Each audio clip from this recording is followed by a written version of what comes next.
from what I've seen in the past couple weeks, I feel like he's definitely getting better, and we'll see if that continues to go on as time goes on. But like you said, only one death for him. And again, it comes down to the pressure out of this Eclipse Solar roster. Like you can see again, it's 2 down, it's 3 down. Last player's on that B side. He's caught out. The other players are going to potentially spawn on the Carbine side, and a triple kill for Looney. He'll be there. He'll have his team alongside of him, and he'll have spawns on that yard side. A beautiful job on that early rotation. With how much time has been taken off this clock, like you greatly mentioned, it's up to them to get those early rotations. But now Nemesis, the last player alive. Oh, Nemesis with the triple on it at the quad. No, doesn't get it. Great plays by Despiteful. Again, despite his KDA, 11 assists. Oh, Nemesis hitting the opponents to the back of the wall. 37-41 after that big double kill. But if Eclipse Solar, once things reset, once we get back to a 0-0 start, if they play with the same level of objective efficiency, we're going to a round 3. Burton looking for 3, gets it, triple kill. Now overkill, extermination for the win here in round number 1, I would assume, as Burton starting to warm up a little bit. Ivan Eyes secures killing spree. Gonna cross map towards the other team's sniper. It's always funny when a player drops off the map. They have nothing that they can do. They just got to accept their fate. They weren't too worried about potential spawners coming up, but they needed to be worried about Zuzi just winning in the 1v2. Incredible plays from him. And well, this is your moment where teams are made. If you're able to capitalize on these big plays, and to stay alive for now. Grenade goes out. Don't worry about his ability to stay alive here. But he's done just that. Uzi patiently takes him down, but you can tell. Oh no. The sending baseline called for help, and oh my god. This time was Uzi though. As if it makes it any better, Garrett. The thing is, his teammates are, the snipe shot. Enzo takes down his own teammate. And Scion Esports, although a player went down early in this map, early off this map, they can still potentially stop this thing. Whitehall here, and they should be able to secure it, but now they have to worry about the A spawns coming through for ascending baseline as they push down from the Mauler pit and the bridge location. Zuzi needs just one more second, but that's all ascending baseline need. He dips out, and it's Scion. Oh, will go down. Dark Matter goes down. Uzi, the last player alive, wins the 1v1 and wins the hill. It's just a 1-point game. Well, there it is. It's a 2-cap advantage here for Reversal Perfy. Still 3 down for the side of Native Gaming. And look at Reversal Perfy pushing Native. Jackson shooting down the body. Oh my goodness. I don't know if that was too early, but I will say Reversal Perfy are gonna win game number 1. Native Gaming wins their slays, and this is their chance to start working their way back in. Oh no. Hate to see that. You don't like to see that if you're common. APG coming out on top of that fight. He's got to be smiling after that one, and they can't grab it. They can't get it, so it ends up resetting, but it ends up resetting on the side of Reversal Perfy, who all get those cafe spawns. Regardless, Dilky says, I don't care. Gets the double. 3 down for Reversal Perfy, but he does fall as he pops that camo. At this point in time, you're probably going to play time for the rest of this game. Don't worry about picking up this ball. It's just Slayer for the next few seconds. Yeah, ball positioning is king right now, and you see Reversal Perfy's aware of that. They are pushing, and there's Common, picks up the ball, and that's all he really needs to do right now, but unfortunately, it's not going to be enough. The pressure's too strong. Lots of players for Reversal Perfy left on this side of the map, but it's a brawl back and forth, tapping the last player alive in this scenario. 7 seconds remain. Common must win this fight, and he does! They get the spawns on the PD as well. The rotation comes out for the purple side. Do you believe 3 seconds of neutral time? Not a lot to make this thing happen. Native Gaming getting tracked down. Jackson cuts him down on the other side. It's only 5 seconds. Tapping buttons is the first one to push. They're also pushing through the bottom center of the base. 79 cents to 80 points. 2 seconds left. They dropped the ball. They did. They dropped the ball. Reversal Perfy are gonna 3-0 Native Gaming. I would love to see the chat if we can. I want to see what was said there, but regardless of what words were said, I guess we're not gonna. Jackson, GG's easy. Oh man, oh, you love to hear it. He's the one shooting bodies as well, and I said it. I said, yeah, you're gonna shoot bodies in game 1. Be careful. No, you gotta have the confidence. Way to victory.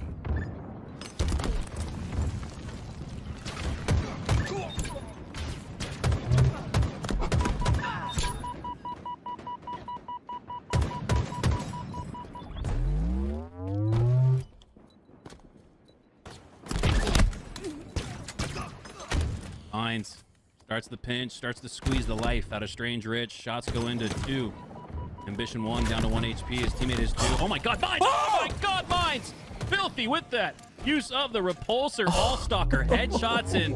And now the shock rifle for the likes of Dark Matter with this camo in his hands. This is gonna get ugly right here. Legion have to find the shock rifle player, and they have to find him fast. Oh! Kit set up at the backside of C. Nice. Yeah, great job. They end up getting those first 2 kills like you mentioned, and they cycle 2 more, and they have a player jump. You talked about finding your footing. Uzi, Uzi falls off the map, and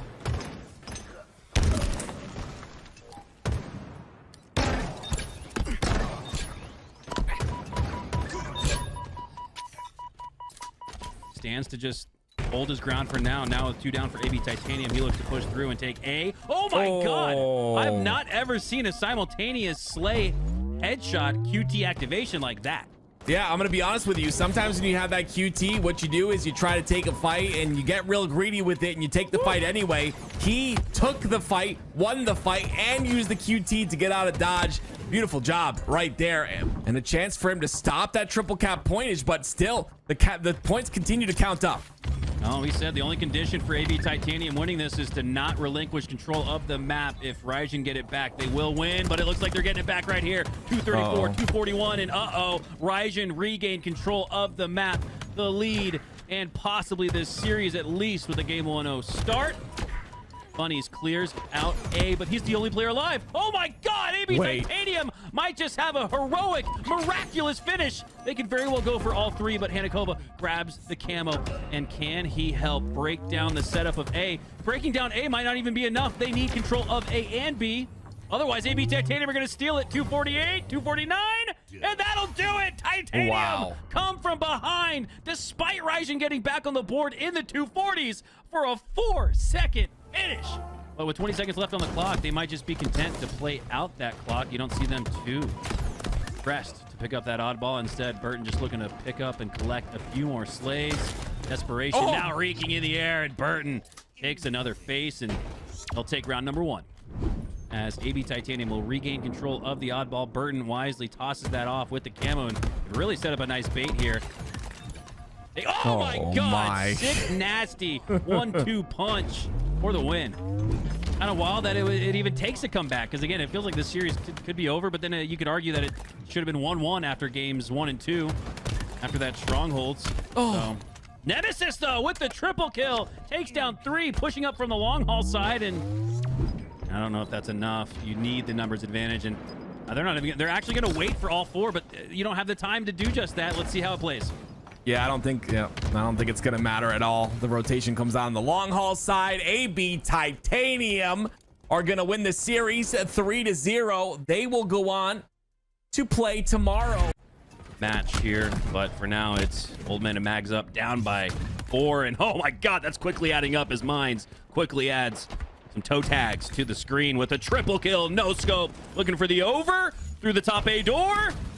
Oh, and he's gonna miss it there with the shot, but he had us holding on to our breath. Mines holding on to that snipe.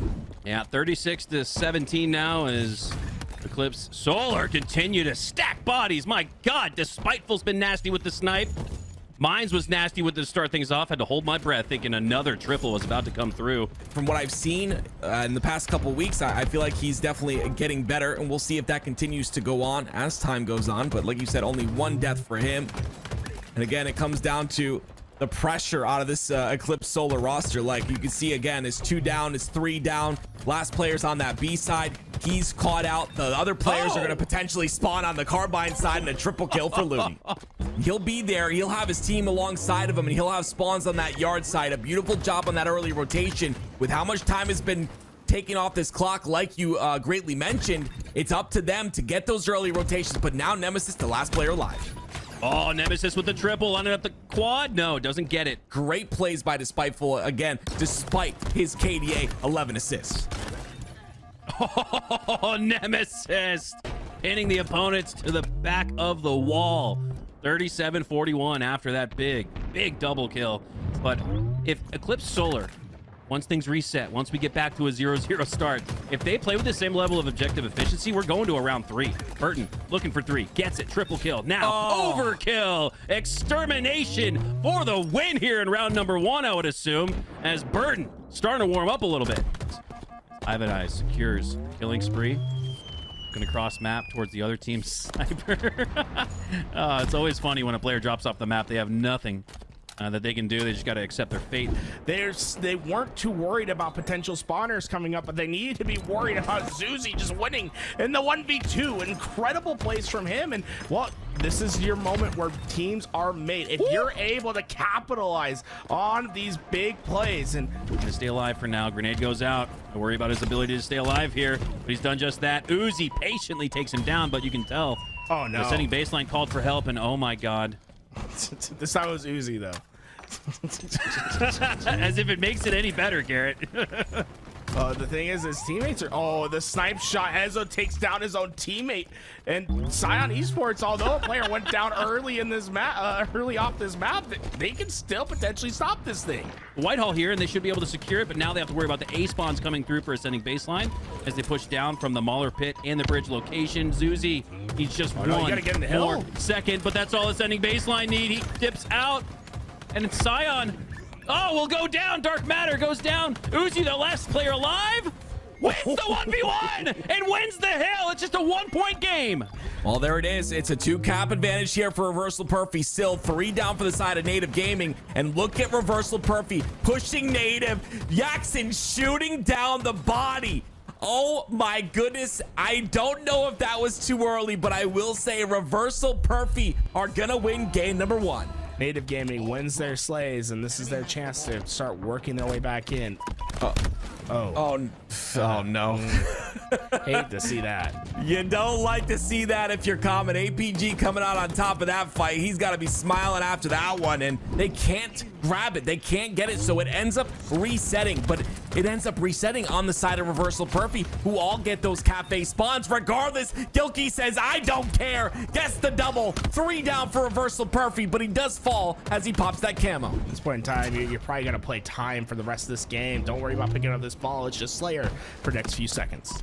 Yeah, ball positioning is king right now, and you see Reversal Perfy's aware of that. They are pushing, and there's Common, picks up the ball, and that's all he really needs to do right now, but unfortunately, it's not going to be enough. The pressure's too strong. Lots of players from Reversal Perfy left on this side of the map, but it's a brawl back and forth, tapping the last player alive in this scenario. 7 seconds remain. Common must win this fight, and he does! They get the spawns on the PD as well. The rotation comes out through the purple side. Do you believe 3 seconds of neutral time? Not a lot to make this thing happen. Native Gaming getting tracked down. Jackson cuts him down on the other side. It's only 5 seconds. Tapping buttons is the first one to push. They're also pushing through the bottom center of the base. 79 cents to 80 points. 2 seconds left. They dropped the ball. They dropped the ball. Reversal Perfy are gonna 3-0 Native Gaming. I would love to see the chat if we can. I want to see what was said there, but regardless of what words were said, I guess we're not gonna. Jackson, GG's easy. Oh man, you love to hear it. He's the one shooting bodies as well, and I said it. I said, yeah, you're gonna shoot bodies in game 1. Be careful. No, you gotta have the confidence. Enemy halfway to victory.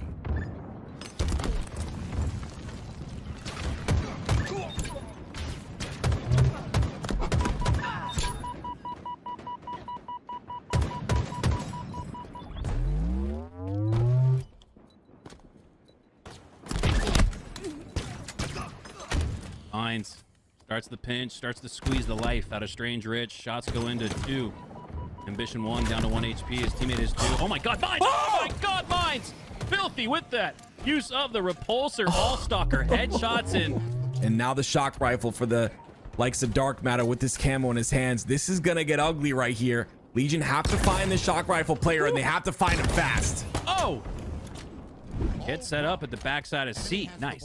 Yeah, great job. They end up getting those first 2 kills like you mentioned, and they cycle 2 more, and they have a player jump. You talked about finding your footing. Uzi, Uzi falls off the map, and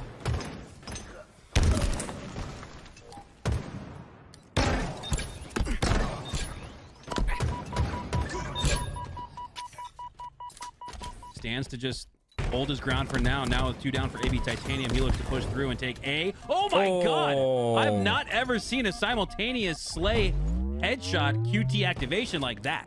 Yeah, I'm gonna be honest with you. Sometimes when you have that QT, what you do is you try to take a fight and you get real greedy with it and you take the fight anyway. He took the fight, won the fight, and used the QT to get out of dodge. Beautiful job right there. And a chance for him to stop that triple cap pointage, but still, the points continue to count up. Oh, he said the only condition for AB Titanium winning this is to not relinquish control of the map. If Ryzen get it back, they will win, but it looks like they're getting it back right here. 234, 241, and Ryzen regained control of the map, the lead, and possibly this series at least with a game 1-0 start. Bunnies clears out A, but he's the only player alive. Oh my God, AB Titanium might just have a heroic, miraculous finish. They could very well go for all 3, but Hanakova grabs the camo. And can he help break down the setup of A? Breaking down A might not even be enough. They need control of A and B. Otherwise, AB Titanium are going to steal it. 248, 249, and that'll do it. Titanium come from behind, despite Ryzen getting back on the board in the 240s for a 4-second finish. But with 20 seconds left on the clock, they might just be content to play out that clock. You don't see them too pressed to pick up that oddball. Instead, Burton just looking to pick up and collect a few more slays. Desperation now reeking in the air, and Burton takes another face, and he'll take round number 1. As AB Titanium will regain control of the oddball, Burton wisely tosses that off with the camo and really set up a nice bait here. Oh my God, sick, nasty 1-2 punch for the win. Kind of wild that it even takes a comeback, because again, it feels like this series could be over, but then you could argue that it should have been 1-1 after games 1 and 2, after that strongholds. So, Nemesis though with the triple kill, takes down 3, pushing up from the long haul side, and I don't know if that's enough. You need the numbers advantage, and they're actually going to wait for all 4, but you don't have the time to do just that. Let's see how it plays. Yeah, I don't think it's gonna matter at all. The rotation comes on the long haul side. AB Titanium are gonna win the series 3-0. They will go on to play tomorrow. Match here, but for now it's Old Man and Mags up, down by 4, and oh my God, that's quickly adding up as Mines quickly adds some toe tags to the screen with a triple kill. No scope, looking for the over through the top A door. Oh, and he's gonna miss it there with the shot, but he had his holding on to our breath. Mines holding on to that snipe. Yeah, 36-17 now as Eclipse Solar continue to stack bodies. My God, Despiteful's been nasty with the snipe.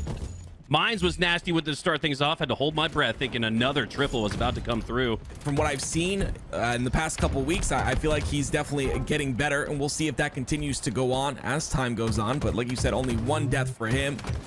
And again, it comes down to the pressure out of this Eclipse Solar roster. Like you can see again, it's 2 down, it's 3 down. Last player's on that B side. He's caught out. The other players are going to potentially spawn on the Carbine side, and a triple kill for Looney. He'll be there. He'll have his team alongside of him, and he'll have spawns on that yard side. A beautiful job on that early rotation. With how much time has been taken off this clock, like you greatly mentioned, it's up to them to get those early rotations. But now Nemesis, the last player alive. Oh, Nemesis with the triple, lining up the quad. No, doesn't get it. Great plays by Despiteful again, despite his KDA 11 assists. Oh, Nemesis pinning the opponents to the back of the wall. 37-41 after that big double kill. But if Eclipse Solar, once things reset, once we get back to a 0-0 start, if they play with the same level of objective efficiency, we're going to a round 3. Burton looking for 3, gets it, triple kill. Now overkill, extermination for the win here in round number 1, I would assume, as Burton starting to warm up a little bit. Ivan Eyes secures killing spree. Looking across map towards the other team's sniper. It's always funny when a player drops off the map. They have nothing that they can do. They just got to accept their fate. They weren't too worried about potential spawners coming up, but they needed to be worried about Zuzi just winning in the 1v2. Incredible plays from him, and well, this is your moment where teams are made. If you're able to capitalize on these big plays, and to stay alive for now. Grenade goes out. I worry about his ability to stay alive here, but he's done just that. Uzi patiently takes him down, but you can tell. Oh no! The setting baseline called for help, and oh my God. This time it was Uzi though. As if it makes it any better, Garrett. The thing is, his teammates are. Oh, the snipe shot. Ezo takes down his own teammate. And Scion Esports, although a player went down early in this map, early off this map, they can still potentially stop this thing. Whitehall here, and they should be able to secure it, but now they have to worry about the A spawns coming through for ascending baseline as they push down from the Mauler pit and the bridge location. Zuzi needs just one you gotta get in the hill. more second, but that's all ascending baseline need. He dips out, and it's Scion. Oh, will go down. Dark Matter goes down. Uzi, the last player alive, wins the 1v1 and wins the hill. It's just a 1-point game. Well, there it is. It's a 2-cap advantage here for Reversal Perfy. Still 3 down for the side of Native Gaming. And look at Reversal Perfy pushing Native. Yaxon shooting down the body. Oh my goodness. I don't know if that was too early, but I will say Reversal Perfy are gonna win game number 1. Native Gaming wins their slays, and this is their chance to start working their way back in. Oh no. Hate to see that. You don't like to see that if you're common. APG coming out on top of that fight. He's got to be smiling after that one, and they can't grab it. They can't get it, so it ends up resetting, but it ends up resetting on the side of Reversal Perfy, who all get those cafe spawns. Regardless, Gilkey says, I don't care. Gets the double. 3 down for Reversal Perfy, but he does fall as he pops that camo. At this point in time, you're probably going to play time for the rest of this game. Don't worry about picking up this ball. It's just Slayer for the next few seconds. Yeah, ball positioning is king right now, and you see Reversal Perfy's aware of that. They are pushing, and there's Common, picks up the ball, and that's all he really needs to do right now, but unfortunately, it's not going to be enough. The pressure's too strong. Lots of players from Reversal Perfy left on this side of the map, but it's a brawl back and forth, tapping the last player alive in this scenario. 7 seconds remain. Common must win this fight, and he does! They get the spawns on the PD as well. The rotation comes out through the purple side. Do you believe 3 seconds of neutral time? Not a lot to make this thing happen. Native Gaming getting tracked down. Yaxon cuts him down on the other side. It's only 5 seconds. Tapping buttons is the first one to push. They're also pushing through the bottom center of the base. 79 cents to 80 points. 2 seconds left. They dropped the ball. They dropped the ball. Reversal Perfy are gonna 3-0 Native Gaming. I would love to see the chat if we can. I want to see what was said there, but regardless of what words were said, I guess we're not gonna. Yaxon, GG's easy. Oh man, oh, you love to hear it. He's the one shooting bodies as well, and I said it. I said, yeah, you're gonna shoot bodies in game 1. Be careful. No, you gotta have the confidence. Enemy halfway to victory.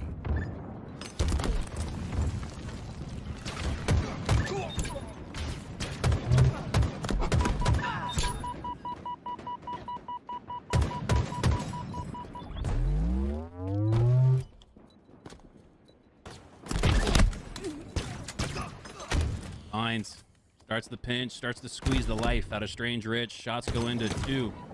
Ambition 1 down to 1 HP. His teammate is 2. Oh my god, Mines! Oh my god, Mines! Filthy with that use of the repulsor. All-stalker headshots in. And now the shock rifle for the likes of Dark Matter with this camo in his hands. This is gonna get ugly right here. Legion have to find the shock rifle player, and they have to find him fast. Oh! Kit set up at the backside of C. Nice. Yeah, great job. They end up getting those first 2 kills like you mentioned, and they cycle 2 more, and they have a player jump. You talked about finding your footing. Uzi, Uzi falls off the map, and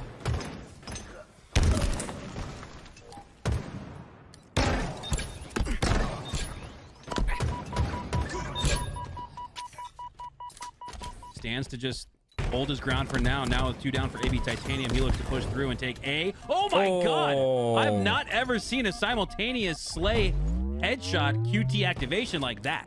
yeah, I'm gonna be honest with you. Sometimes when you have that QT, what you do is you try to take a fight and you get real greedy with it and you take the fight anyway. He took the fight, won the fight, and used the QT to get out of dodge. Beautiful job right there, and a chance for him to stop that triple cap pointage, but still the points continue to count up.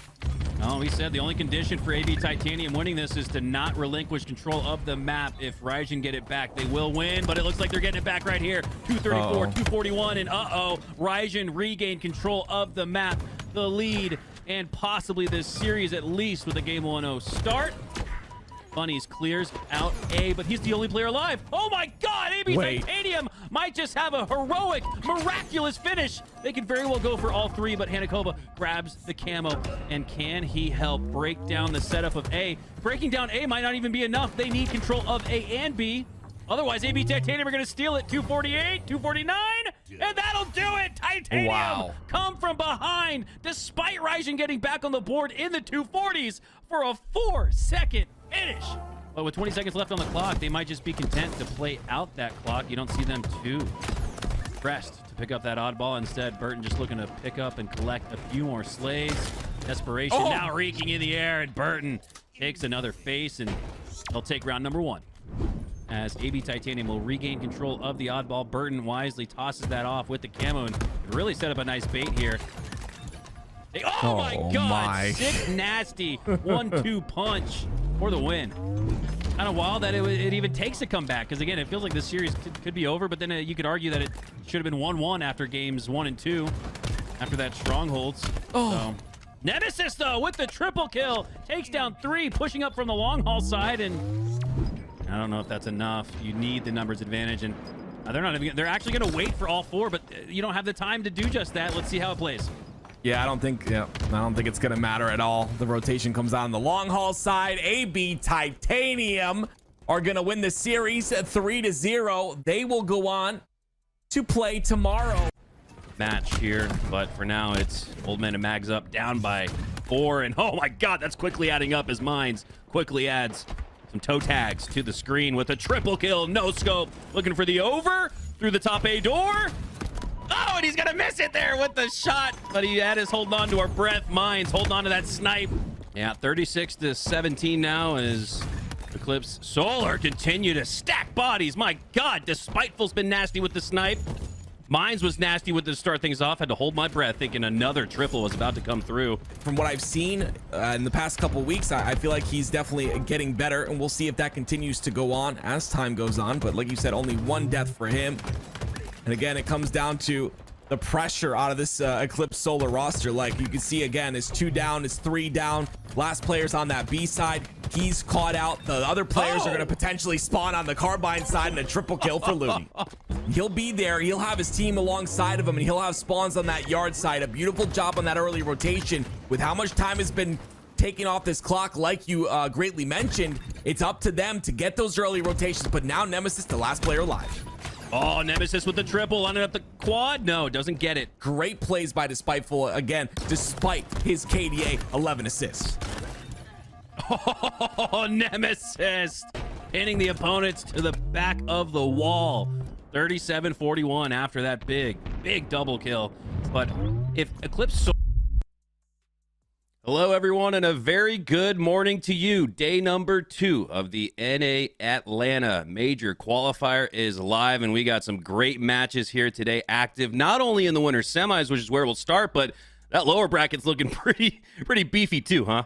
Yeah, there's a lot of great matches today. I'm excited mostly for that lower bracket in terms of Scion Esports. We talked a lot about them yesterday and how flimsy, I would say, the squad was. I don't think they were playing at 100%, but I want to see 100% today. And if I know Scion Esports, I know they put in the work after that tournament through the night to make sure they were ready for Incognito today.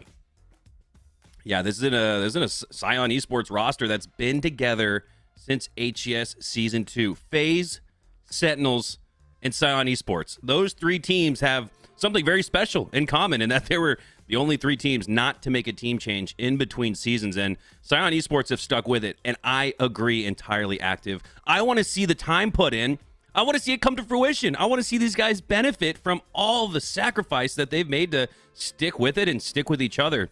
Looking across the board from top to bottom, something cool versus Eclipse Solar. We put the call out yesterday to watch out for a potential upset there. Eclipse Solar, deep-seeded team in this tournament. They're like a 20+, almost a 30, I think 28 seed in this tournament.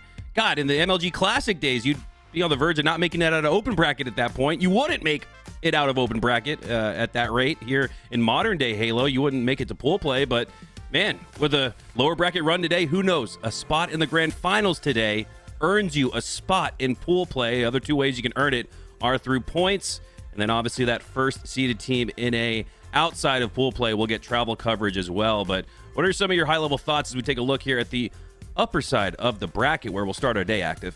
Cloud9's going to be an interesting one. Obviously, Cloud9 coming in as that very first seed against Reversal Perfy. I mean, they're the 5th seed, and on paper, obviously, when you look at the seeding, Cloud9 are the favorites to win this, but Reversal Perfy look phenomenal. With Yaxon on this roster has a very high ceiling. I think Yaxon's an incredible player. I think he's only getting better every time we watch this man play. And I think if he plays like he did yesterday, Cloud9 are going to have a little bit of a tough time.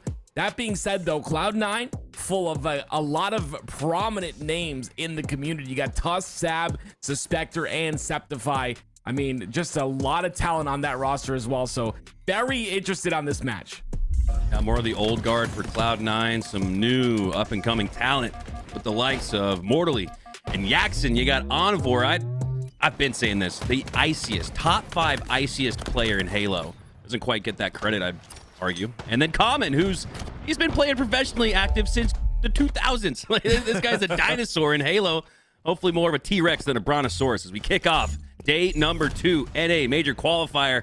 Both of these two teams playing for a spot in pools, and my God, off the start, it's Reversal Perfy are already up 1-0, and we're not even a minute into the match. 2 minutes. There it is. It Now does get tied up. Yeah, it does get tied up there. Cloud9 are able to put one in after about 2 minutes. So tied up is where you want to be, though. Reversal Perfy starting off the game pretty hot here. This is exactly what they need coming into the series, especially in game number 1. And one of my favorite maps. It brings me back, ladies and gentlemen, to the past. And you love to see Empyrean as the first game of the day. Suspector with a nice shot. I entirely agree with you, Active. My favorite game 1 is Empyrean CTF. I just think it sets the stage for a great series when you get Pit, CTF, one of the greatest map and game mode combinations is Common. Combines with that shotgun to pick up the next overshield, and with no pressure at the bottom of OS, I wouldn't be surprised if Common has that overshield all the way into the cuts location as he looks to push on through, but for now it's Envor with the boom blocks on his shoulder.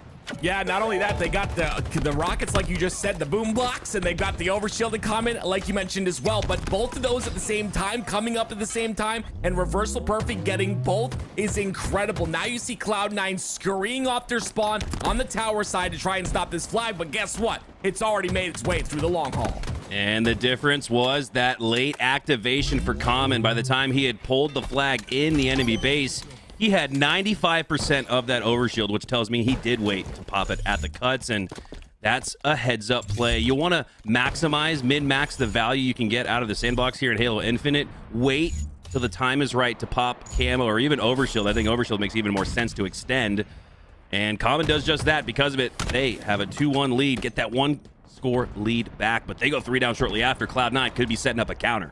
Yeah, great job by Tusk to take out Mortally immediately on that tower side, right? The sniper is such an important weapon to play defense, and when Tusk takes out that defensive weapon, you no longer have a lot of defenses left, and now you see it's going to be Reversal Perfy fighting off of their base. No one really pulling flags just yet, and it's because you want to get the slays first. Somehow Mortally finds a flank. That's beautiful by Mortally. Oh, that was such a big takedown there from Mortally. Tusk had the power weapon, power position at the top of the banana, but now it's flag going out for Cloud9 as they're going to run this through the bottom bridge location. Skeptify anticipating spawns on the Mauler side, and that's exactly what they get. Great communication and execution here from Cloud9. Can they pull it through for a tied 2-2 game? Yeah, that's why you have to adapt in the game of Halo. It's not always cut and dry, right? You have to go with where the spawns are blocked, where the spawns are open, and right there you saw they force the spawns on that shotgun side, and they pull it towards the snipe side. Tied 2-2 now, as Cloud9 now playing defensive on their side of the base. This is a great way to start day number 2, Championship Sunday, as Envor doesn't have the space to reach up and clamber back onto the map. He'll get sent off instead. Is up on board here with Tusk. Rockets up in 5, and which one does he want, OS or Rockets? Yeah, Reversal Perfy and the last set of Rockets and OS got both. So in this time, I'm a little bit interested to see what happens, just due to the fact that they were 3 dead momentarily. and Cloud9 have gotten a lot of space on the map. You see Cloud9 do have the rockets. I would assume they also have that OS as well, but we'll see how that works out. Not gonna get a double. That's Envor, the iciest player you talked about, getting an icy kill there on the rocket player. The G-slidiest player in the HES, because that was all achieved. That staying alive was achieved from hitting that G-slide. It allowed that explosive rocket damage to not take down all of his shields. It took down 99%, but hey, all Envor needs is one to make a play. He is frying here in this lobby, leading the way for Reversal Perfy. On the other side, it's Suspector with 12 slays, but most importantly, it's Mortally on the side of Cloud9. Getting ready for an offensive push through, and you can see with the spacing, though, he's got to wait for some of his boys to get on that side of the map. And on the other side, it's a flag taken. Mortally is the most important player right now for Reversal Perfy. How's he going to play this? Yeah, 100%. His ability to stay alive inside of that shotgun area is so important for his roster, especially with the fact that Reversal Perfy flag is being pulled as well. Suspector in a little bit of a tough spot too. He's going to have to stay alive on his side. So a little bit split here are the resources of Reversal Perfy, and you see Mortally does go down on this side of the map, but look how many resources Cloud9 forced towards Mortally to take care of him. Huge. And it allows Envor and Reversal Perfy to get inside their flag. You'll take that. You lost a lot of numbers if you're Reversal Perfy, but Cloud9 lost one more, and that was all set up by Mortally and his ability to hold the line deep in the back of the base. It's a difficult situation to stay alive in, and Mortally did a great job of it. Goes down here afterwards, though. Skeptify looking for a double kill, but gets the clean up through with the assist. Common pulling a flag that has no chance with 3 down for Reversal Perfy. They'll have to reset, and Cloud9's going to take back the 50-yard line. That's a stacked sniper for the side of Skeptify, though. I mean, 4 bullets, 9 to work with in the pocket. This is exactly what you love to have here if you're Skeptify. We'll see what he's able to do with it. Sab does get that initial kill. And Mortally's down to 1 shot, but again, it's Reversal Perfy that find the back route towards the Cloud9 roster. Cloud9 have not been ready for those flanks whatsoever. Mortally going from offense to defense here. Assist. Enough to take down Tusk. Gets another assist to take down Suspector, and Mortally's just doing a great job here, doling out damage, making sure that his teammates have an easier opportunity to stop that run. But for now, Cloud9 going to get their second rockets in a row. Previously, Suspector was able to take down 1, and Skeptify not going to be able to take down a single one here. Does eventually clean up there on Yaxon, looking to clean up in the back of the base, but he goes down, and it felt like the map was moving pretty smoothly, excuse me. And now it just feels like everyone's at a dead stop. It feels like the difficulty of just simply pulling a flag is at a much higher rate than it was throughout most of this game. 4 minutes left, 4 total caps. We're deadlock tied. Yeah, Skeptify, honestly, I would have liked to see a lot more value out of those rockets, right? He throws them all off all willy-nilly, and you can't do that, right? You have rockets, there's 1 cap left in the game. You got to make sure that you can get value out of those rockets, even if you have to be patient, wait back, sit back, wait for an opportunity. That's absolutely fine, but unfortunately, they're not able to do that, and because of that, those rockets are wasted. Oh, that shot almost looked to go through his teammate Suspector, and Cloud9 are in a difficult spot. Oh, a huge no-scope there from Tusk. Tries to line up another one on the Envor. Jump shot, quick scope on a common, but he's not able to land it. And wow, Cloud9 have done a great job. As soon as their numbers started to dwindle, Reversal Perfy, perfect timing. Oh, I pulled the flag, but now Tusk is pulling players back to the respawn screen. 3 go down, and Tusk with the snipe will almost stop that run single-handedly. Impressive.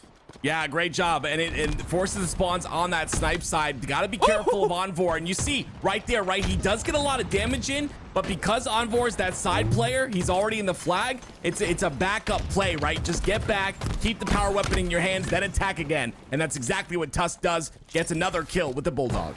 He's flow state in the air. Oh, don't let me cast a curse him. Goes down to 1 HP, and sorry, Tusk. My B. 2-2 still. Push comes in from Cloud9. Reversal Perfy are able to quell that push, and as you see, off that kill, they're gonna push in towards that shotgun side, make sure to take control of that. But again, it's just constant, beautiful defense by the side of Cloud9. 3 down, Reversal Perfy go once again. Wow, melee repulsor combination not strong enough there. Wow, very intriguing. Suspector has 3 shots left in that snipe, looking to push out with it. OS rockets are up, and at the 2-minute mark, this could be the most important set power weapons and power-ups in this game. Haven't seen Cloud9 find optimum value. They found the power-ups. They found the power weapons. They've had good control in the previous half of this match. They just haven't found the value. Now with the second lease on life, what can they do with a fresh OS? Looks like they're going to play a bit of defense so far. And again, it all comes down to this very first pick. Yaxon's really forward on the map on that trading side. But guess what? He stays alive and gets a kill as well. It's 3 down for the side of Cloud9, but trades go back and forth. 1v1 situation now. Oh, huge double kill there for Sab. Again, that's 2 times in the last 2 minutes where Reversal Perfy seem to have the numbers and the positioning on the map to get a good run, but somebody just ices up for Cloud9, and that's what you expect from a veteran-ridden squad like this. Sab and Suspector forming what I call is one of the best duos in the HCS. Cloud9 have been looking good because of it. Sab now just looking to stay alive with the shotgun, down to 1 HP, gets those shields back, and looking to draw the opponents in, but with the shotgun in his back pocket, in his hands now, I don't think Reversal Perfy are even going to push the sword, and I think Sab is starting to realize this and push out. Yeah, Sab's not happy with not getting that kill because, like you said, the information comes out that he's in sword, so no pushes will occur, and these next couple kills are so important. You see already it's Cloud9 that smell blood in the water, pushing up towards the top tower. They've already got the base now of Reversal Perfy. The question is, can they reslay? That's what's needed right now, and with 1 down in Tusk, it's going to be really difficult for that to happen, and Sab's not able to get that kill either. This could go to overtime, and I believe it will with only 20 seconds left. Sab gets blood. Oh, man, and if that goes through, you have to wonder what would have occurred, but instead, yeah, I agree, Tim. This is looking like a sudden death OT, and if OT is how we start game number 1, this series feels like it's going to game 5. It's just an incredible matchup. Again, we always talk about those beginning series, right? You're kind of testing your opponents, the game 1s of every series. You're kind of just figuring things out and what a map to do it on. Now we go into overtime. And honestly, a very even matchup, like you said, a game 5. I would not doubt if this goes to a game 5. Common has the flank down the green hall, and 3 go down for Cloud9. Fortunate in a sense for them, though, that they do trade out 2 for Reversal Perfy, so Common not going to have quite as much of a cavalry to help him through. And yeah, Skeptify setting up with that snipe, just simply pre-fires and pre-aims and lets it rip. Yeah, I'm not sure if maybe they didn't know that the Skeptify had the snipe still and was still alive on the side of Cloud9, but unfortunately with that, it's going to be a bit difficult for any pull to occur. And now Skeptify's got every weapon in his hands, and again, he's got that sword control, so this game is essentially in his hands right now. This very first cap is going to be off the back of Skeptify. If he can get a couple of kills with his snipe, it will open things up. What the heck? I think that was a body shot onto the Mortally on the top tower. But regardless, taking control of the sword is going to be important for him. Skeptify able to stop the run for Reversal Perfy. Can he help Cloud9 get a run of their own here in overtime? Already a minute drained off the clock. Here we go. Skeptify with that sniper shotgun combination. He's got the T-squared combo. And Mortally, though, for Reversal Perfy has the snipe as well, and he's pushing in. He's playing for the no-scope melee or the no-scope cleanup here, and Mortally confident, knowing that Skeptify has the shotgun here. He continues to push through nonetheless. Yeah, it's a really confident play by Mortally, but he's going to pay for it, unfortunately. He was, once again, one of the most important players in that play, and because he goes down, the rest of the pieces will fall. Envor and Yaxon, the only 2 forward players. There is 3 down for the side of Cloud9, and they do force spawns onto that tower side, but is this enough to pull? I don't think so. We'll see. That does get a little bit further out. It starts getting really dangerous if it gets through the long haul, but Skeptify twice in overtime. Nearly single-handedly shutting down these runs for Reversal Perfy. Skeptify really clutching up and icing up. Look at the grouping for Cloud9. They're really starting off this tournament playing their 25% as a team. Everybody within 3 of each other. As Mortally on the other side, going to set up on the 50-yard line. Has Suspector pushing on through, and with OS up soon, might just wait for that. Yeah, and again, you got to be careful on those flag pulls, right? Yes, you think, okay, we can get this flag pull, we can get this flag past that 50% portion. I believe Tusk is going to pop that overshield. That's actually huge. Mortally ends up falling. big part of the game right there, and it's the Spectre with those rockets as well. So this is all looking bad here for the side of Reversal Perfect. Oh, and Tusk has the 360 repulsor tech combination in his back pocket. Can't do much with that when you're running the flag, but you can do a lot with this overshield. Gets another slay on Immortally. We just saw Spectre with the rockets. So Cloud9 here have secured the power-ups and power weapons, and they've found some form of value, but On4 ices up and helps take down 3 for Cloud9. Just as they had the sandbox, they had a pole. That's going to get stopped dead in its tracks, though. Yeah, you hate to see that happen, right? You got everything in your hands. You got all the power weapons. You got the slays that you need. Reversal Perfy somehow find a way to stop that, or stop anything from happening in terms of objective. And now with 1 minute and 34 seconds left, I just wonder what the plan of attack is here. Obviously, you got 2 snipers on both sides. And essentially, when it comes to this map and this game type combination, they're the players that run this. They're the players that are able to turn the tide of the game. We'll see who's able to hit their shots here.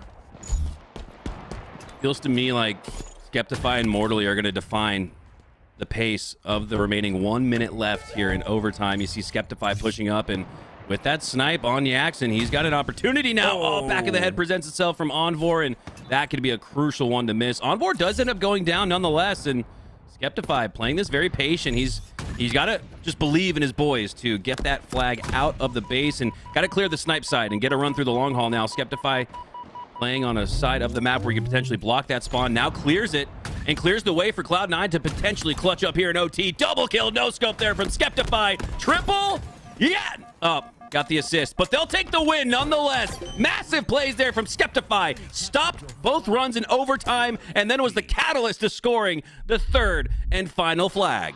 The big thing for me, it's all in the details, right? It was Skeptify who gets that kill onto Common. That was the most important kill. It was Common who spawned out because of the pressure from Cloud9. He spawned out on that needle side. Skeptify hits a beautiful shot onto him, stops Common from doing any sort of pressure from that needle side, and allows that lane to be open for that flag to be run. And of course, the icing on, icing on the cake, he's able to get all those snipes afterwards as well. 10K damage though for Spectre. We haven't talked about him too much, but his output was insane. Yeah, we talked about the Slays grouping for Cloud9 and how everyone's playing their 25%. They're just about dead even. That's very impressive that everybody's dealing out the exact same amount of damage. And then it's a Spectre with, okay, he stands out on the pie chart. That's a lot. 10,321 damage. And I think a lot of that was earned by those rockets. But hey, you can't count that out, right? Hey, you got to earn the rockets to earn the damage you get from the rockets, I guess. So big ups to Spectre and a big damage output from him, and a big game 1 win there for Cloud9. It felt like we might be going into what feels like the 3rd match of game number 1 with another OT reset, but Skeptify Spectre make sure that's not the case. Yeah, I'm really impressed by Skeptify. Watching him towards the very beginning of that game, it just looked like he was out of his groove, right? It just looked like, having those power weapons, not really getting that value. But when it matters the most, Skeptify comes through, cleans up, and does what he needs to do. Absolutely love it. Almost like putting on that business suit for the big meeting, right? You can clean up when you need to. That's exactly what we see out of Skeptify. I love that out of him. This is the big play right here. Obviously, we missed the first shot onto Common, but regardless, it's the triple that matters, or the 2.5 pull, I guess you could call it, that matters there. And it's going to allow that pull to happen and allow that cap to go through. And now we go to game 2, live fire Slayer. Gosh, I love how the first 3 maps set up for snipes. So if you like your S7 sniper rifles, felt like something that was sort of missing from season 1 of Halo Infinite, but now here in season 3, it's we're getting plenty of helpings of it. So sniper, a crucial factor in Empyrean CTF, and it's going to be a big factor here on Livefire Slayer. You got the camo as well, and can't wait to see this game start up. I'm putting the call out for Yaxon. I identified Breaking Shot as the guy in Slayers for complexity that needs around 15 or so. That's a lot. That's asking for a lot. Yes, it is.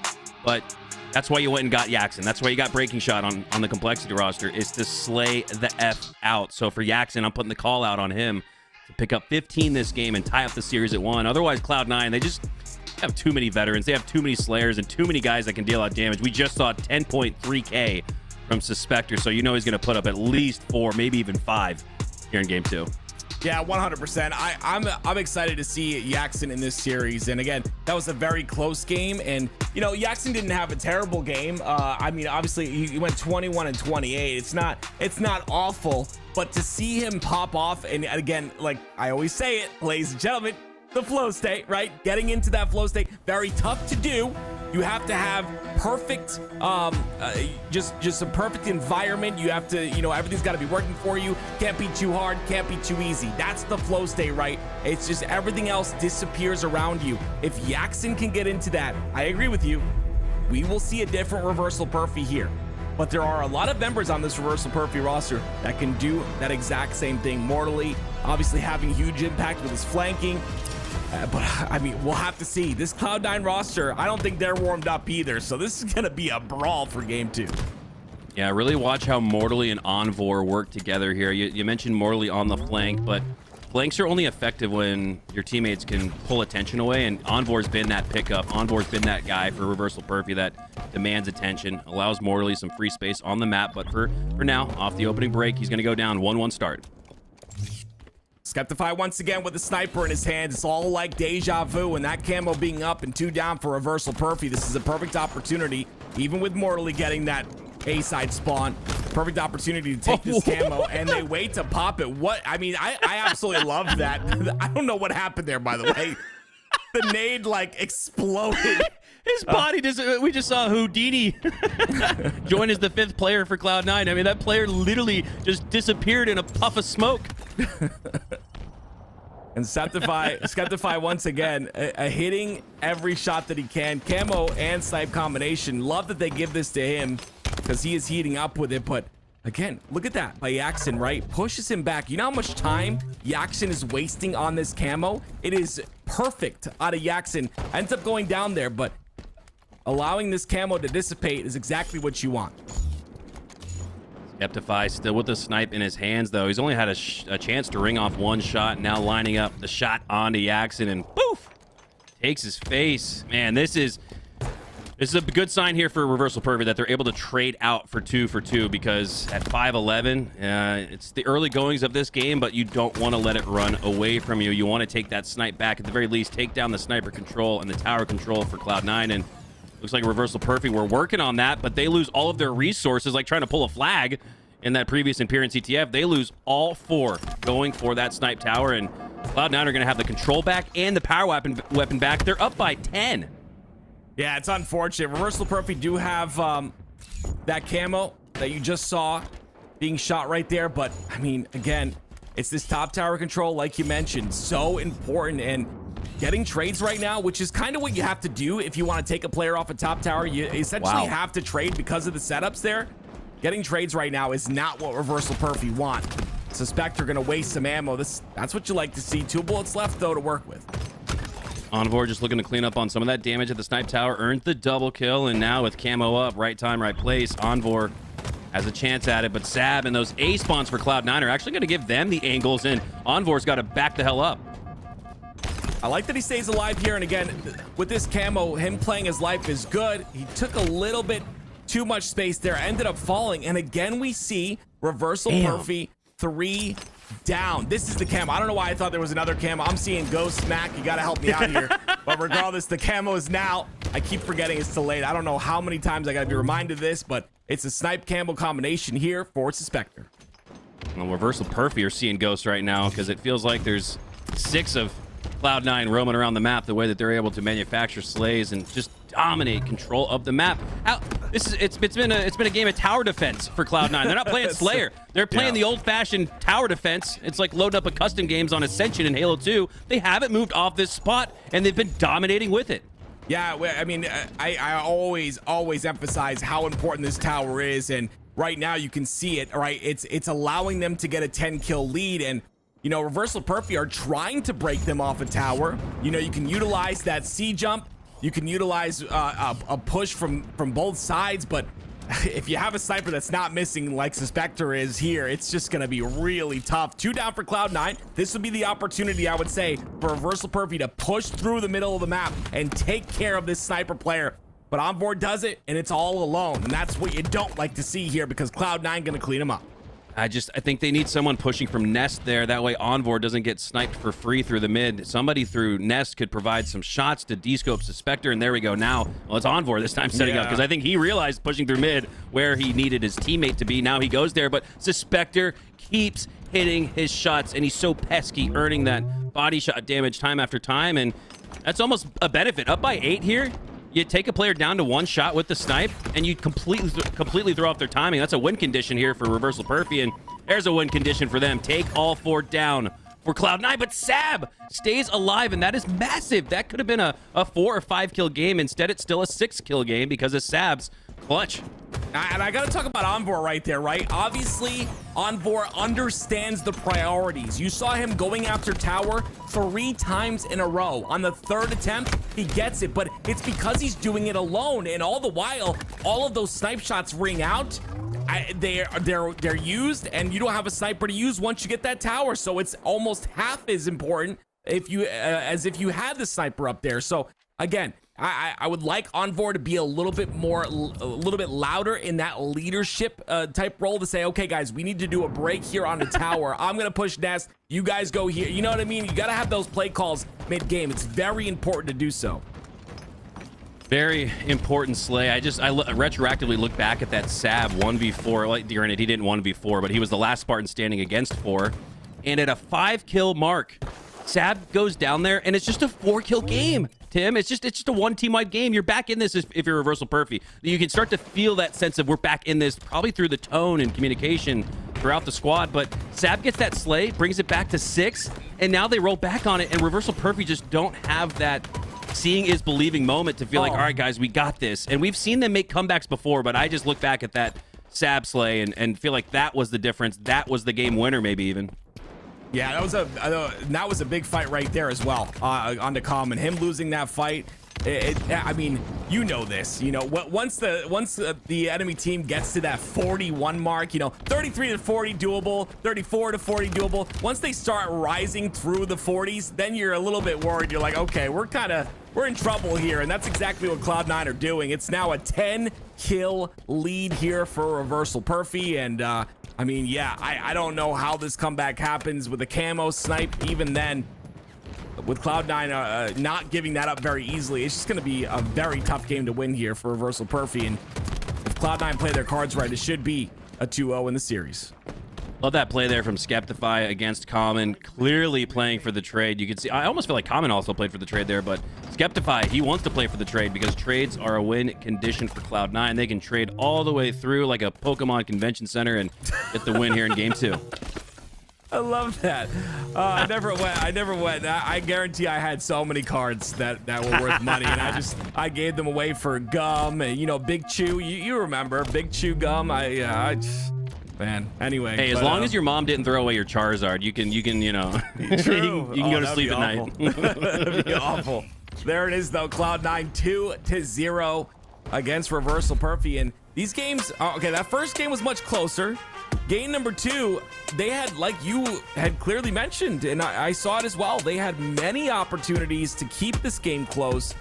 But again, I think the big thing for Cloud9 was that tower control.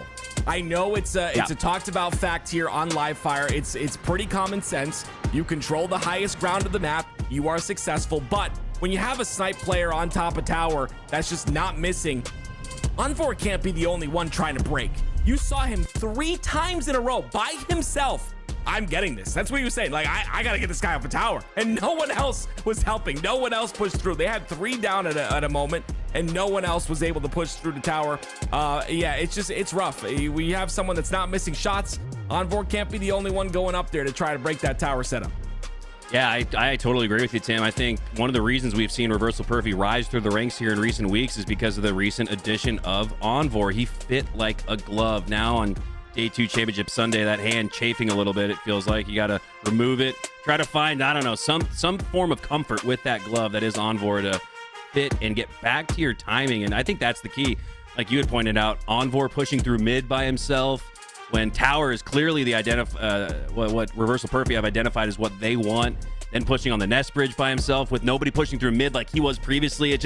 they're in the right place, just not at the right time, and that is the key. Timing is everything. And since we're talking so much about slays, Tim, I actually went back at game number 1 to add up the slays.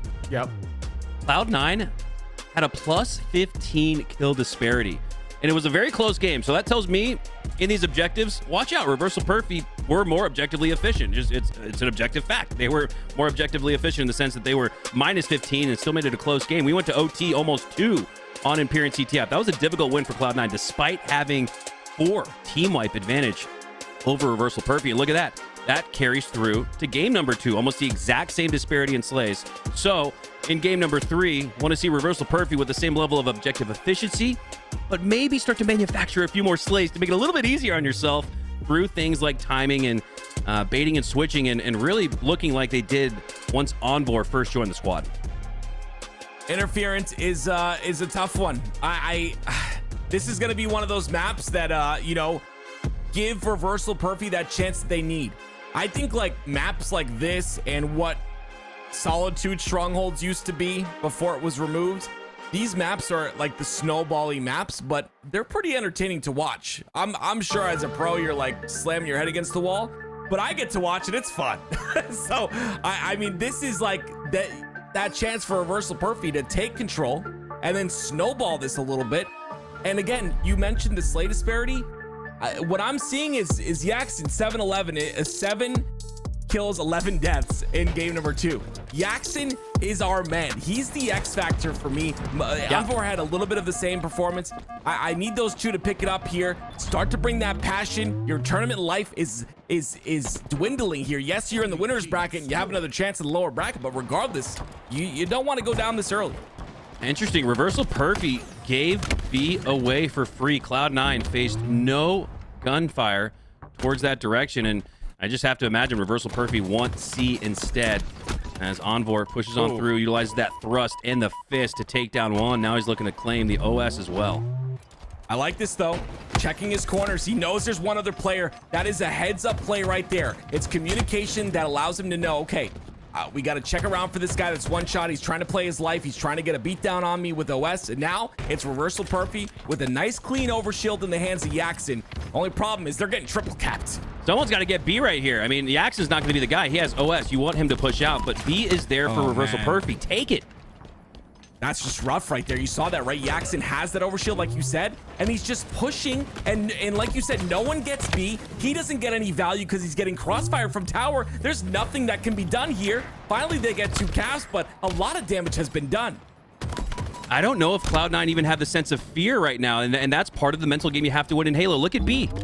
It has remained at 60%. Cloud9 feel content and confident to just let it sit there because they'll get the reset eventually, and they do. Cloud9 are absolutely dominating Reversal Perfy right now, and I'm not even looking at the scoreboard, 80-0. I'm just looking at the eye test, and just the presence right now for Cloud9 is so damn strong. Yeah, you talked about it. Guess what? It was, even though 2 of those caps were half cap, it was a triple cap for the side of Cloud9 for like 5 seconds. That's 2 points every second. You don't want to have that if you're Reversal Perfy. Commit to a site. There's got to be some miscommunications going on here. I know the talent on this roster. I'm not talking down to them whatsoever. I think this roster is extremely talented, but something's going on in the comms that needs to be fixed, and it needs to be fixed now.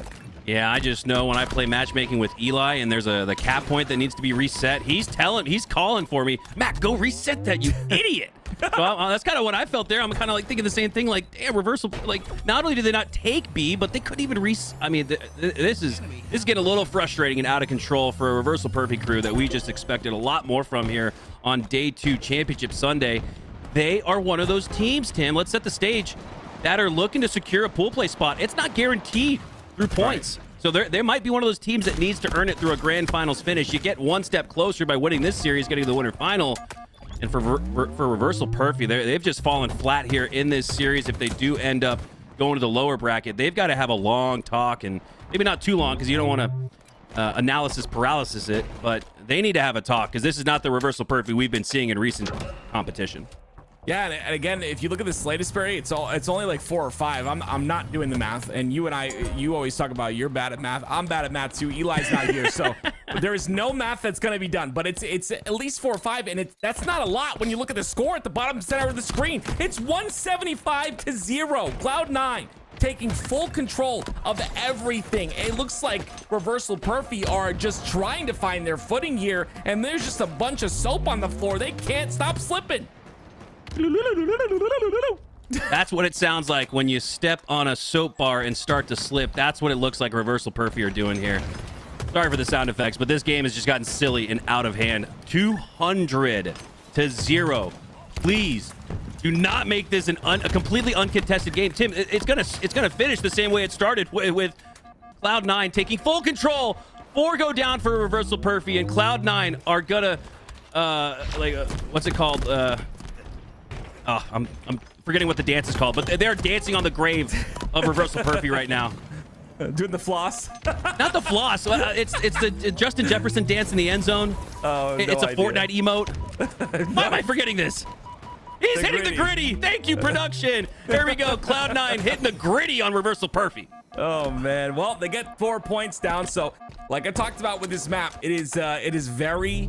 I gotta find another word other than snowbally because I can't stand using that, but it is. It will snowball out of control, and you know, this is Reversal Perfy's chance to make that happen. But they're gonna need a triple cap for a long period of time here in order to catch up. And look at that, they're going for it. It's locked in. Reversal Perfy have woken up. Here we go. Hey, Strongholds is a game of runs. So, I mean, 222 was the run for Cloud9. Maybe Reversal Perfy have one too, as Yaxon sets up on the backside of Carbine, starts to roll here, and that's the X factor. That's the win condition for Reversal Perfy. You need Yaxon on something like a spree here. He's been the catalyst for this trip cap, and Reversal Perfy are starting to roll.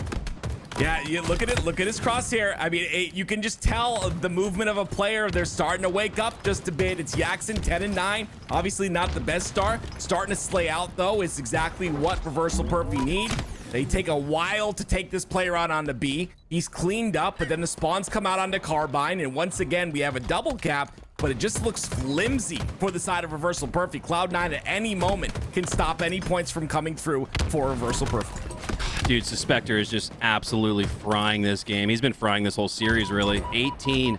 Only has 2 assists. Might get an earful from Sav for that, but only 7 deaths. I mean, least in the lobby. Most slays in the lobby. Obviously, the assists don't count that, but Suspector, he's having the type of performance that Cloud9 need to win this tournament. I think a lot like for Reversal Perfy with Yaxon, Suspector is the X factor in damage because he can deal out so much.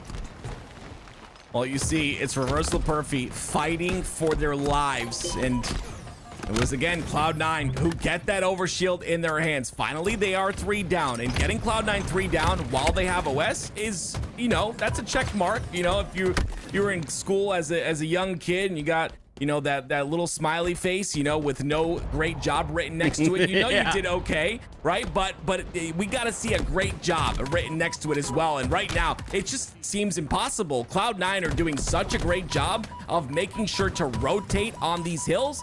And you see right there, they're only 9 points away from closing this series out. Mortally able to control B. Skeptify goes down to the flank from Common there, and okay, Cloud9 have 2 down. Reversal Perfy have 4 up, and this is where you might want to start playing for something like a trip cap. It's risky, but you got to go for it. After 222 seconds straight for Cloud9 and being only 9 seconds away from the win, you got to go for the trip cap, and Reversal Perfy does. Yeah, that was beautiful, right? The spawns come out on the bottom of Nest, which is, you know, you have 2 players trapped down there. You're in a great spot, but like you said, the triple cap allows them to get to 135 and counting here, which is good. And they force the spawns on the yellow corner, which is also good. They're waking up a bit. You see how fast they're acting on these spawns. There's 2 players from the side of Cloud9 here. Look how quickly they react to their spawns and stagger the spawns as well. Another triple cap locked in. Look at the timing, too. You had Mortally in the middle, sort of the anchor of that push, and they had 2 flankers off the left and right shoulder, able to take back C because of it. Now we're starting to see the timing line up here for Reversal Perfy, and that's been all they've needed. They've been able to hang in the Slays department. I actually think they're up again in the Slays department. Quick math tells me they are by about a team wipe and a half. So watch out. This is adding up to a potential miraculous Game 3 comeback upset. It's happening. Yeah, I mean, and Yaxon has that overshield too, and He's going to be able to get C potentially here, which will trade for A. You don't want Cloud9 to get any sort of momentum here, but look at that. Cloud9 are very fast to get C. They are stopped, and then because of that, they're going to get A. No, Reversal Perfy's not going to get A, but regardless, a lot of pressure on the map, and they just crossed the 200-point mark. I have chills. I have literal goosebumps here. Reversal Perfy are pulling off what looks like a miracle with their tournament life on the winner side of the bracket on the line here in game 3. 213 and rolling to 241. Do Reversal Perfy have one of the most incredible comebacks in Stronghold's history? We'll see. This is great too, right? They kind of play slow. They don't go for A right away. Unfortunately, they do go 2 down with Cloud9 all being up. So this is going to be tough for the side of Reversal Perfy. Skeptify, I'm sorry, has to live, and he's not going to be able to, so Mortally getting that kill is huge, but look, he's the last player alive. 3 down for Reversal Perfy again. That capture previously on the C side for Cloud9 could have given them the win, but Mortally wins that piv and stays alive, starts to cap A and B, but B goes back in favor of Cloud9. And with 5 seconds left, you got to overextend here. You got to make your push, but I don't see the numbers advantage that Reversal Perfy need instead. Oh, man. Oh, hold on. Wait a minute. Yes, he's being last player alive. We're going to hold out hope, but no, that will do it. Try as they might. Reversal Perfy, a hell of a comeback. To just make it a 20-second game at the end like that is very impressive, but they gave up 220 seconds to start. Because of it, they had a really big hole to climb out of, and it was a little too tall. Yeah, it's just, like you said, too much went down at the beginning of that game, and yeah, you got the timing. We got the timing for the staggered spawns. They were constantly being able to trap 2 players off of their spawn, push those 2 players, and trap the other 2. They had that timing for a little while. They were able to get that triple cap. Too little, too late. But it's not too late for them. They have the lower bracket run to make now, and definitely possible to still get those first 2 spots in order to get yourself pool play and travel coverage. So if they can clean some stuff up, I think we got a great team on our hands here with Reversal Perfy. No, absolutely, and I talk about this all the time. You can take away positives in losses, right? You can still find your little mini W's strewn throughout the big L that Reversal Perfy just took. And if I'm taking anything away from this, Tim, it's that, okay, guys, like, we started to find our timing at the end of that Strongholds match. Let's just carry that throughout the rest of the day, because that was I feel like I'm breaking it down really simply, but that was really it. Their timing was just off in games 1 and 2, and then 90% of game 3 up until the very end, where they seemingly figured it out and flipped the switch. So for Reversal Perfy, they go down 3-0 in this series, but I think they have something to work with. I think we could see them again after a deep lower run.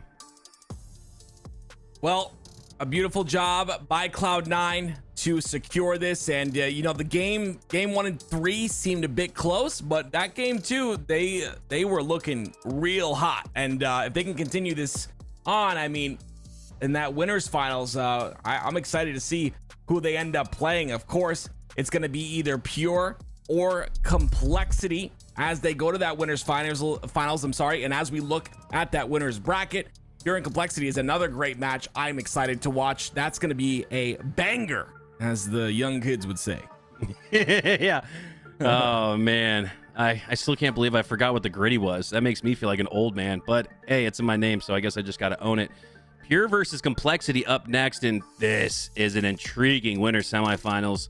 Complexity, we know for a fact that they don't have anywhere near close to the points to qualify via points for pool play at Atlanta. They need to reach the grand finals, and look at that, they're only 2 steps away, but in their way. Pure and a Cloud9 already in the winter final. Pure, this is an interesting team, Tim. This is a team that looked really good with Collect on it. They got top 8 at the previous LAN at HES London, and somehow look even better with Cherished. And yeah, I don't think it's a matter of where Cherished is better than Collect or Collect is better than Cherished. I don't think it's that at all. I think it's just a matter of team composition. And with Collect, you have a damage dealer, you have someone who can play main Slayer, but they picked up a Cherished who is more of like a flex guy, more of like the glue guy, and it just seems to be that is what Pure needed. They got guys like Druck, right? So maybe there's a little bit of contrast, or not enough contrast between the way Druck played and Collect played. Again, I think it's pure team composition, and this team composition is looking really nice with Cherished. He has been the glue guy. He's held it together and held up this squad a little higher than I think people even anticipated them placing. This is a potential top 4, 5, 6 roster right here in Pure. And Complexity, they've been looking really good recently, but I think Pure has the edge in this series. But again, with the breaking shot, a guy like that on the team, an X factor, this series could go anyway. Yeah, dude, I'm gonna be honest with you.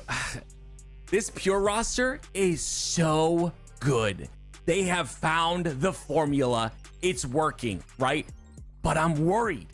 I am so worried about Atlanta. Druck cannot make it to US tournaments. Yes, he went to London. We got to see him on LAN again.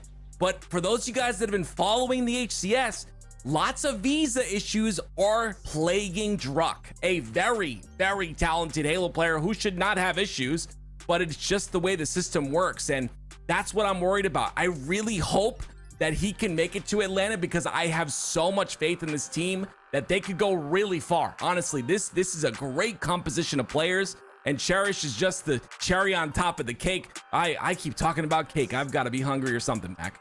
It's morning, dude. What kind of sweet tooth do you have? Anyways, we're going to head to a quick break. We're going to let Tim get his cake, and we're going to reset and re-rack for the rest of this tournament. We might jump into a lower round before we get the winner semis kicked up on the other side of the bracket, but for now, we'll take a quick break. Don't go anywhere. We'll be right back.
welcome back to LVT Halo's continuous coverage of the NA Major Qualifier. A trip to Atlanta is on the line, and Garrett, up next, we got Pure versus Complexity.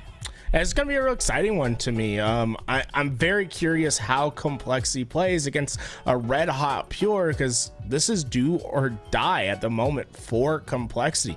They don't get top 2 in this tournament, they will not qualify for pools. Everything on the line.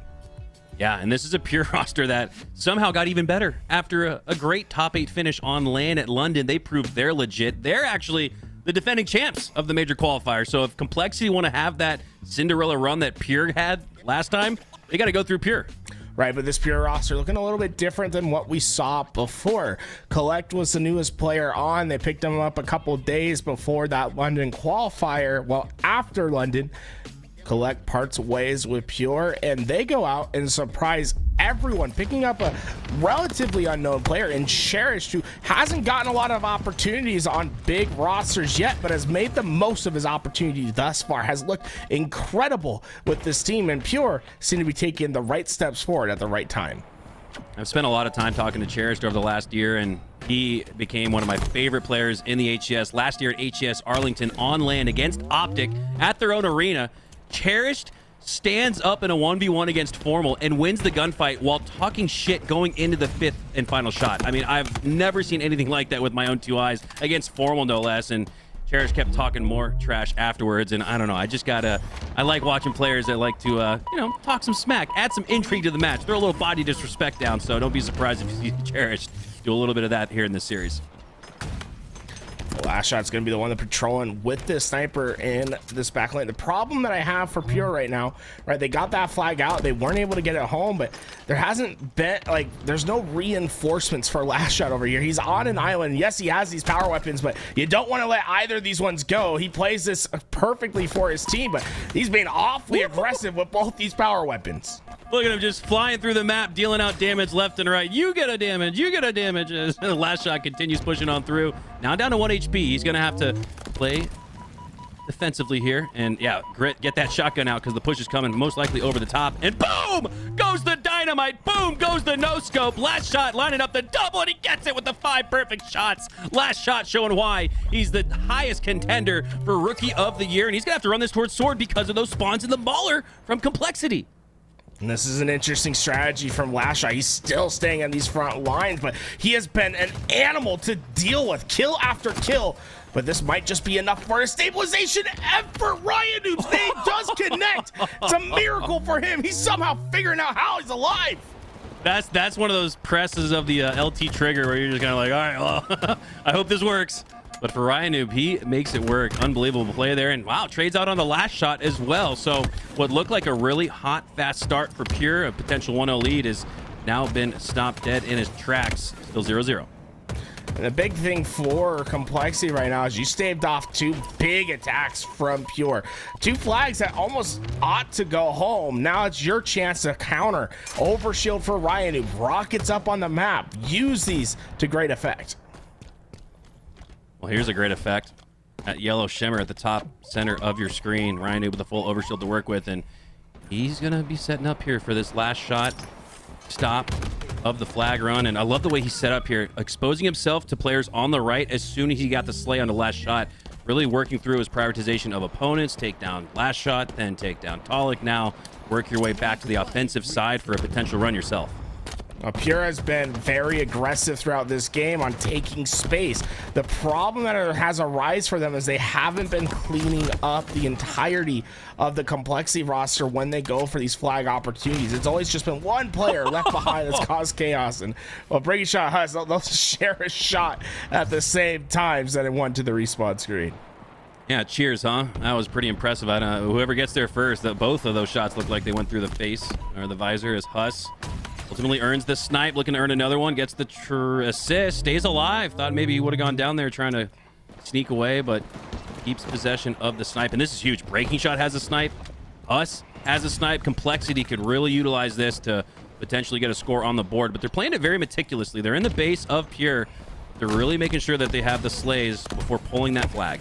You're seeing the difference between two philosophies with Pure and Complexity. Complexity, they get up onto the other side of the base. They're very slow and meticulous with their push, trying to ensure that they get all 4 down and that flag will go home. On the other side, we've seen very aggressive flag pulls from Pure.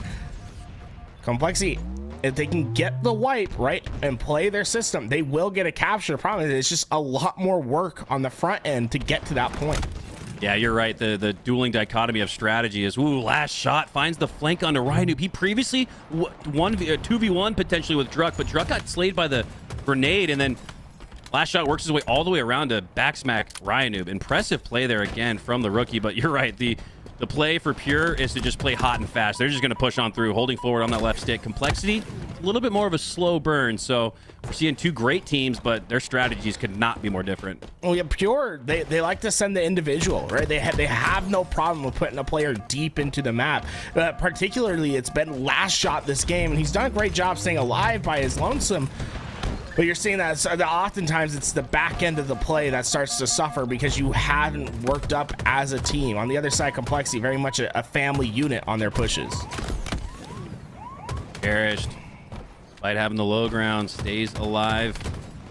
Flag going out, though, for Talik and Pure. And now breaking shot. You can sense his sense of urgency. Needs to try to find a player there on the sword side. It's last shot, and my God, last shot almost takes down 2, but does enough to delay the timing. And Pure, with that strategy, take a 1-0 lead. 6 minutes left, so we're already halfway through. And Pure, for the first time, we're able to successfully leverage their flag position to get a capture, right? There's still players from Complexity that are forward on the map, but they were too far on the sword side, allowed Talik to get that run relatively free on the high side of the map. Talik now positioning himself for a fresh shotgun. Oh, what kind of skin is that? That looks like a futuristic shotgun. Some kind of Forerunner technology. As Talik looks to put that to good use. Takes down Rain. A little slippy with it, but stays alive nonetheless. 1 HP. Looking to maintain positioning here on the sword side. And now Ryanoob gets that communication from breaking shot. That Talik is there. And seen a lot of aggressiveness in both of these winter semifinals. Players pushing into the sword, knowing that the other team has the shotgun. Despite that, Ryanoob still positioning himself right up against the wall of Talik, who again has that shotgun. So curious to see how Ryanoob plays this. He's going to call for help and now push in. Sure, Talik has the shotgun, but look at Rain. Complexity have the numbers. Rain, that is a coordinated effort if you'll ever see one from a team. They didn't only just push 2 at the same lane, they also sent a player underneath on the flank with the repulse. That's 3 players that they allocated to take care of a shotgun in Talik. And my only question about it, right? It's a great kill. You're going to get yourself some leverage on the sword side. Was it worth the resources? You spent a lot of time to get to this point. You better make the play count.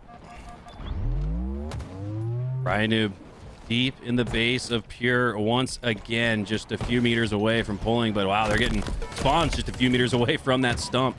As Ryanoob going to trade out because of it. Talik with a huge slay, finds one at the tower, but Complexity building a case for a run here. All 4 go down for Pure, and Complexity should tie it at 1. If not for last shot, but he's being descoped from breaking shot. I don't think he's going to have a chance. Cherish does get through with shots into the back through the long haul, and this will ultimately end up going in 1-1 tie. Sometimes it just takes a piv to win a fight, to win a flag, right? Breaking shot, newest player on the roster. The Slayer for this team wins the big piv and allows that flag to go home. Druck now with the overshield. Oh, and getting set up the lift. That's tough. Ooh, Rhino on the other side has the rockets. Snipe combination. How many T2 combos have we seen today? Call back to Halo of yesteryear. Oh, Rain. That rocket goes just above the geometry of the platform there to avoid any type of damage as Talik pushes in through. He's got support. You can see that line of scrimmage getting inched out further and further. Oh, look at that tidal wave. Talik actually, assuming that the 3 players sent into the red base are enough, steps back a little bit here to play his range and provide some overwatch for his teammates. And we've seen this multiple times now. Pure very heavy on the sword side throughout this game. And we haven't seen much success on the flag run going through that sword side, but look at this reapproach from Talik. An interesting play from him. He realizes with 2 players going down, this flag, it's not going to be captured, right? There's no point in trying to play forward. They know there's someone on their side. They push back towards their side to deal with that player and catch them by surprise. Pollock's been working on his game, man. He goes down here, but I love seeing players put in the work and get rewarded for it. Sitting at 18, 6, and 12, we've seen Pollock really have a good middle portion of HCS Season 3 here in recent weeks and months. And Garrett, have you noticed every time he goes through the long haul, he hits the wall run G-slide just to get a little bit extra boost? Yeah, he's doing and it through rockets, too. He just hit it through rockets as well, which I've never seen before. It's definitely mastering the movement of the map. If you ever want to get by just a little bit faster, can make the difference. And that's one thing that Pure is gonna have in spades is speed. That's what they pride their game on, is being one of the fastest teams in the HCS. This really is an old-fashioned match between the tortoise and the hare, tied up 1-1 in the end game. 2:20 left on the clock as Pollock lines up his shot onto Ryanoob, gets the shoulder, takes him down to 1 HP. Pollock now setting his sights back towards Ryanoob. You have to imagine he wants a little bit of a second chance at that headshot. He's going to line it up, but Ryanoob's not going to give it up. So far, I mean, it's when we look at last shots play in particular, this guy has been just flying at his opponents, and you can see it once again, right? He takes the fight all the way from first, he hits the curb side immediately, repositions, gets the big fight, and will get the sniper on it. Pure has been funneling all of their attack vectors through last shot's ability to get slays. Complexity, though, look about as aggressive as Pure has looked at some points in this match, and they're utilizing that to get a good pull out. Druck with the last second shot potential to stop this run, and he gets a crucial double kill just as that run was going across the green hall. Druck takes down 2 and stops it, but breaking shot able to pick up where he left off. Cherish now, like he was previously, might not have the angle, does have a cheeky GB grenade, and oh my god, if that had landed and stopped that run, that would have been one of the most incredible plays of the tournament. But instead, Complexity gonna score 2 in a row to take a 1-score lead with 1 minute left. Breaking Shot's been directly responsible for 2 flag captures now for Complexity. The first one was off his pit fight. The second one was off his ability to stay alive. Druck was doing a ton of damage over in that tower, but he stayed waiting, ready for an attack over on the long haul side. He eventually pushes up and gets the flag, and because that flag was so forward, well, they just had perfect timing. Allows this one to go home. Pure setting up another one of those sword side runs. It hasn't been successful yet this game, but we'll have to see if that can change. Jarrett using the green hall like a fulcrum, just working his way back and forth between the red and blue base. Now getting a little bit more offensive with it, but he's going to get shut down. This goes down for Complexity, but more cleanups come through. Pure go 3 down, and that should do it. If not for Pollock having some sort of miraculous 1v4, I don't see it happen, and that will do it. In fact, Complexity take game number 1. You can see desperation starting to come in for Pure. It's just going to be about getting down range. Druck is in the back base. Can he get to this flag in time? No, he's going for the slays instead. Last shot's there. Last shot, pull the flag. It's overtime. Extra time on the clock. Sniper's up. 0-0-0 was on the clock. Now the pie chart is on your clock, on your screen, and I'm losing my mind. Pure have a chance, but they go 3 down. Complexity look to have regained and stopped it. They will ultimately take game number 1. I got to pause and wait a little bit longer after that last second grab from Pure. Keeps things interesting, but Complexity take it nonetheless. And there's just a little mistake that happens, right? Druck wasn't 100% certain on what he wanted to do, so he pushes left towards cuts towards his flag carrier while all the players are down from Complexity. This doesn't seem like a big deal, but what it does is it opens up the courtside spawn over at Sniper, where 1 player spawns. By the time that Druck doubles backs, gets that sniper, and starts to work on cutting off that spawn influence, well, the damage is already done. A player was waiting there, killed him, and eventually Pure wasn't able to get that flag back home. Once again, seeing that Pure they like that sword side run, they just weren't able to successfully accomplish what they set out to do. All right, I know Complexity won, but I'm going to glaze last shot a little bit here. 2K plus differential in damage, 8,500 damage dealt, 6,500 damage taken, and that reminds me of when last shot first broke through at the start of the year. It was on the Halo Data Hive leaderboards where he was #1 in damage differential by I think a count of 12,000 was the next highest in second place. I mean, my God, last shot is unbelievable, and that bodes well for a Pure roster that actually looked to have dealt out more damage and slays in that game number 1. So heading into a game 2 Slayer, Pure have a great chance to come back and tie it at 1. Complexity just was more objective efficient. They didn't have as many opportunities as Pure, but when they were able to get to their spot, they found the wins in the game. It all comes down to that flag that they eventually threw out in the middle and were able to get back home. All right, here we go. Kicking things off. A game number 2. Complexity take a slight lead by 1. Still early, though, as Huss has the plasma pistol. Just looking to stay alive in the vents. Last shot down to no shields, but active with his positioning, able to take down Ryanoob. Huss now recharging that plasma pistol with camo up. And it connects onto Talik. And Talik goes down. Unbelievable. How did that PP hit? You don't normally see the noob combo sniper combination for a kill, but working to great effect right there for Complexity. Able to take down Talik, and well, Camouflage eventually gets neutralized, but it's already a big deal just to ensure that a Camouflage doesn't get away on the other side. Druck now with that sniper at the snipe tower, and we saw how crucial this was in the previous game 2 of our winter semis, as Cloud9 quite literally held on to the snipe and the snipe tower the entirety of the game. They won because of it. Pure looking to do the exact same thing as Druck. Takes the face of 1, starting off his match here with the Slay. Now looking to push on through, and this fits Druck's personality. This is he played so passive on that tower. It's surprising that he just lets the Jets loose. He played quickly to try to flip out these spawns, but Complexity, they've been very quick to not get caught on this long ranging flank that Pure was trying to accomplish. Yes, Pure still was positive in the engagement, but Complexity has the better position on the map now. Us pushing up through the lower side of the map as a weak last shot. Gonna go for the cleanup, but last shot wins it instead. My God. Last shot's a lot of fun to watch. And don't do it again to Ryanoob! How the hell does he take down Huss and then Ryanoob at 1 HP? This is nuts. Well, if you're wondering who had the best accuracy in almost every HCS tournament since he's gone pro, it's last shot. This guy just does not shoot his gun unless he's confident that bullet's gonna hit, and well, so often you're gonna see him just come out with unbelievable wins because of it. When we talk about players that got a buff because of the bandit rifle, last shot on that top of the list, if you miss a shot, he will punish you.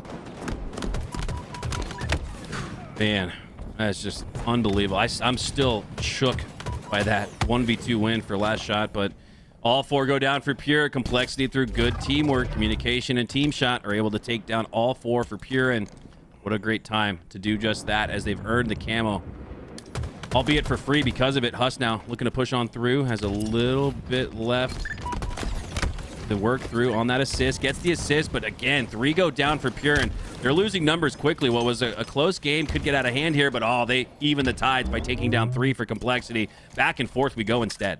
All right, last shot had a huge game in the flag where he went just about plus 20 and already keeping up with that pace, plus double positive in this game thus far. Sniper in his possession with full ammo. This is where the game could start to shift focus towards Pure. Last shot, he's setting this reticle up low because he anticipates a slide through from the opposition. Instead, he's going to slide through and take the fight to them. Numbers advantage for Pure here. They could really strike. This is where they like to strike. Cherish gets 2.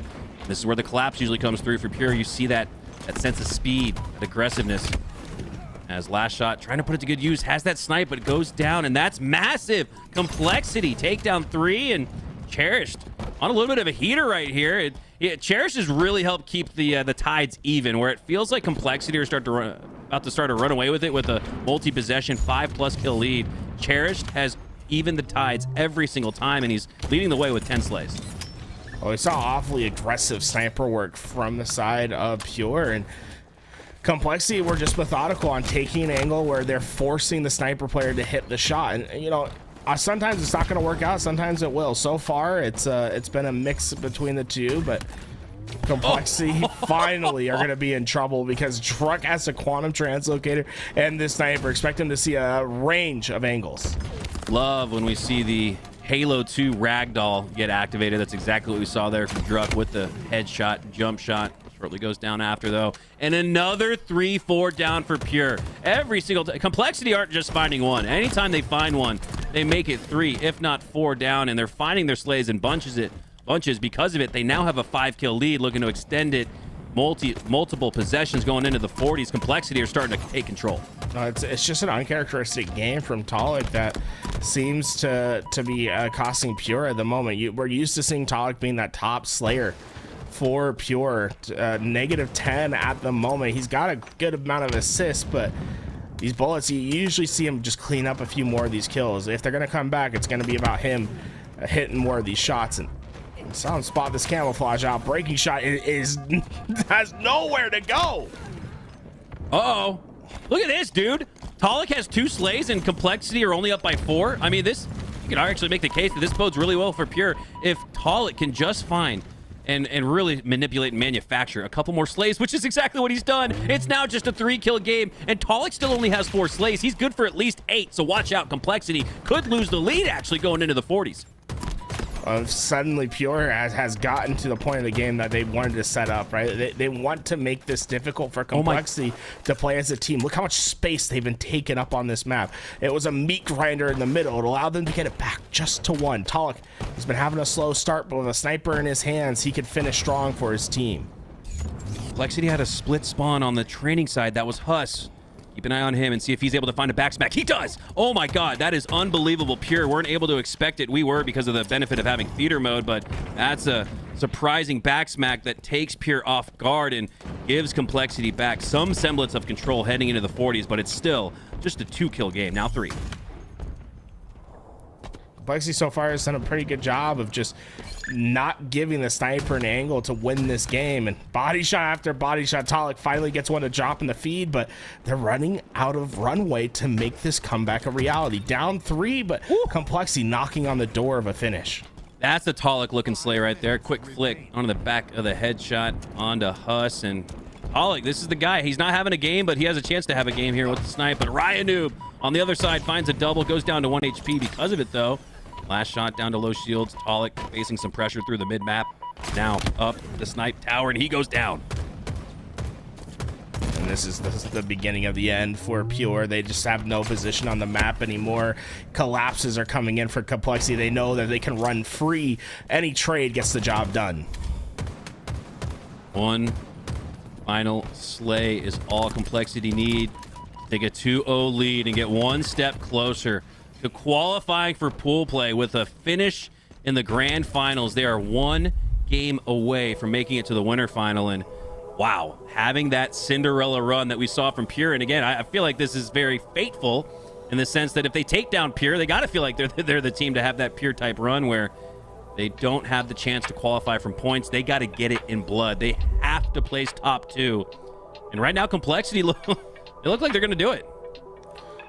Well, Huss having a game to remember. 4,700 damage for him, and he was oftentimes the player that would stave off the comeback from this Pure roster. Pure, they were always within striking distance throughout this game, but were never quite able to take that lead and control their own destiny. On the other side though, Last Shot has been incredible in this series. 4,500 damage, leading his team once again for Complexity. In order to shut this door on this Pure roster, it's really going to be about shutting Last Shot down, not letting him come up with these big clutch opportunities that keep his team in the game.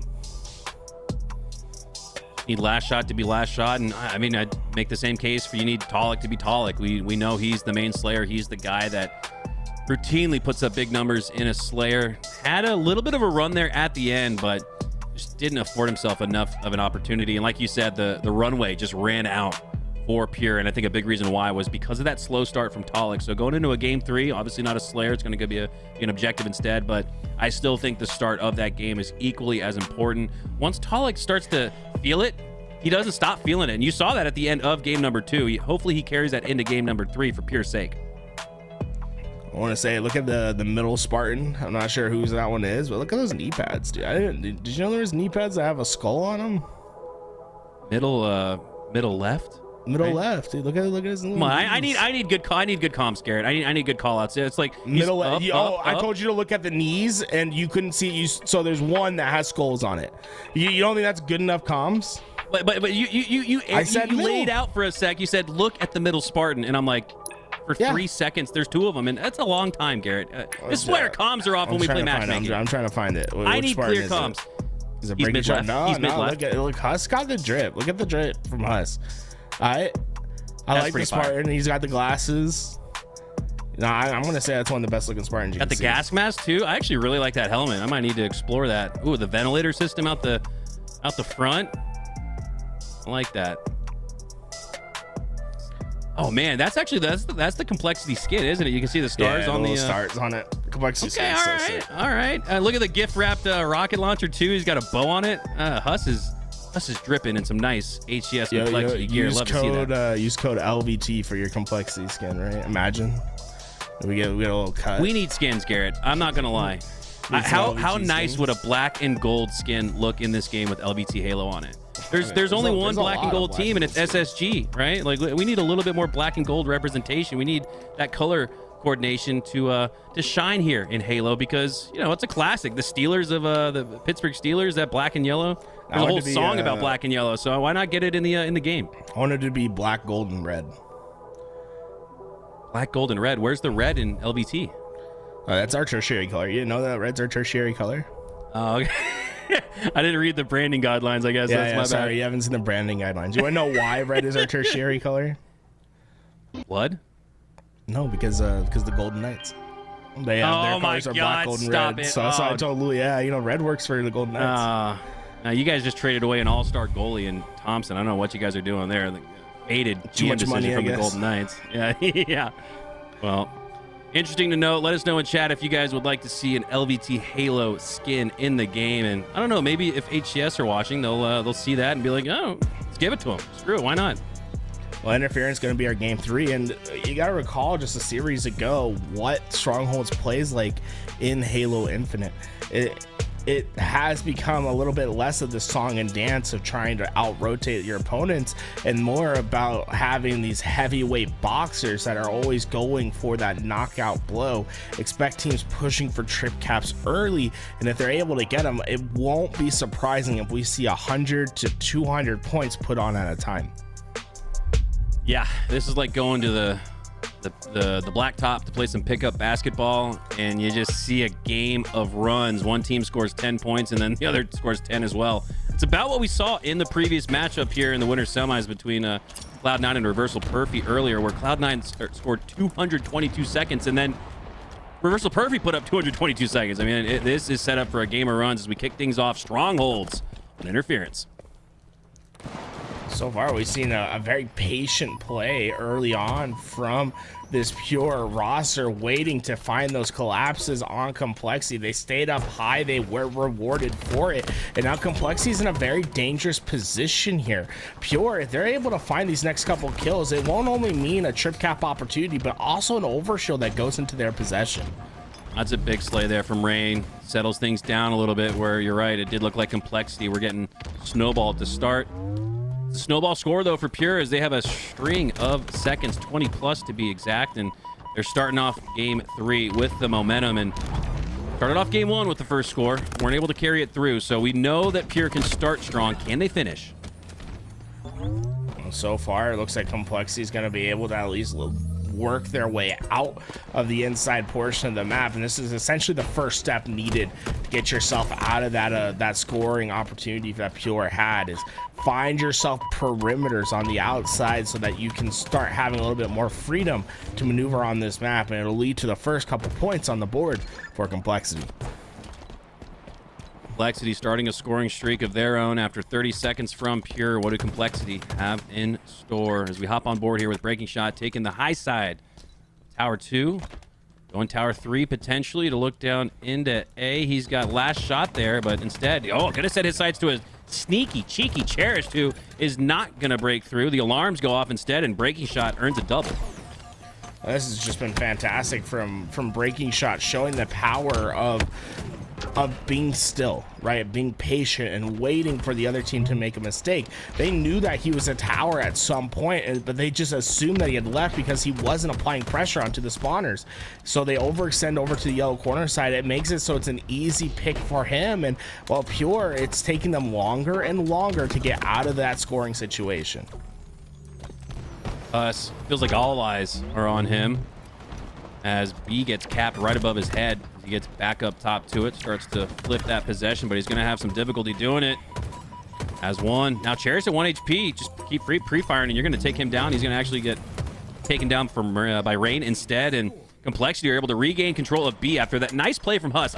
Very impressed there from Huss. He had that overshield absolutely obliterated. Yeah, I mean, that was fantastic from Huss. He's essentially in a 1v2. He did a fantastic job of isolating the angle of the player that was within Nest.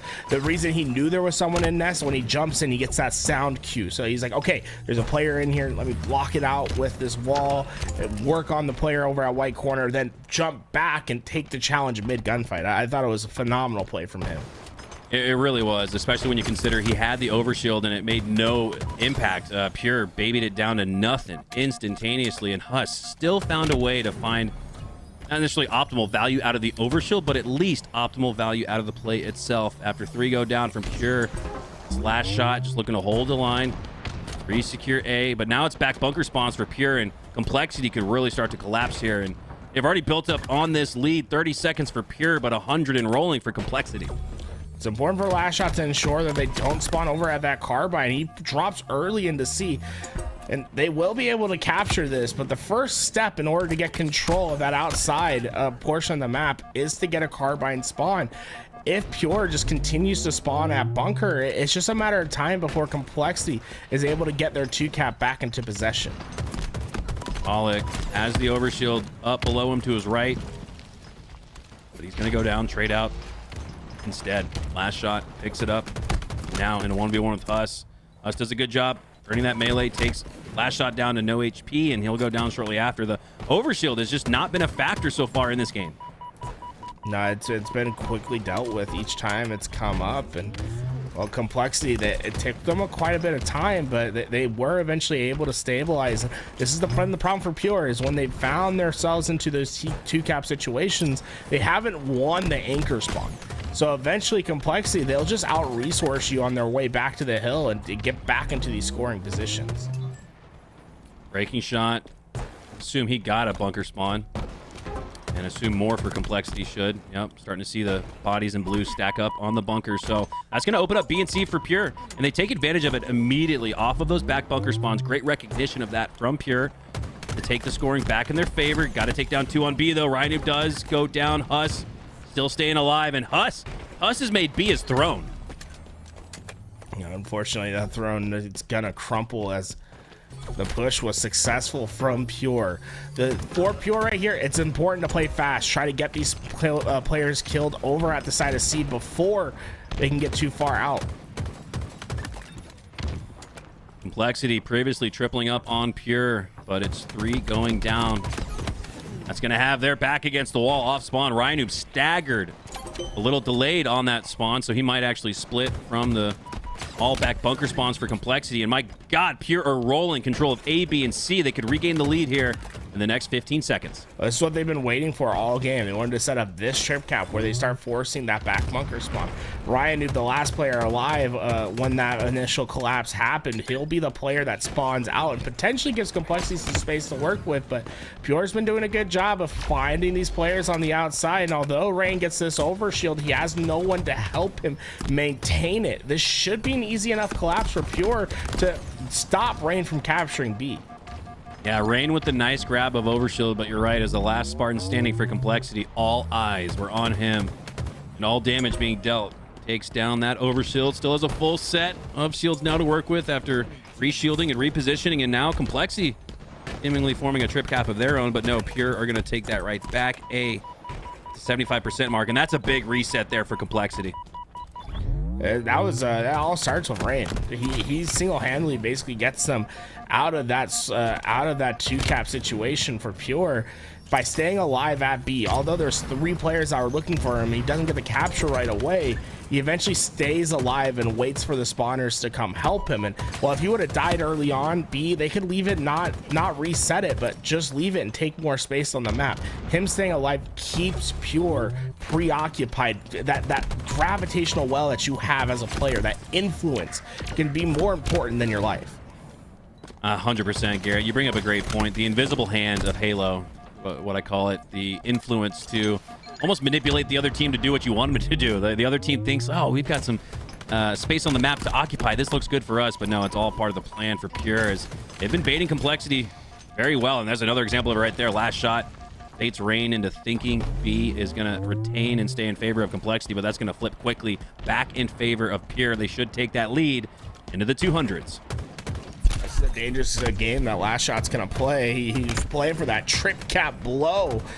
He does get the trade out, but now it's going to be a question of where the spawns are for either of these sides. Almost everyone sees the respawn screen, but Complexity spawns up first, and Pure, you can see, trapped at the back of Bunker. Eventually, Complexity can work their way towards B and work on a trip cap. And Rhino's got a full heat wave to work with, full OS, but God, that gets Baby down instantly again. Overshield. Pure just not had that impact. Complexity, Hem and Hod, their way into that setup. They had Pure dead to rights at Bunker. Somehow, some way, Pure gets out. They're able to take space. They get the kill on Ryan Noob as well. And now, even though Complexity is scoring, you just don't feel good about it. Pure has this ability to get right back into a scoring position. I am not sure how Pure were able to manufacture that off of a team wipe, off of a Ryan Noob overshield grab. It's Pure instead with control of B and C in the lead heading into the 200s. What a clutch scenario that was for Pure. And Last Shot just looking to anchor and hold this carbine side of the map. And watch out when he starts to G-slide. He's got something planned. Talik looking to make a 2v1 out of it. Doesn't. Now it's a 1v2. It goes down to the double. Last Shot. Look at that setup there. Just lining up the shot. Takes down Huss with it. Drux instant to get back into this hill. It's gonna come down to a big gunfight here on Ryan Noob. You can see Complexity still spawning on the outside of the map, but if Drux is able to win this fight and secure these spawns, Complexity, suddenly their next spawns are going to be in Bunker. And with A already being captured for Pure, this is going to be an easy collapse for the side of Pure. This is it.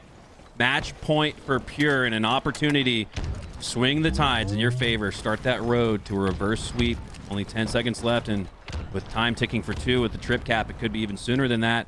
247, 248, one final push, and it won't be enough. Pure are going to end up taking game number 3. Complexity got all the way up to about 167 to 60 or so. They had about a 100-point lead at that point, and they didn't score again, just about. It was pure domination from Pure. And Breaking Shot, I mean, not Breaking Shot, Last Shot, the player that is just causing chaos for Complexity once again, leading his team in slays. They need to find some sort of solution to the impact that he's been having on these games. 25 slays, Garrett. The next highest on his team was 16. And look at the damage output's going to be even more impressive. Another damn near plus 2k damage differential from Last Shot. That is insane. What is it? Is it like 100, 120 points for one shield? So plus 2,000 damage disparity. I mean, this guy's putting up numbers you'd expect in a matchmaking lobby. I'm at a loss for words. Last Shot is just well above where anybody else is in not only in this lobby, but it feels like in the game. It's just surprising at how consistent he's able to do that, right? It's not like he's having these hot and cold games. It's consistently outputting damage. It's consistently leading on slays. It's consistently having the highest accuracy in a lobby. There's something about the mechanics of Halo Infinite that he is just naturally proficient at. And yeah, he might be naturally proficient, but you can also know that he put a lot of work to hone that proficiency to become one of the best shooters in Halo Infinite.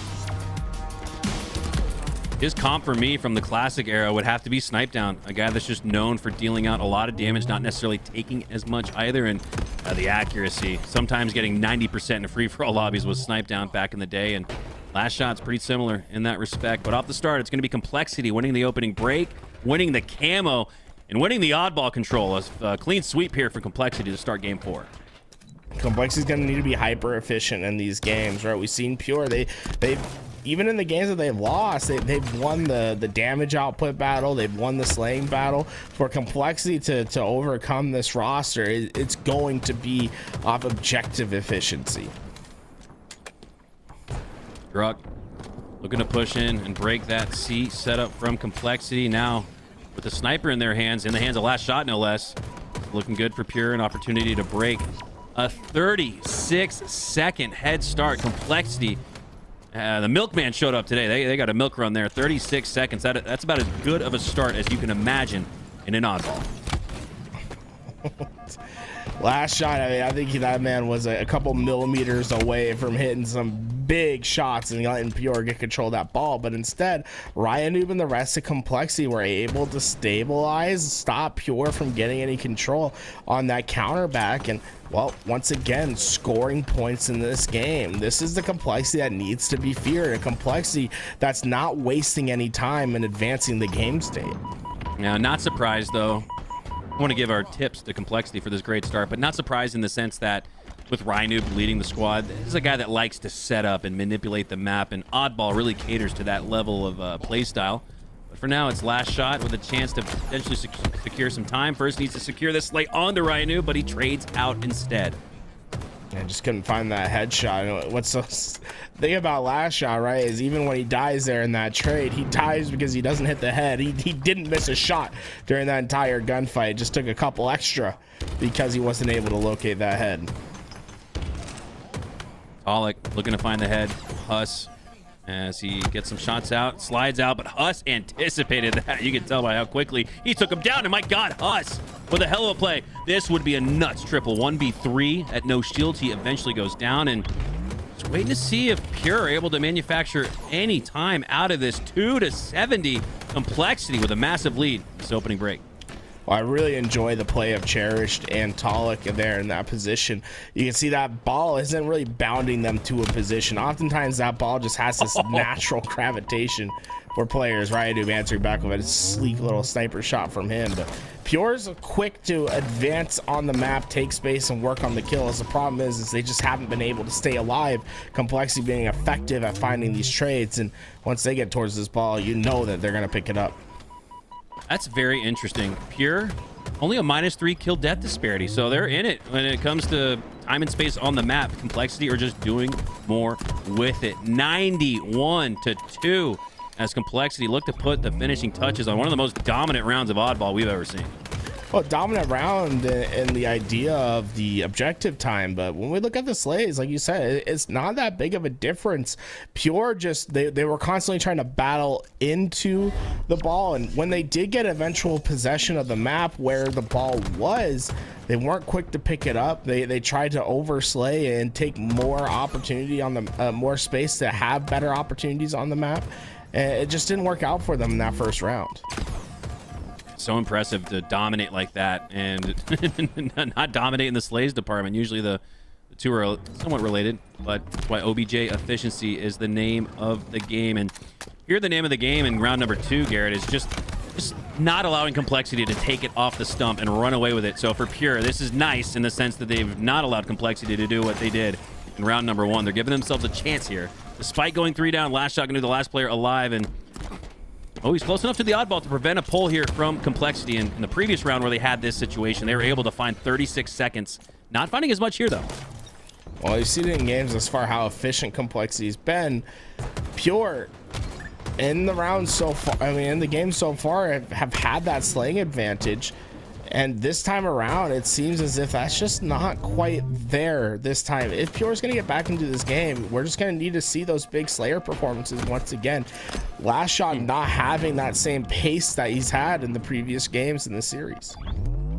Well, that's very interesting now that -3 balloons to a -7. So Complexity find double the disparity that they had in KD, and Pure find the ball time instead in round number 2. It's hard to make sense of that, but 13 seconds nonetheless for Pure, despite getting outslayed heavily here in round number 2.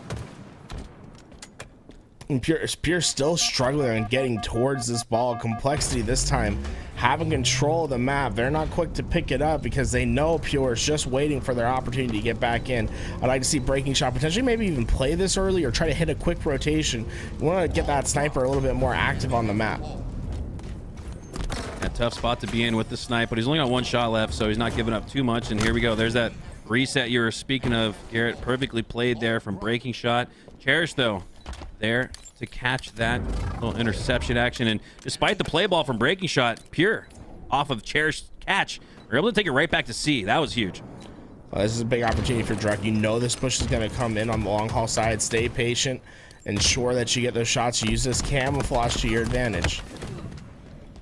Oh, Druk goes down, and that was the line of defense that needed to stay up for Cherish to hold that oddball and continue holding it as he resets things into the drink. Tolik goes down. 3 go down in total for Pure, and Complexity are going to win the oddball off of the reset. Last shot just looking to line up onto breaking shot. It's the battle of the shots going on. And another well-timed heady rotation here from Complexity. This is part of how they were able to manufacture a win in round number 1. I'd like to see Pure be a bit more patient in their play. They know what's going to happen. Oftentimes they're ready for it, but they're too quick to try to battle it out. They always feel like they have to be the one that makes the move. You have camouflage at long haul. Let the players push up towards you. Find them by surprise, off kilter. Take more of these off angles. Instead, we're seeing Pure oftentimes in that front line being the ones that are pressuring into Complexity, but so far Complexity has been turning that pressure into diamonds. They have found fantastic play throughout these high pressure moments. Yeah, I think Complexity going up against a team like Pure that likes to play fast to Complexity's methodical setup orientation. They're just setting traps, and you're right, Garrett. It looks like Pure running right into it, but last shot though. Off the reset, gonna be able to rotate that oddball. Tolik just looking to stay alive with the grapple, but he goes down to Rain, and it's gonna be difficult for Pure to manufacture at least a string of 10+ seconds. Instead, they're gonna drop the oddball, play for Slays here. They gotta hold the line and defend it. Well, Complexity was able to battle through the anchor spawn once again. That ball doesn't go into the pit. Now camouflage up, ball in their possession. Complexity is in their bread and butter. They have a setup. They're able to know where this push from Pure is going to come from. Expect to see them get a massive chunk of time. Ryan Noob looking to respectfully bait his teammate here, Rain. For the back smack, but wow, Cherish picks up on that. Just a little shimmer of camo was enough for Cherish to spot it out. And Ryan Noob there on the backside of C, just looking to stay alive. 2 down for Complexity. He's gonna be able to stay alive. And he takes an immediate shot onto Druk, sensing that camo is gonna dissipate here soon. It does. I think that's why Ryan Noob was so antsy to take that shot onto Druk rather than bait him in like we saw previously. I would like to see Ryan Noob pick up that ball and try to get a play ball position with it. Instead, he lets Pure get into their spots, but staying alive, prolonging his life, and making this nerve-wracking for Pure. They're going down on this rotation as they try to get this ball to safety. It's costing them numbers, Complexity. If they're able to move up the map quick enough, they could find themselves in an ideal spot with that ball in their hands. Look at this. Like you said, Ryan Noob could have reset things at the back of C. On the flip side, it's quite literally the oddball on the flip side. Oh my god, they're making a full circle. It's like a NASCAR track, the Daytona 500. As the oddball starts at C, rotates through A into gold, and now making its way back to C. That's just Complexity was able to eventually catch up to Pure, but Pure very aggressive with these ball rotations thus far. They're playing fast and they're trying to keep this thing away from Complexity. I think they're just trying to do too much with the resources that they have at times, right? Tolik and Last Shot, last players alive. You'd like to see Last Shot maybe play more of a Slayer role there than trying to get that ball back towards his team with no numbers to come back to. I'm not sure where the member of Complexity went there. Huss ended up having to fight a 1v1, whereas it should have been a 2v1 for Complexity instead. Pure rolling a little bit off of that, but Complexity rolling with more ball time. Ryan Noob at the top side of Elevator controlling more of it. As he resets, senses the pressure here from Cherished. Drops that oddball back out in the middle, and 3 go down for Complexity. So nice time to reset there. Ryan Noob didn't previously earn it, but now earns the reset and keeps Complexity in it. We could have seen Pure have a good run of time here, if not for Ryan Noob's heads-up play. And he's getting a couple extra slays at that. We're seeing it happen again, where Pure, they're being very aggressive on these ball carries. Like, they're trying to... I like to use the word cheat out the timing, right? It's like you don't quite have the timing, but because you don't have the timing, you think the other team's not going to expect it, so you go for the ball. But Complexity's been ready every time that they picked up this ball, have cut them down each time, and we've seen a largely ineffective and inefficient game from Pure when it comes to this ball time, because I feel like they're trying to do too much. But with only 20 seconds of neutral time, Pure have the opportunity to still win this round. It's going to come down to this next push. Truck needs to land this final shot. As he does, gets the slay. 69 to 69 with 22 seconds left. This one is close. Talik going to stay alive at A2. Waiting on that push. Might want to get a reset here. It's so difficult though with 15 seconds left. He threw it back in instead. Complexity only has 10 seconds to get to this ball though. Last shot, last player alive. But all he has to do is keep them off the ball. 5 seconds to go. He has a grapple. He can still potentially get to this ball in time. Oh, the great grenade there from Ryan Noob. A nerdy nade from Ryan Noob. Takes down what looked like a last shot capable of stopping that game winner from Complexity, but he is not. Complexity, despite a hard-fought game number 3 and 4 from Pure, Complexity are going to take this series 3-1. And I think Complexity just played the better team game. Throughout both those rounds, we saw a very different Pure in round 1 and round 2. Pure trying to be a little bit more scrappy with that ball, but I think we're oftentimes a little bit too quick to play towards that objective. Have trust in your slays. One thing that stayed consistent throughout the entire series, though, was the damage of last shot. Still having that plus minus that you like to see. Ryan Noob stepping up in a big way for his team. 7,700 damage, and we saw that as he was more occupied on playing that slaying position, and we never really saw him get too focused in on that objective like we oftentimes see in different game types. Yeah, that's a good point. You bring in Breaking Shot to play that Slayer role, but Ryan Noob says, I still got a few tricks up my old sleeve, as he finds the most damage in that match. And Complexity stamp their ticket to the winter final, where they'll take on another blue team in Cloud9, and Complexity one step away from earning their spot in pool play via a top 2 finish here today. And that's the miracle run. That's the Cinderella run you love to see. Like we said, Pure made it last tournament, but Pure gets shut down by Complexity. So Complexity got to feel like they got the mojo going right now. Yeah, I think this is the tournament where Complexity needs to prove that this team's going to be able to get the job done. Just one more team stands in their way before qualification. Cloud9 already has their ticket punched, as they're the #1 seed coming into this tournament. Whether they get it done from pool play or points is the question. Complexity have everything to lose in our next coming match.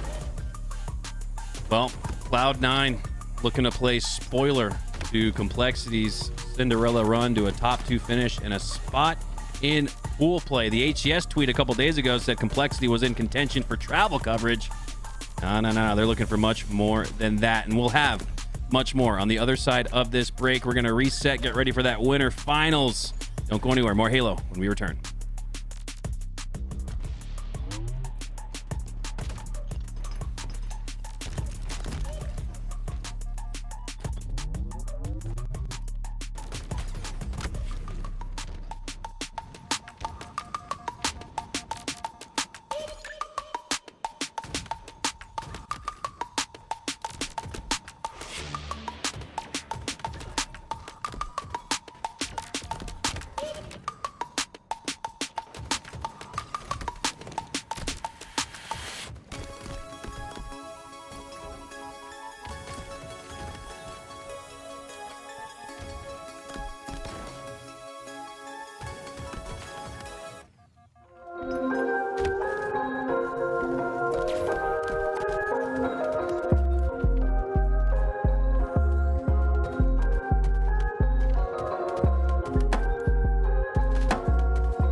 HCS Atlanta qualifier. This is day 2. We've gone through a lot of bracket already, but now we're off to the very end of it.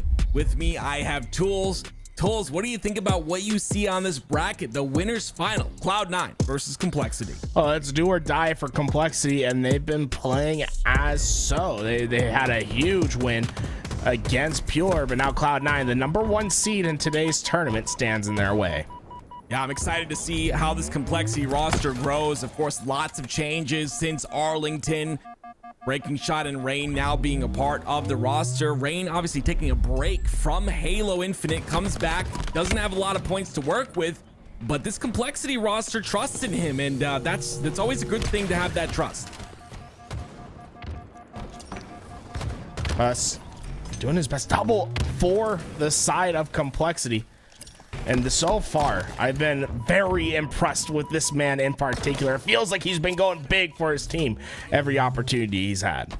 Oh, Huss has that shock rifle in one of the most important positions on the map here on top ledge. A little bit of pressure you see developing towards that glass side, and it's going to be Suspector who's the first point of contact here. Septify does fall, so it's going to be Huss all by himself. 3 down for the side of Complexity. And Huss has really just been on a patrol. His team, they'll eventually get into this hill, but he's been the one that's been trying to hold Cloud9 off since, and it's 5 in a row for him. He'll find his way towards this hill, and Complexity, the only reason they have a chance for this thing at the moment has been because of the play of this guy on screen. Yeah, sometimes one player can take a play and turn it into the team's favor, especially with that shock rifle in his hands. It's Huss, who, like you said, hasn't died just yet, going to trade out his life there. It's 6-2, 6-2-1, I'm sorry, to start this game off, but it's Complexity in complete control of this hill. They'll take hill #1.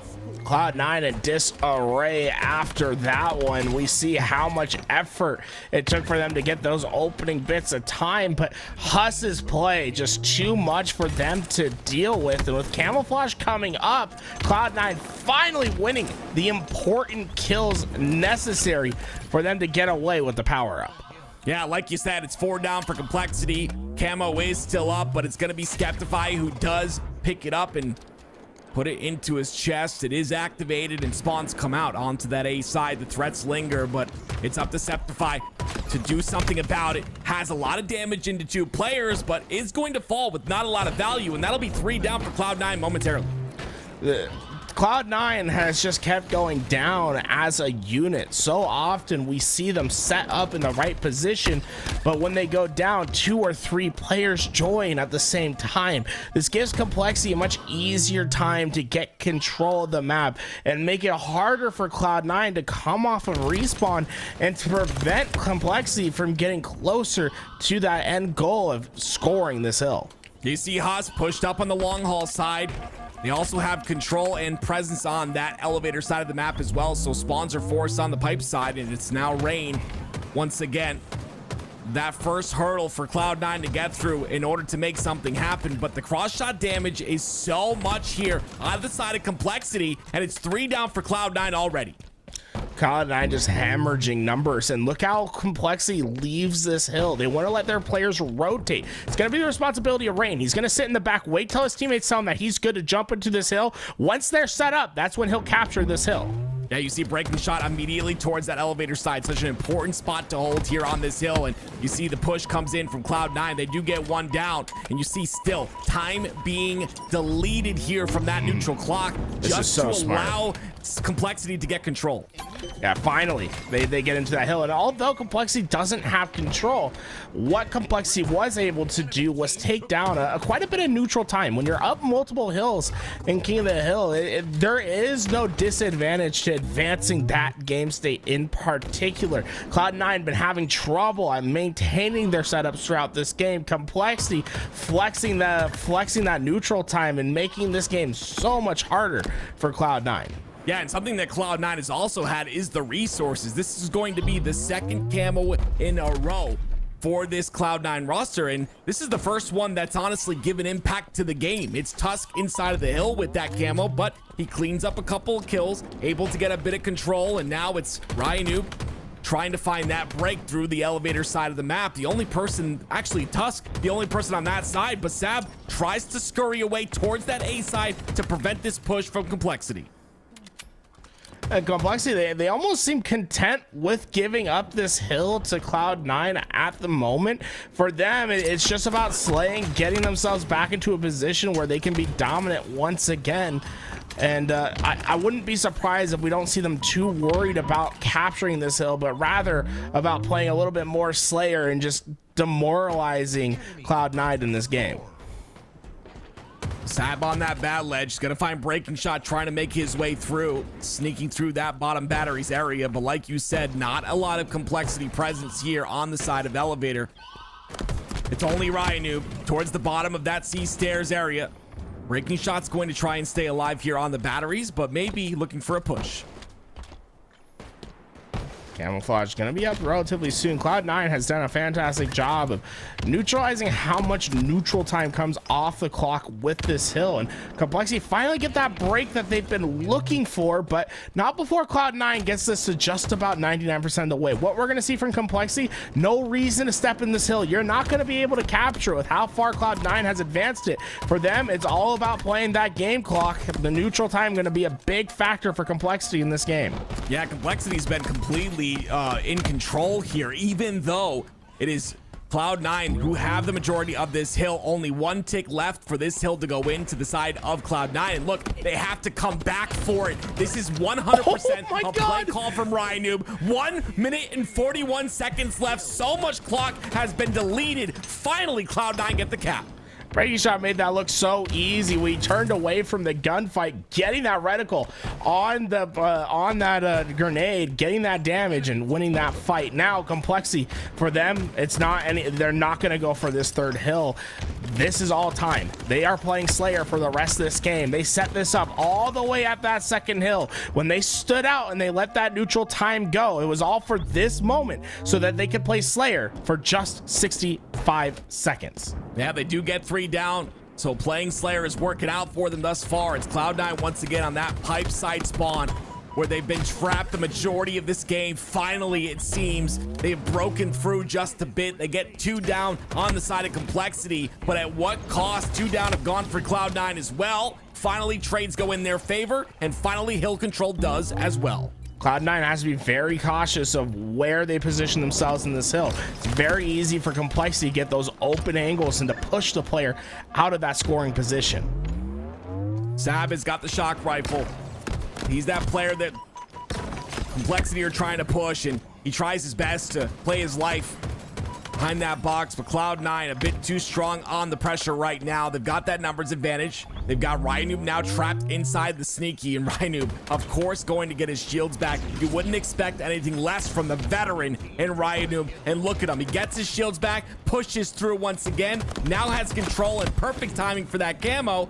At least he's got a lot of damage, and Complexity will try to secure that camo for themselves. Well, this hill has just been so hard for Cloud9 because Complexity doesn't have to worry about the general rules of King of the Hill. All they have to worry about is anchoring a spawn and letting the players loose. Look how aggressive Rain is being. You'd never see a player push up this far when this hill is on the other side being grabbed. It's just you have a lot more freedom to make your plays. So here's the problem, though, with Complexity playing time as much as they did. They've gotten a little lackadaisical, I like to call it. This hill could potentially be capped here. There's still 15 seconds remaining, and now Rain forced to push in aggressively towards that C-plat side. He's got to walk through the hill to try and find Septify. A massive fight right here. Septify wins it, but he ends up going down to Huss.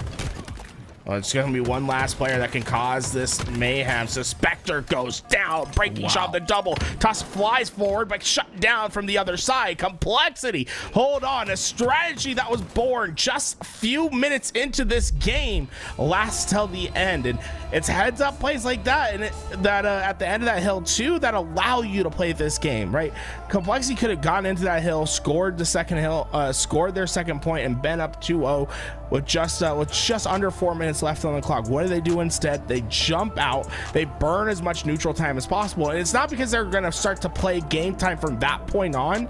It was to give them the option to, if Cloud9 were starting to win on that third hill. Well, Cloud9, they did a fantastic job of getting a lot of time on that third hill. Complexity quickly shifted gears and started to play Slayer, a risky strategy in the sense that you can let Cloud9 come back early in the game, but a strategy that works nonetheless. Yeah, I was gonna say, you always think about Ryan, you always think about that, about him as a player, thinking ahead and always making those play calls. This time it worked out, but that was risky. I mean, Cloud9 got very close to tying up that game, and yes, I love that it was called at the very beginning, and sometimes those play calls will work at that time, and it ended up working out. But Cloud9 fought back, and that's got to give him a bit, maybe a shred of confidence coming into this game number 2.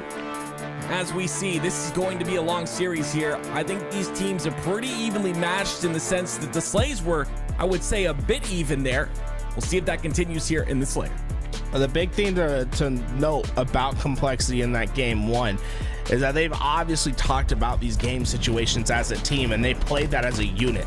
We didn't see any sort of player going rogue, standing in that hill and not allowing their win condition to progress. And that's what I like to see, a team that's all on the same page. No one is going to step out of line in the Ryan Noob system. Well, you see a couple players from the side of Cloud9 that do have power weapons in their hands, one being Spectre here with his stalker rifle. Very important weapon to have on the map. Now spawns inside of the red room, which is a little bit of a risky position to be in. Rain doing his best to play his life. The pressure from Cloud9 a bit too much here. You see the staggered pushes are turning into trades here. Cloud9 coming out on top of those by 2. Well, the one thing that was in the favor of Cloud9 in game 1 was the power-up control, and we're seeing it once again. It's the Spectre going to be the one that gets away with this camouflage, quickly dealt with from Complexity, though you can't count on that each time. I'd like to see Complexity be a little bit more well-positioned for the next camouflage. Skeptify sitting on that PD side. Like you said, Spectre doing all he could with that camo. Has 4 assists in the game already. 1, 4, and 2. Good stat line to showcase that chemistry and teamwork on the side of Cloud9, or at least Spectre as an individual. And you see the push coming through on that B Street side. It's Spectre, the first point of contact. He's going to go down, and so is Septify, who was in the PD. That's 3 down for Cloud9. One thing to note for Cloud9 in this game is Septify's ability to turn it up in the Slayer. When you look at his stats throughout LAN placings, his best stats come in Slayer, and it's not by a small margin either. Expect him to be the player that focuses, that the Cloud9 focuses around in this game. Spectre and Sab both fall. That's a couple clean kills here for the side of Complexity, which will push them forward into the lead by 1. And now it's a camo in the hands of Ryan Noob. This is the player you want to have this camo. You want to have this camo, I'm sorry. Trying to find an opening here. Looking, maybe waiting for information in the comms. The push comes out from Tusk. He's going to get the big kill on the tram side, and that'll be a bit of control here for Cloud9. Ryan Noob not really finding any value from this camo. Only like 5 seconds left to go in it. Well, Cloud9 made an educated guess. They thought that the camouflage moved up towards B, so what do? They don't give any angle towards B whatsoever. Ryan has that camouflage dissipate without him even getting into a gunfight. Yes, he'll be able to get this red gun and have some action on the backside, double for him. But Cloud9 making an effort not to give him opportunities with the camouflage. But sometimes he just needs to be visible for him to make the play. Yeah, it's again the stalker rifle. That's the big factor here. Such a powerful weapon.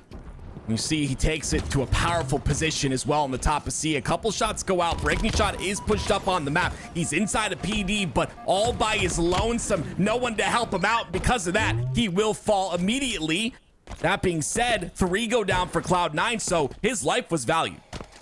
And slowly but surely in this game, we've seen Complexity start to increase their rate of play, getting a little bit quicker. Ryan was the player that caused all the mayhem over at C. Well, he takes a full lap and ready to potentially do it once again, causing damage over on that B side, letting his teammates get to position. Complexity ready to collapse once again. The opening pick is what's going to really matter here. Who will be the one that goes down first?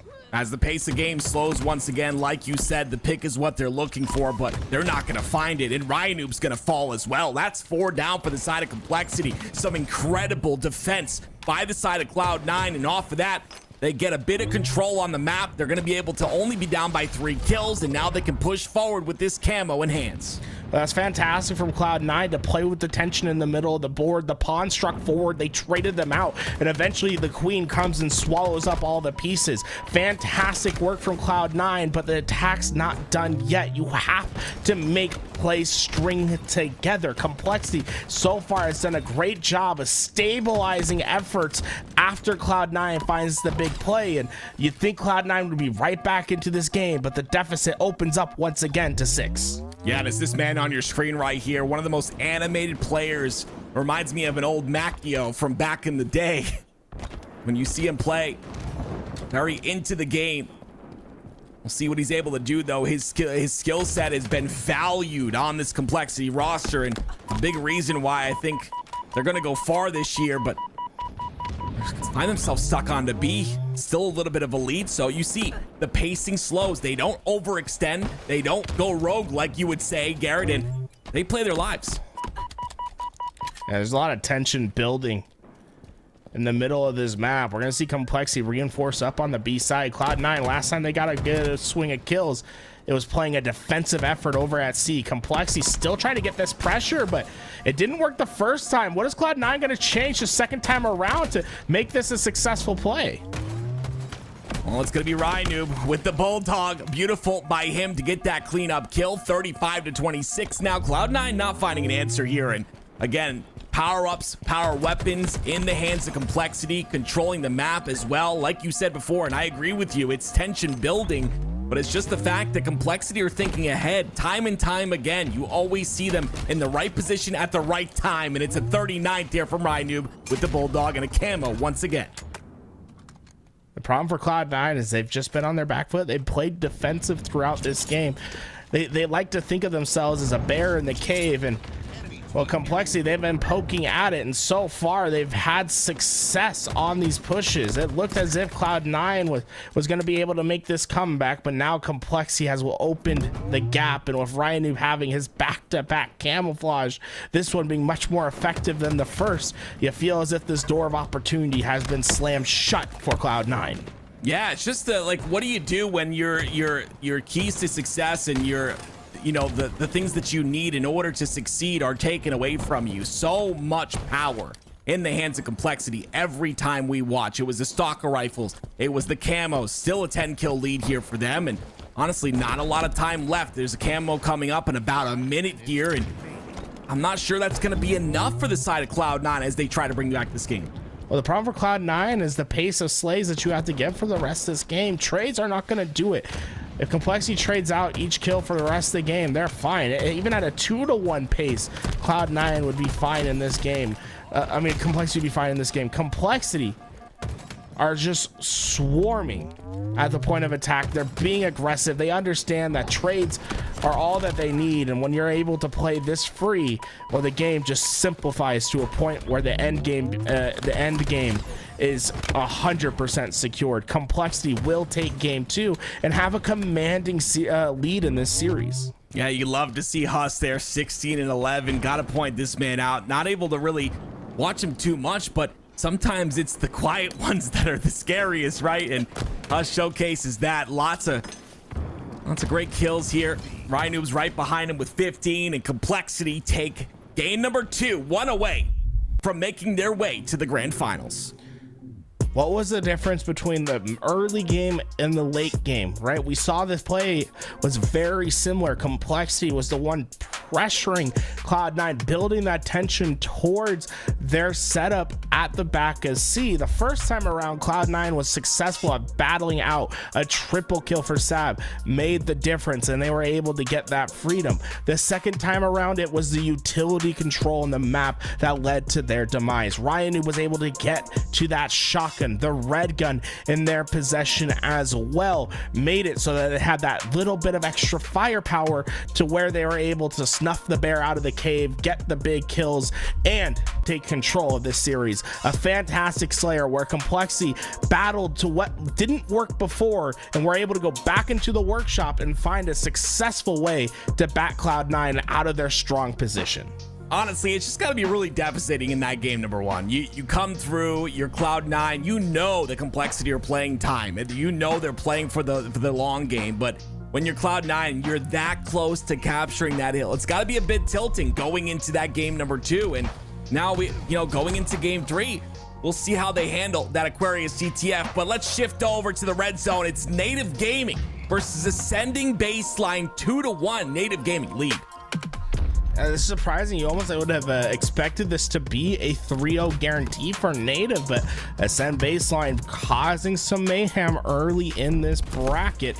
Keep an eye on that over on the Delta stream if you want to stay involved, as Native Gaming's journey will become perilous if Complexity wins this game. It'll be a top 2 guarantee and a pool play spot that'll go their way. Native Gaming, 4th place in the poll, in the points position, will be knocked into that open bracket qualifier instead of pool play. I gotta talk about that play right there, right? It's a clean 4 dead for Complexity. Septify takes the flag. Obviously the spawns are coming out onto that fridge side of the map, takes it towards utility, but you got to know those split spawns are coming, right? Ends up getting killed from behind from the utility spawn that comes through, and unfortunately, in that situation, it's a bit hindsight, but maybe taking the flag towards that bottom mid side would have been more beneficial. Regardless, though, it's 2 down for the side of Complexity. Flag still being pulled through, and it's going to be Sab that potentially punches it in, but they've got to get through a breaking shot that's doing massive damage. Regardless, 1-0 Cloud9 lead. I like how Cloud9 stays patient with that flag. They don't try to desperate it. Once you get it towards your side, all that's important is not dying, not letting Complexity get up on the map. They wait till all 4 players are in position to help that flag get back home, and they're able to score their first on the board. Slaying being a strong point of Cloud9's early game, as they've been able to consistently keep Complexity on the respawn screen. I don't know if Septify thought that was his flag, but again, it is Complexity on that respawn screen. Time and time again, you find them 3-4 dead. Great route. This time it goes towards the bottom center side. We'll see if it does pay off. Immediate top control from Complexity, though. This is going to be a big fight from Cloud9, and unfortunately, they go 2 down. Sav expected to feel the push from the backside, so he took it through the middle to isolate out those angles. It also allows him to reinforce on that overshield. The problem for Cloud9 is that they just haven't won the slays. Huss leading the charge, a double kill for him, and now with overshield up over on the P side, it seems likely that Complexity will be the ones with the extra shields pushing into this base. Lots of kills coming out from Huss. You talked about him being the damage dealer. As I talk about him, he does fall, but it's 4 down for Cloud9. The first time they've gone 4 down in this game. And it seems like Complexity want to go for another round of slays here. Don't have enough control to feel comfortable, so it'll be another individual fight regardless of that control. They've got the flag running. It's already towards the base. This could be a tie game. flying forward, and wow, Complexity fast with it. We saw Cloud9 spend their time and resources slowly grinding that flag back to home. Complexity, they get themselves set up, and once they were able to pull that flag out, there was nothing holding them back. A quick flag run to even this game. Yeah, back and forth we go like the pendulum swings, and it's Huss again, the player you talked about. So much damage being done. Breaking shot follows up, but it's 3 down for Complexity once again. Cloud9 still stuck in their base. No one really in position to get that flagpole. I think there might be one player towards the top center side. That's going to be Skeptified, but Noob, he's going to delay for a very long time. How annoying of a player Noob is, but it works out as 4 go down for Cloud9 during that distraction. The goal, not to get the kill, but rather buy time for Breaking Shot to finish his kill, and well, we'll see if that's going to be the success needed. I think Breaking Shot getting a little bit too caught up in his position there. It's okay to wait. You don't have to pull that flag and try to make something happen when you're in that enemy base. Sometimes it's just more effective to stand and wait for your teammates to help in the mid-map. There's the fundamental, though. The fundamental Halo you see on your screen. It's top peak control in preparation for that overshield that's coming up. It's a slide mid-fight that doesn't work out, and it's now Cloud9 with the OS and top control right now. This is huge for Cloud9. If they can convert on the kills off a spawn here, this could potentially be a flagpole. Septify frustrated that he's not able to push forward. These nades striking him back. But Cloud9 is going to have one great opportunity here as long as Septify is able to win that fight. No, 2 one-shot players from Complexity are able to stay alive, and the impact of staying alive while being one-shot cannot be understated. It allows you to stay forward on the map, to advance your team's timing, and to have opportunities on the other side when you're going for some of these plays. And again, that's an OS used on the side of Cloud9, and not a lot of value comes out of it. So one of those important factors. Now they can't use that, but it's a flag out here for the side of Complexity. It isn't going to get anywhere, though, I don't think. Oh, they do reset it, so it is pulled once again towards that side of the car. And with top control for Rain, this flag, like you said before, they continue to grind these flags through. It's not just one pull, go. It is get slays as you pull through the slays, and that's exactly what Complexity are doing. Tusk is the first to fall. Rain looking for more here. Cloud9 just were able to out-resource, out-muscle their way back towards that flag return. And Complexity, this is nerve-wracking. Notice how stacked up they are on this car side. With the heat wave pushing up, suddenly Complexity's position is fragile. Cloud9 has the potential to swarm in from multiple lanes and get these important kills. Remember, 10 seconds until this overshield is up. Every death here is so devastating to your side.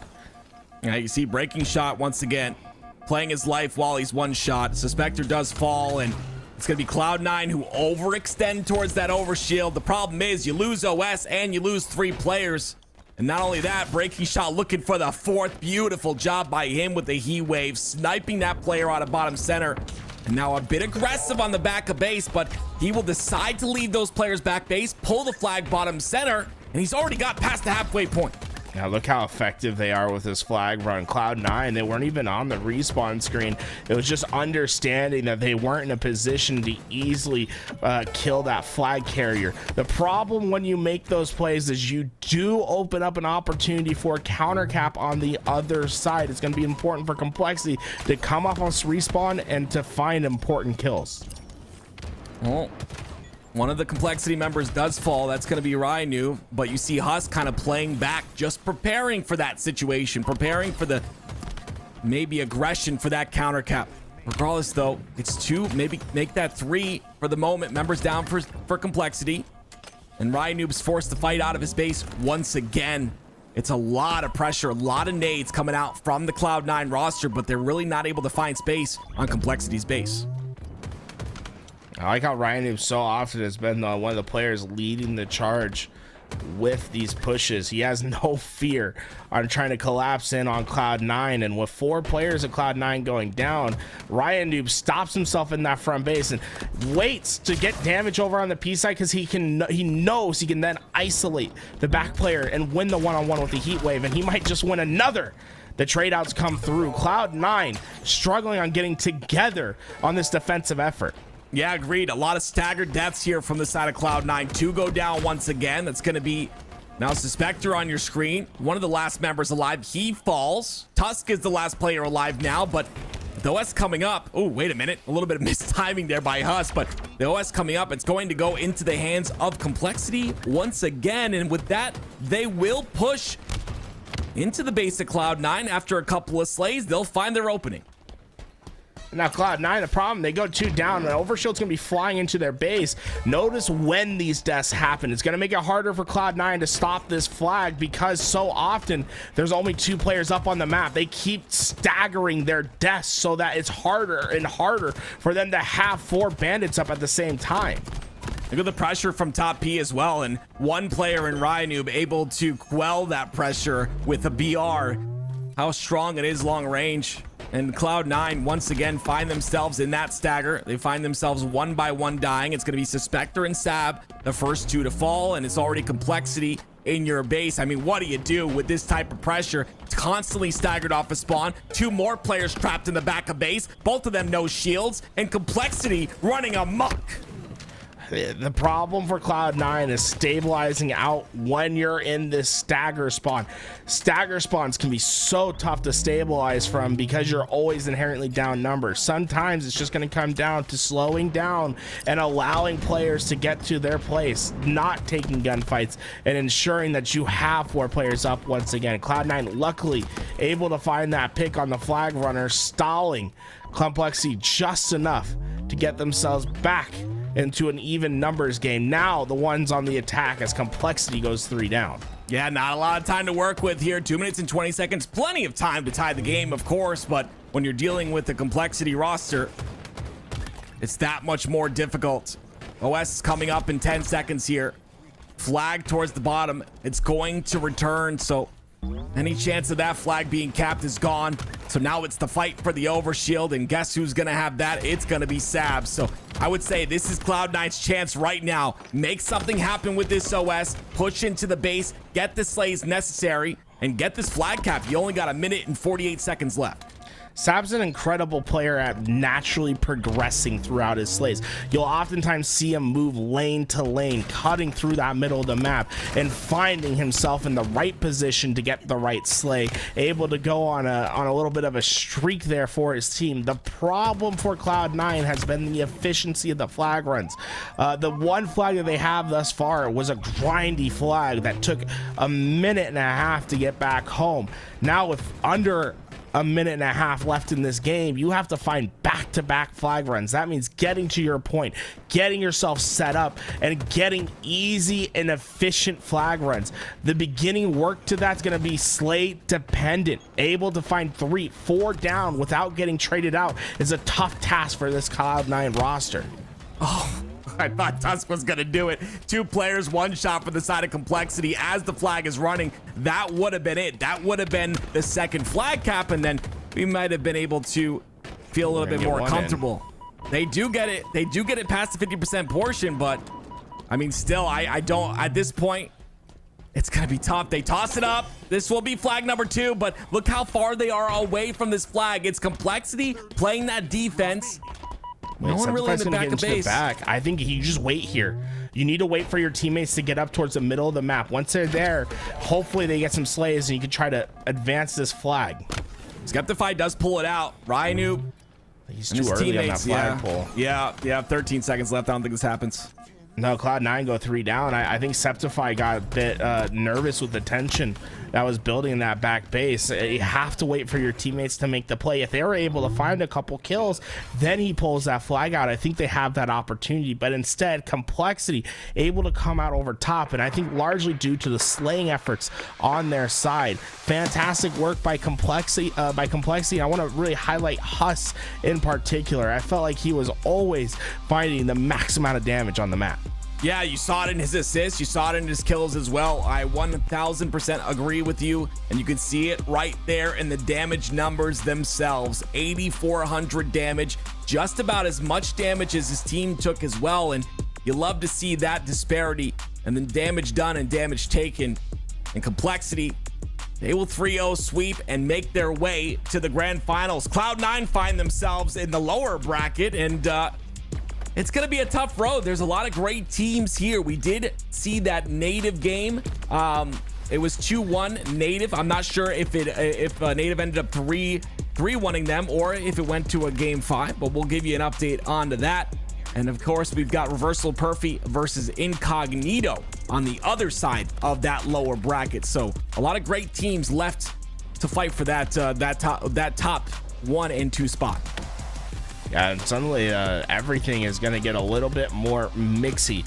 When we came into this tournament, Native Gaming had 20,880 points, putting them at 4th place in that 4th pool play contender spot. Incognito at 21,750 in that 3rd spot. Suddenly the amount of pro points and where the placing is for both these teams is going to be incredibly valuable as to who is going to be able to qualify through pro points. We know that Complexity is taking one of those contender spots. Suddenly it's only guaranteed that the top 3 in pool play spots is going to be going forward. And that could even change further if we see another team find an upset and makes their way into a top 2 placing here today. Gotta love to see this Complexity roster come together here. Of course, it's great to see Breaking Shot. It's great to see Rain back in Halo again. They always come back, all right? You're never gonna see them leave and not come back. But here's a look at that winner's bracket. Of course, Complexity 3-0 and Cloud9 will push them into the grand finals. And like we consistently talk about, spot 1 and 2 in this tournament, 1st place and 2nd place will receive pool play and travel coverage. But again, we have to talk about those pro points that play a factor as well. The last 2 positions go to the top pro point. So very interesting to see how this goes. When we come back, ladies and gentlemen, we will have more HCS Atlanta qualifier action here. We'll see you in a minute on LVT.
Hello, everyone, and welcome back to LVT Halo's continuous coverage of the NA Open Series. Today, we got your major qualifier, and we've already had some qualification action. Congratulations to Complexity.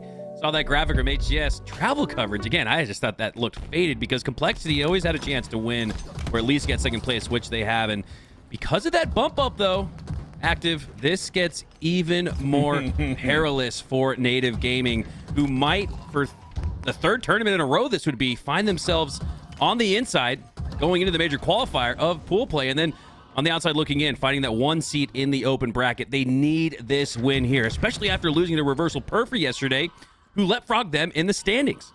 Yeah, 100%. I love it. I congratulations to Complexity once again for securing that, and again, congratulations to us because we get to watch some interesting games now with lots more implications. But here we go. It's already game one starting. It's, of course, going to be Pure. On your screen, it's Druck. And again, I talked about this so often, but really hope this man can make it to Atlanta because a lot of talent lies in his thumbs because he's a control, get it? Because he's a controller player. But just a great dude, and would love to see this Pure roster go forward. And on the other end of things, at the bottom of that Pure roster, Mac, it's Last Shot having a little bit of a rough start so far. Yeah, not used to seeing Last Shot with a -10, a +10. Probably wouldn't even blink at that, but -10, you get a little surprised when you see that. His Last Shot looks to pick up where he started off in this game. Joining in progress, Native Gaming already have a 2-1 head start. With 2 minutes left, now it's Druck with the shock rifle on the poster side of the map. Looking to posterize a couple of opponents here. He's got two just below him, looking out towards APG, but you got to watch your feet.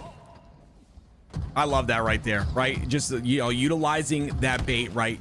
Making sure to have that set up. Native set that up, ready for that push from that glass area, and they take advantage of it. They take down the shock rifle player. They take down 3 members of Pure, and now they've got a little bit of hill time, does Native. APG locking down the driveway after a couple of grenades. Chase him out, though. He's going to take positioning on the back wall, reshield, and reposition. Now taking the high side of the glass window. A couple of grenades go out, and he's got Talik dead to rights with that grenade. Nowhere really for him to go. Druck trying to find a way to dip away to the dip, I guess, as Cherish stays alive in the hill, finds a double, and this is looking like Pure will take the lead. And here's where the clock becomes a factor. Less than 2 minutes left. 2 hill deficiency for Pure would just about end the game. So this is, despite having 90 seconds left in regulation, this is a must-win hill right here for Pure. Yeah, they have 2 down. They had 2 down momentarily there. So these next couple slays, very important to go down for Native, though. Oh my gosh, lots of melees being punched out. It's like we're watching a UFC match here, but it's of course Pure that tried to push into that hill. They end up going 3 dead again. Last Shot, the man we said wasn't having a very good game, comes up with the clutch kill on the hill, and with a minute left, if they take care of these guys that are pushing from blue, they could definitely secure this hill, but a lot of damage has to be done, and that's the first cleanup. 2 down for Native. Yeah, Last Shot hasn't found a lot of slays in this match, but he has found a few impactful slays at that. But just let's say that Native find a way to make it a 2v2, even gunfight, even fight for the hill. But Druck is gonna take it and tie things up here at 2 in game 1. Yeah, Native tossed that one. You saw they were already set up on that new hill, and they're already inside that new hill. This is what we call a money hill here on the top of Nest. Very important to get control of that early, because if you do, it's very difficult for the opposing team to break, and you're gonna find that out here. With a minute left, this could be hill number 3 for Native, unless we see something miraculous, and well, guess what? It's 2 down for Native, so maybe Pure finds a way to push in. This is it, man. 1 minute left on the clock. Don't let that fool you. This is sudden death overtime. The next score is a 99% chance of winning this game as Druck pushes up through the window, has some shots with that shock rifle, getting a glance of damage, it looks like, but not enough to feel confident. Now resets his sights and focus towards the top side of Cafe as he peels back, tapping buttons. Now finding a double.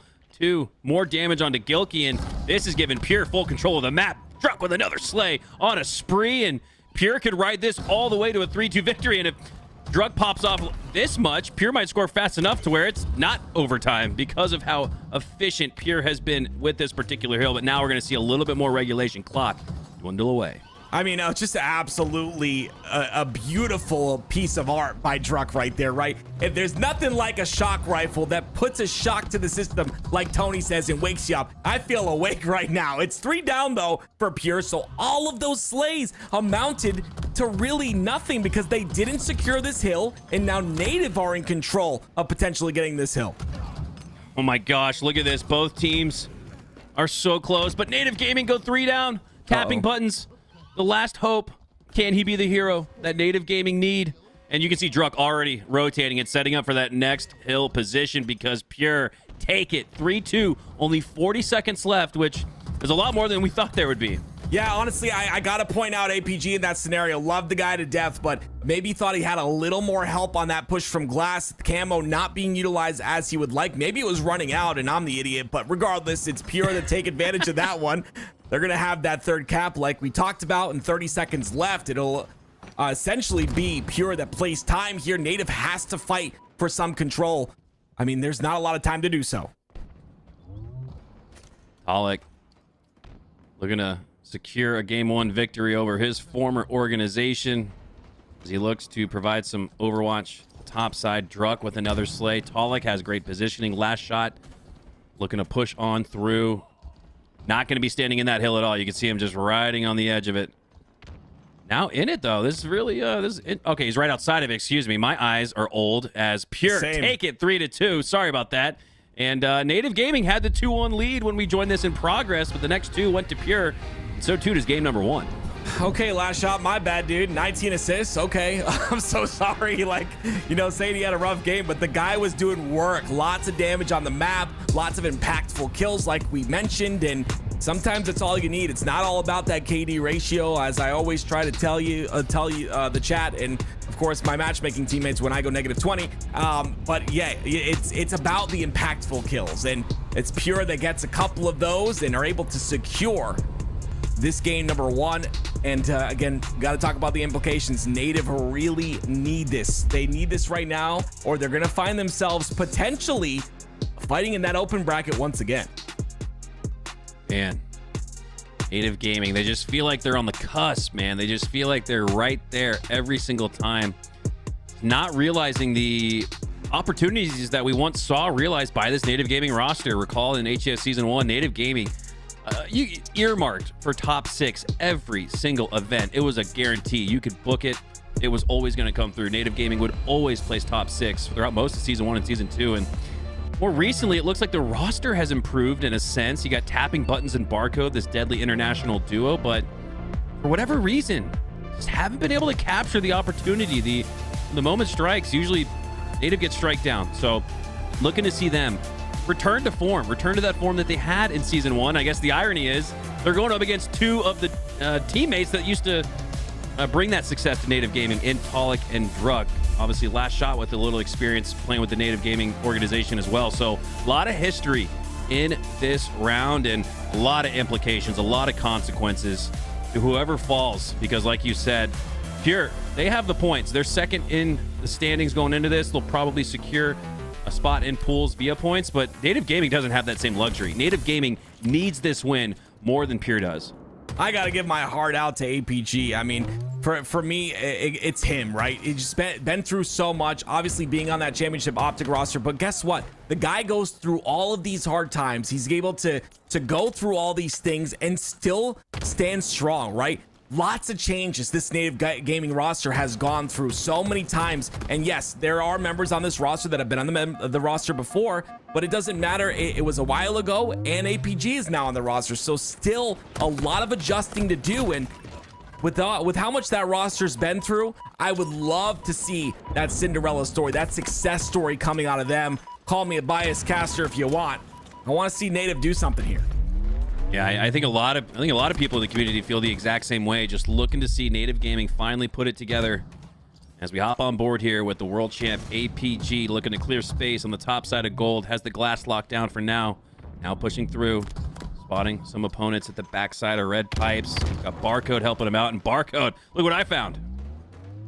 See what he's able to do with it. The shock rifle now. All the spawns appear on the A side, and a very slow-paced game thus far. A minute's gone by. It's only 3-3. I mean, you kind of expect this on recharge just due to the fact that you have those crosses that we always talk about. So many angles of opportunity for everyone that decides to take them. And it's going to be, of course, Pure that pushing aggressively. Last shot, one of the better individual skill players you will see. Look at his ability to stay alive. Almost gets the trade there on the Barcode, but he ends up getting taken out.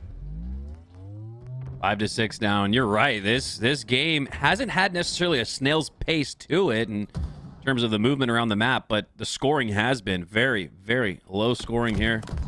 After 90 seconds eclipse, still just a 6-7 game. Native narrowly in the lead. Tapping buttons, very important for him to stay alive. Oh my god, he gets 3 shots on the Druck right there. Not gonna be damage that's capitalized though, and capitalized on though, I should say, which is unfortunate for the side of Native, but you will find themselves a bit staggered in the fights here. 2 go down for Native. Pure take the lead, 10-8. Druck spots an opponent trying to flank through the red pipes. Tapping buttons, despite taking the first shot, finds a way to find the reversal trade scenario there. And in a close game like this, only one slay feels like it separated these two teams throughout. That's a great trade there. As Gilkey now backside of tower, just looking to look across the map, prevent a cross, it looks like, from the gold side. But he's got nothing but teammates there. Now Talik presents himself, and oh, that's a big win for APG. You love to see that. The individual fight won to get that player off of glass. Now has enough knowledge to know that that camo is a factor here. It should have run out already, I would assume, but APG, regardless, just watching all angles, watching all threats.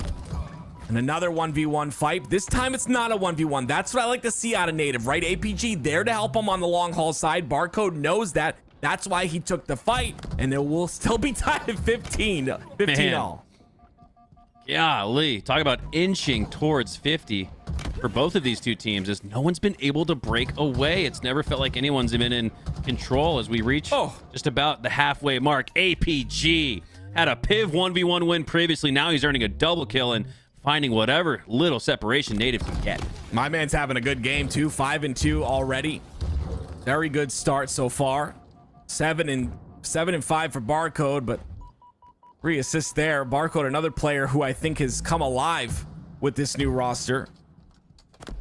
It's still 20-20. The last time I spoke, it was 15-15. Now it's 20-20. What it'll be next, I don't know. Oh, what do you know? 21 all. It's just we're gonna ride this all the way through to the finish, which would be electric and awesome.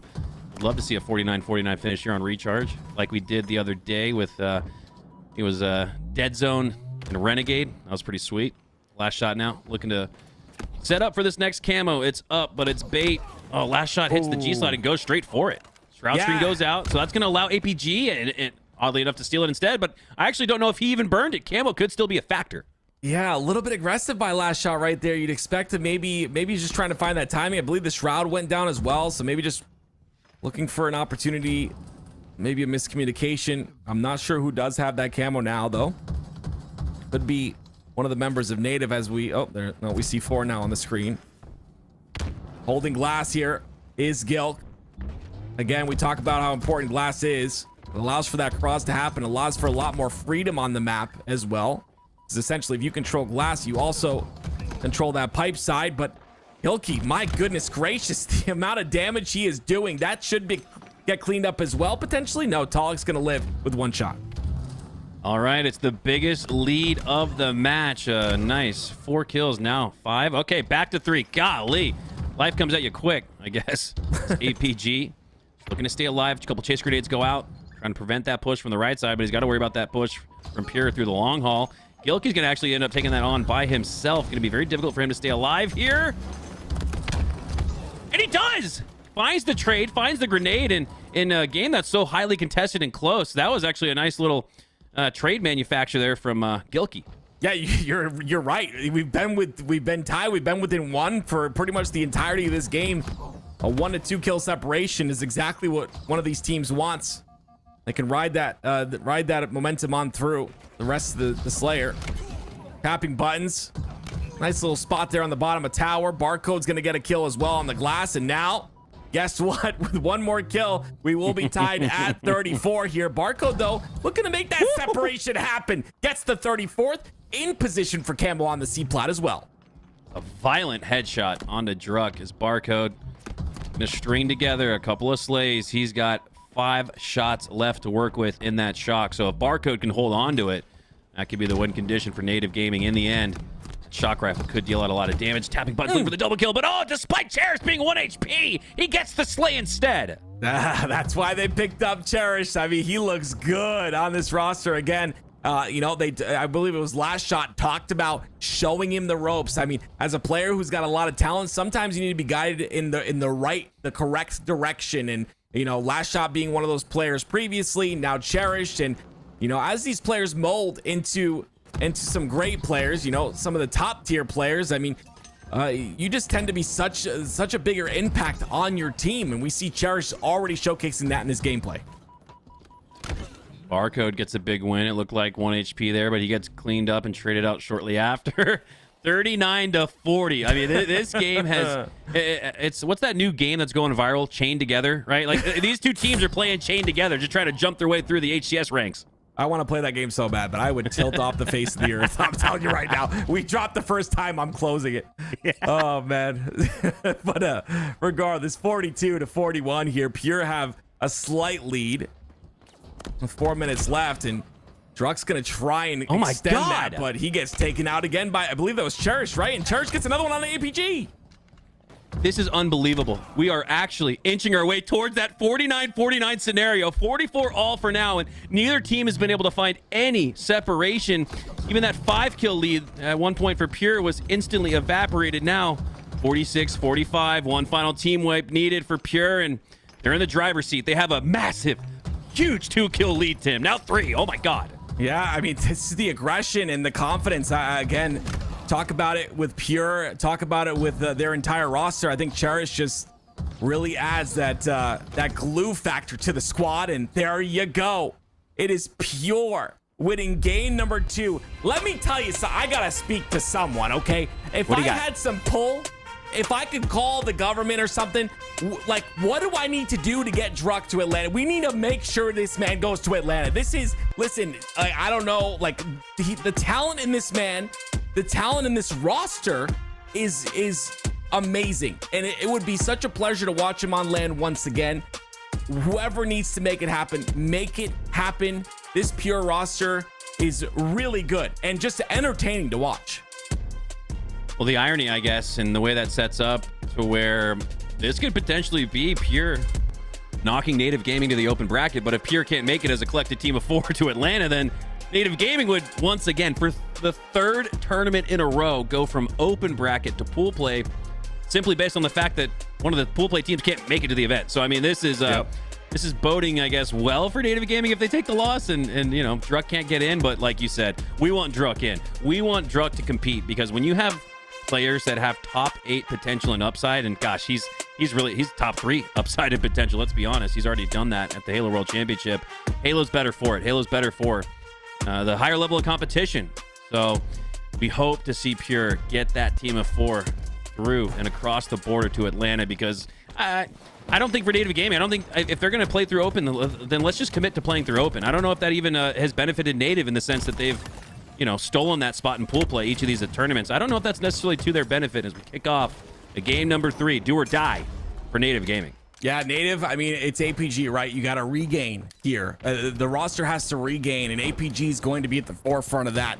I'm expecting him to have a couple of words that need to be said in between these 2 matches. Normally, on the HCS, you know, on that main stage, they have a little bit of a break. They didn't have much of a break right there, but Native's a great roster. They can definitely bring back this series, but it's got to take that reset. It's got to take that small talk. It's got to come together, and you got to get Talik off a top center. Please kill this man. Talik, if he's gonna fry like he is, this is gonna be tough for Native Gaming, and you can see Pure. I got a deathlock on this control.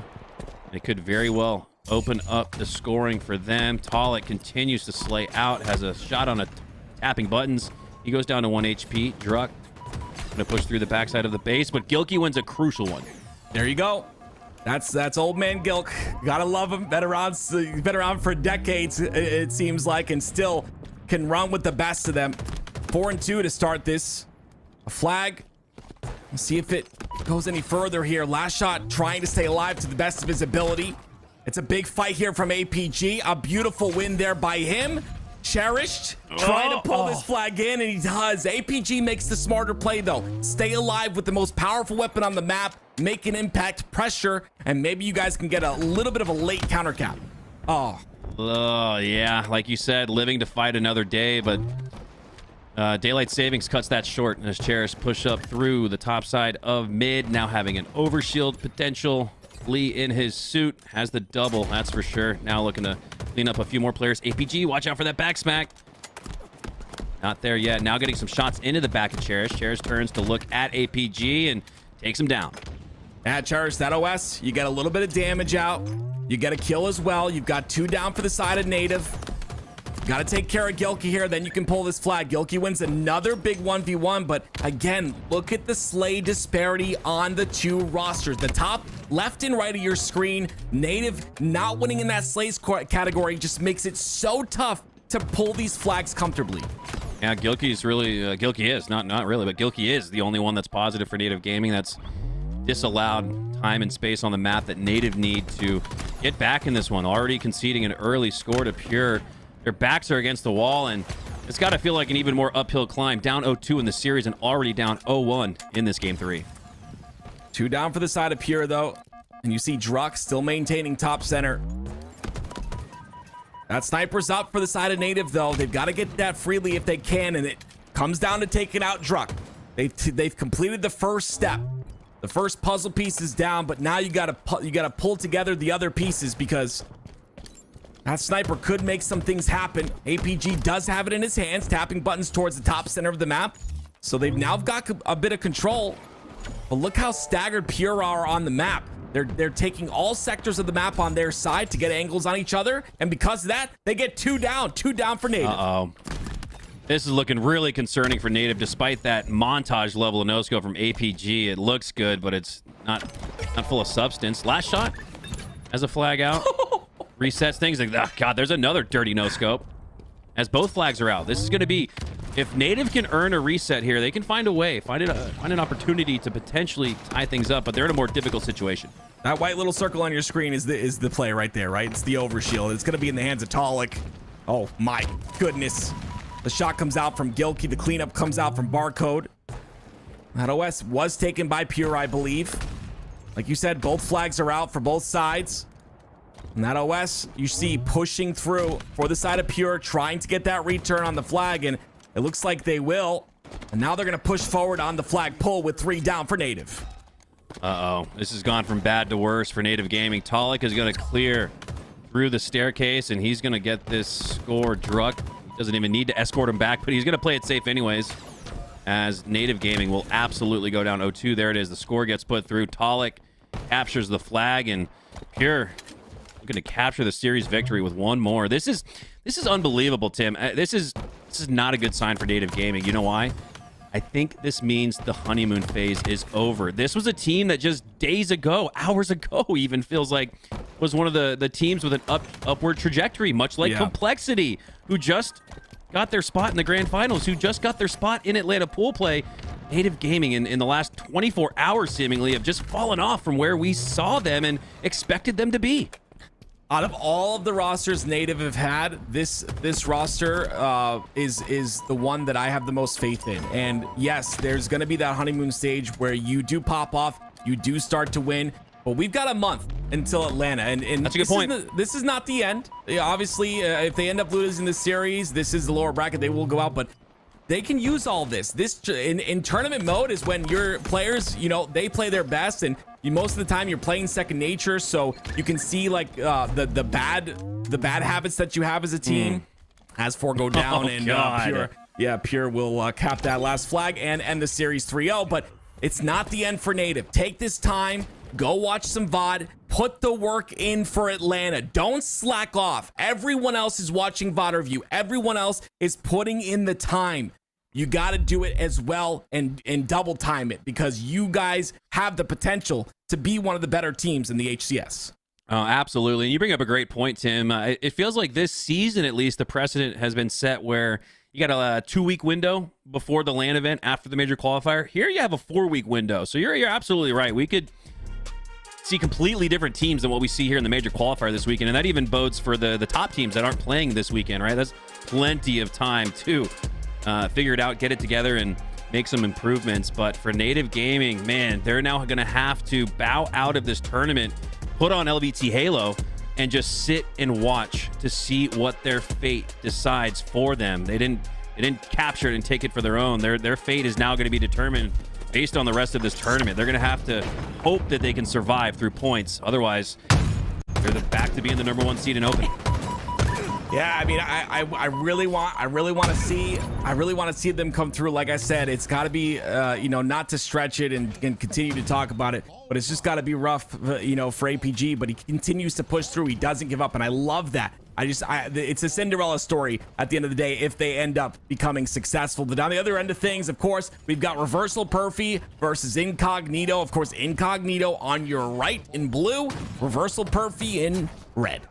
And despite how good Reversal Perfy have looked this weekend, we come into this series with Incognito in the lead, 2-1. And for Reversal Perfy's sake, they do have the advantage in this game 4. They've won the first round, and it's very close here in round number 2. Just 6 seconds separating these two teams. Got a little ways to go here.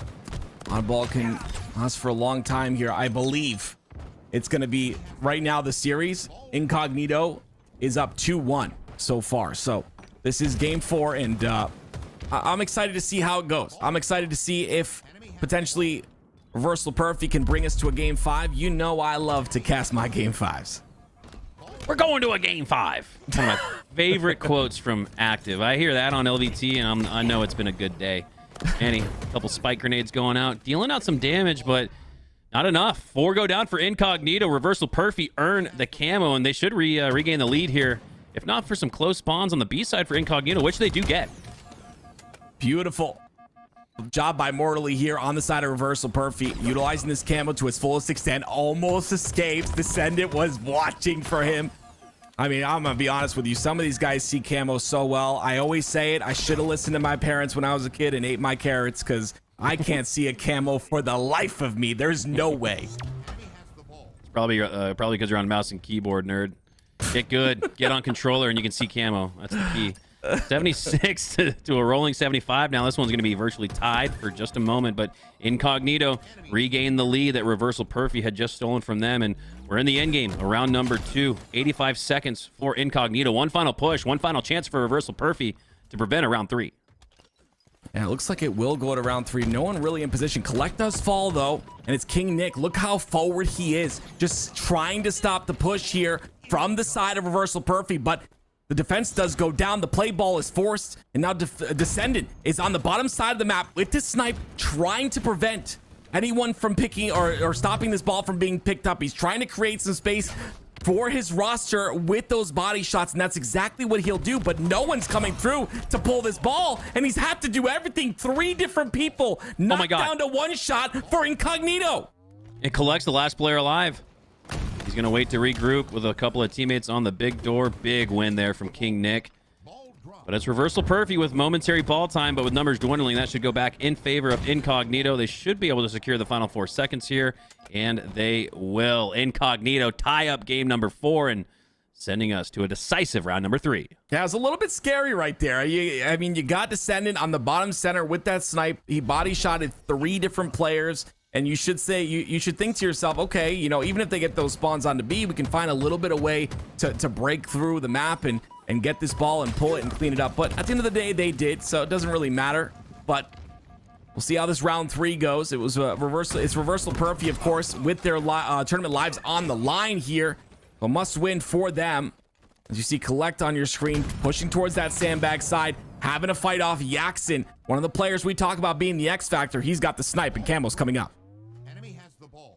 Opening break time secured here for Reversal Perfy, but it's all gathered through objective efficiency. Everybody's alive in the lobby while Perfy get those 5 seconds. Jackson got to watch his back. Snipe tower support and control there for Incognito, but that was Manny. He goes down shortly after. King Nick make sure to resecure that snipe tower, and boy, has that snipe tower been ever important throughout the day. It's always important, but something about today, just the top snipes on Livefire has been the difference for all of these teams.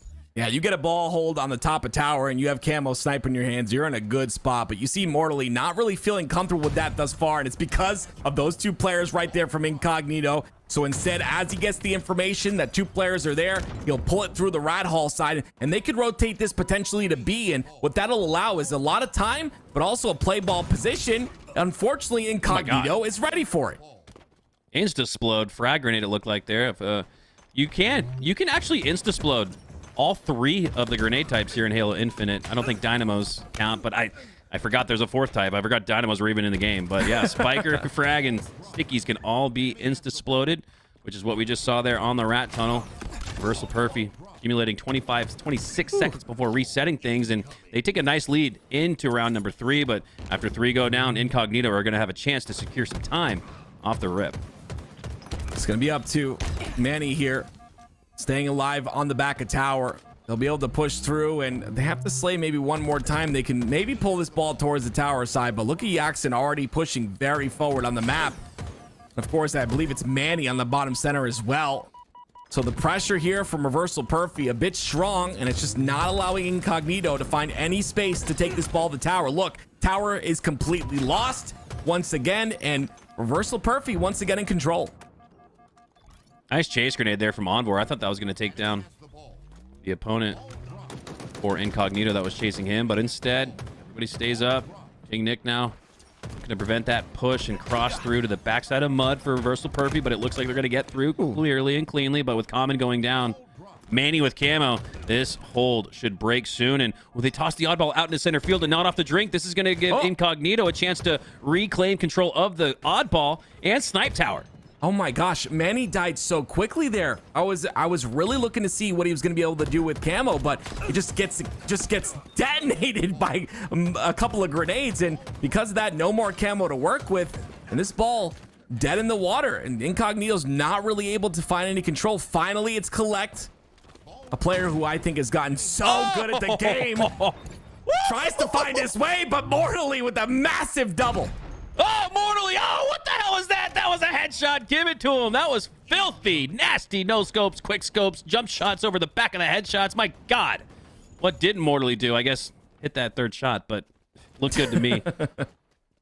Now all of Reversal Perfy going to be funneling towards that bottom side, but the spawns come out onto B, which allow Incognito to get towards the mud side. Mortally, oh man, almost goes down in that fight.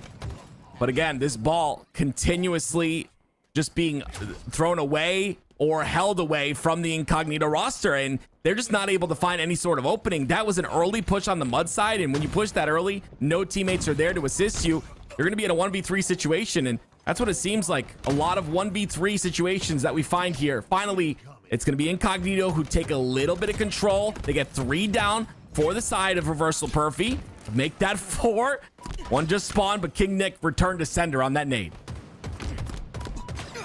We believe Reversal Perfy has leapfrog native gaming in terms of points, and they could leapfrog Incognito here. Reversal Perfy entering this tournament as the 5th seed, native as the 4th, Incognito as the 3rd. So you want to talk about finding a couple upsets to find your way to Atlanta in pools. Reversal Perfy are putting that together here. Down 1-2 in the series, and now all 4 down. This might give Incognito a chance to come back. They're down 40 seconds, though, so Reversal Perfy seem to be in somewhat control. Let's see what Incognito can do with this next hold. Yeah, you got camo coming up in 2 seconds as well. You see immediately Manny's going to shift his focus towards that. A couple players from the side of Reversal Perfy pushing him. Gets the first kill there. Great damage on the second. Oh, that's a great shot by Mortally. His shields were about to come up. Mortally once again resets that shield recharge. And because of that, it should be Reversal Perfy now in control of that camo. It's going to be Common with it in his hands. 63-47 now. Incognito were able to slash that lead a little bit. And with 2 going down for Reversal Perfy, Incognito are going to be able to continue to build on it.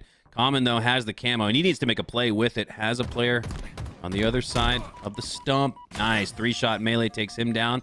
Now, with that opening break slay, Reversal Perfy have what looks like a good push through, but oh, that's a big slay for him, man. He takes down Envor. Mortally looking to break through on the garage door.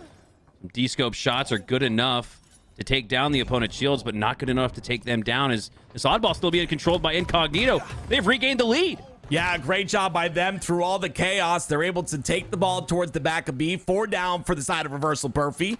And now Incognito in a position to potentially win this game. Anticipating those spawns in the back of tower, but I would assume, okay, I'm wrong. I would assume they're going to be on that Camo side. Regardless, Brutes and top tower are where the spawns are, and that's the furthest away from the ball that you can be. One last push is all Reversal Perfy have. 92, 93. That clock is ticking away. Reversal Perfy push through 2v2.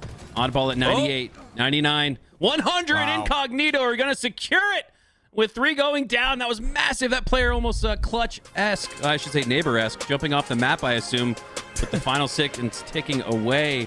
And man, this has sort of been a narrative in my eyes, what I've seen this weekend, Tim. This really just goes to show how difficult it is to be a Halo professional. Just like a golf professional starting out on a Thursday. God, imagine if tournaments were 4 days long. But to put it together, what I'm getting at, put it together day in, day out is so damn difficult to do, and I think Native Gaming has exemplified that this weekend. They didn't look as good on day 2, and Reversal Perfy as well. I'd put them in that same kind of conversation where they look like they were on a tear, ready to break through, and they just had a little bit worse of a day 2. And again, it really exemplifies how difficult it is to be a Halo professional and to be consistently good, not only series in, series out, but more importantly, day in, day out. I think Collect disagrees with you, okay? I just saw him put GG easy in the chat. I think he's like, nah, dude, easy work. But no, I 100% agree with you, Mac. A lot of work goes into it. Not enough respect is given. There's a lot of dedication. I know people hate comparing esports to sports, but I don't give a crap. Wake up. It's 2024. There's a lot of work that goes in. There's a lot of mental fortitude you have to play your absolute best at all times, and a lot of bot review that goes in, a lot of work that goes in. So a shout out to all the competitors, the top competitors, even the lower tier competitors, no offense, but shout out to everybody. Everyone's putting in the work. Now we get to take a look at that lower bracket. It's the elimination semifinals. Incognito versus Pure is going to be next, and I'm excited about this one, Mac.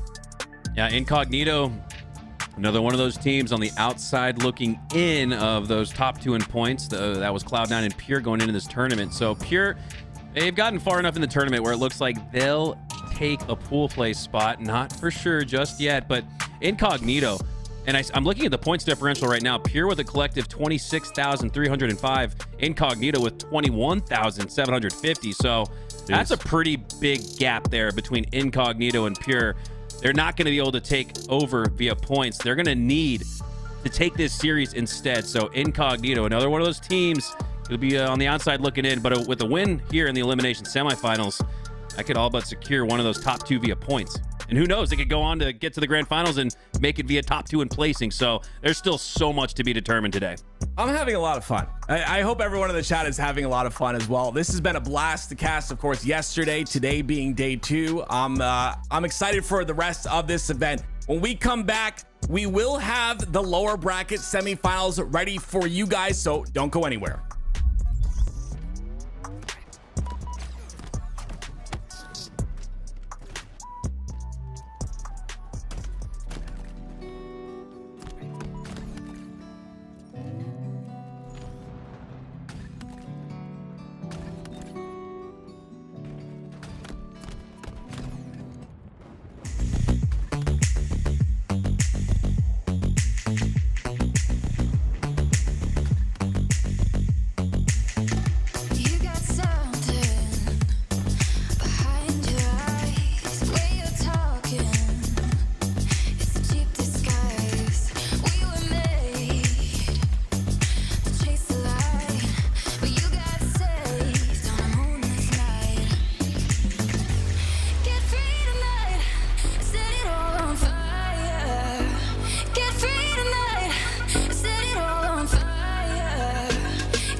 my moment. You better bet that I'm on it. Ready and said I'ma own it. Blast it to 10, then keep going. There ain't no coasting, I never settled on play. Putting the kettle to flame. I go 100 all day. Foot on the pedal, no brakes. 10, 9, paid on my dues, waited in line. 8, 7, now it's about time that I take mine. 6, 5, king of the jungle, heart of a lion. 4, 3, 2, 1, watch out, here I come. This is my time, I'm on the rise. Can't hold me down, I'm too fly. This is my time, ready to shine, brighter than all of the lights. Cause when it's game time, seconds away and the game's on the line. There ain't no doubt in my mind, beating the buzzer like this is my time. This is my time. This is my shot clock goes tick-tock. Haters wish that I slip. No, I don't miss. MJ all hits. Watch me pop off, I'm the king now. Moonwalk to the ring now. Keep on wondering how. Let that choir sing now. 10, 9, paid on my dues, waited in line. 8, 7, now it's about time that I take mine. 6, 5, king of the jungle, heart of a lion. 4, 3, 2, 1, watch out, here I come. This is my time, I'm on the rise. Can't hold me down, I'm too fly. This is my time, ready to shine, brighter than all of the lights. Cause when it's game time, seconds away and the game's on the line. There ain't no doubt in my mind, beating the buzzer like this is my time. This is my time. This is my time.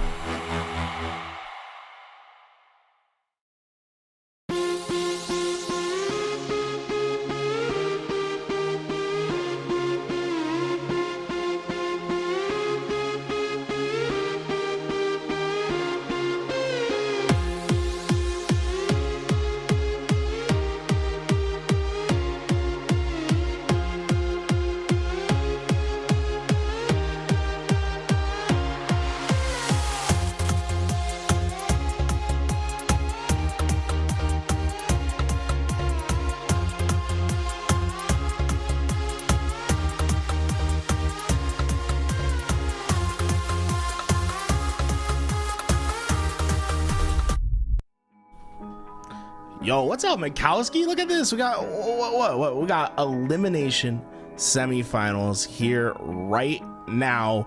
And guess what? I saw the R's in the chat. They're ready to go. Let's get right into this thing. I'm ready to go too, man. I'm ready to see Collect take on his former team. Collect, now of Incognito, previously on that Pure roster where they got a nice top 8 finish at London. Usually you'd think top 8 would be enough to stick together, but instead Pure picks up Cherished, Incognito pick up Collect, and now the two will go toe-to-toe in your elimination semifinals. Remember that the pro points gonna matter quite a bit in this tournament. Incognito, I believe, has secured themselves that 3rd pro point spot, but always wanting to get as many of those as possible. Even if it's not for Atlanta, SLC is quickly going to be down that road, and this is a big tournament because no, the big 5 aren't here. This is going to be a prime opportunity for teams to rack up some pro points for future events. All right, here we go. Kicking off a game number 1 of your elimination semifinals here on Livefire. Strongholds is the name of the game, and off the start, it's Incognito earning the opening break win. Well, Last Shot's really going to be the player to worry about over here from the side of Pure. And, well, the only thing concerning to me right now for Incognito is how quickly they gave up that snipe. Not having many resources allocated towards it will have that snipe over towards that back tower. Not sure if it fell off the map or not, but right now you can see priorities elsewhere for Incognito.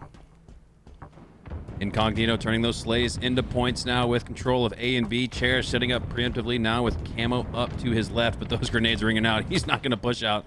Instead, going to set his sights to the C platform. Now, back to the 1v1 for the Camo, but it's a 1v2 instead. Unless Cherish has help, he should go down here, but he still finds a way to earn the slay and the assist. It's actually a +1 net outcome in that 1v2 for Cherish. Big win there for Pure. And with the ramifications of that win just start to stack on Camo in. And well, with the spawn being over at back mud, Truck's gonna have a great opportunity to find timing to get an easy back smack. Incognito struggling early in this game to hold off Pure. Yeah, they had the first few points on the board, but it's been all Pure ever since. And it's been all Pure ever since that cherished 1v2 plus 1 net outcome. But as I say, that B starting to trickle into Incognito's favor. Druk trying to utilize the remains of that camo to take A, but he goes down. Talik with the triple kill on B. Earns more time for Pure, and they're going to turn that triple into a potential trip cap. No, we're going to see A spawns come through for Incognito, and that's all they hold. Well, the problem for Incognito now is they're trapped at the back of A. Important for them to get opening slays, but the nades are too much. Druk working with the side of Talik gets a massive couple kills, and this is going to prevent Incognito from getting much needed space. In fact, it could become far worse, a nightmarish scenario, as a trip cap could be being put back into effect for Pure. B with a little bit of red on it, but that'll get reset by Druk. Calm, cool, and collectively first going to pick up the QT and activate it inside the middle of B. Gonna proc it there. Set that anchor point now in the center field of B as he looks to push on through. Help on the sandbags for support. Incognito have been dwindling in numbers. Every time I look up to the left or right of my screen, you just see more up for Pure, and they've turned that into a times 10, 100 to 10 off the opening break here. Pure in the lead and in control. And so far, it's been a lot of one-on-one fights that Pure has been able to win. Finally, Incognito finding a little bit more space towards that B side, but the damage has been done early in this game. A 90-point lead that continues to grow for Pure. Incognito, they're in danger right now of going down too much early on, and the problem for them is they're still just trying to stave off these trip cap opportunities that Pure keeps trying to apply. And Talik might just hit another. Talik able to help earn 2 there, and God, it's 3 caps for Pure once again. Incognito staggering, slipping off their back foot on these spawns, and my God, Cherished takes the face of what looked like King Nick there, and might just have a few more lined up with that snipe. Previously in the hands of Talik, lost it, but Pure did a great job to make sure they retained control of that power weapon, and there's a rare floor frag spike. You rarely see that. Once the spiker's on the floor, it's all but doing minimal damage. Somehow they found the slay, though. Right, so we're not in season 1 anymore. That those spikes aren't supposed to do any damage, but Cherish, he danced around, stayed alive for long enough to keep the pressure on. Finally, Incognito have some room to breathe. It's vital for these players to ensure that they execute on this next stage. You have to prevent Pure from minimizing the time that you earn. Incognito get back control of the scoring, but how long can they hold it? 3 seconds. My God, that's not going to be enough. Incognito do rotate off of the A loss into a potential win on C, but Cherished gets the slay instead, and bad goes to worse. Now, this has just been tough for Incognito. They haven't been able to win in the slaying column. And so often when you think you're going to be in a one-on-one fight, another player from Pure comes to cause chaos. A couple's flying forward at C, and King Nick spawns into the reticle of Talik. This has just been complete control for the side of Pure. Incognito with no room to breathe. I mean, Strongholds has a propensity to just roll out of control, but I'd say Livefire, one of the more balanced Strongholds map combinations. I mean, it usually see a pretty back and forth game here, not like a Solitude or even something else. Last shot with the Ninja, just about back smack, laying down some body disrespect at that 230 with the trip cap to 19. Incognito, wake up! They're not going to have the time to wake up, and it might just be 3 for Talik to end it. Shut short, but the score will go to 250. And only 19 points from Incognito. A complete and utter routing in that game 1. Pure, but pure domination. 200-point clubbed like a Flintstones episode or something like that, man. Just getting bonked on top of the head with a... I mean, that was unbelievable from Pure, as they have a Well, like you said, that was about as pure of a win as you can imagine. Almost feels like it was a 250-0.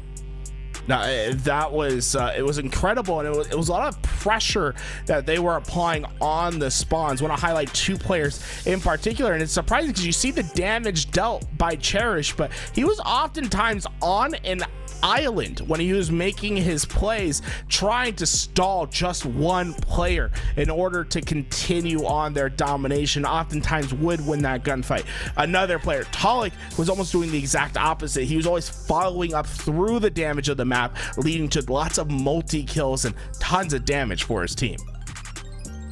I want to stop down momentarily to thank the Halo community for 73,000 followers on Twitch. And that is unbelievable, Garrett. When I joined about a little over 2 years ago, I think we were at 15,000 followers. So to see it reach 73,000, and who knows, maybe 100K by the end of the year. I think LVT's capable of accomplishing anything. Thank you guys so much for 73,000 on Twitch. That is nuts. Yeah, you know, hey, for everyone that's watching over on the YouTube, you can't let the Twitch win. You know what I'm saying?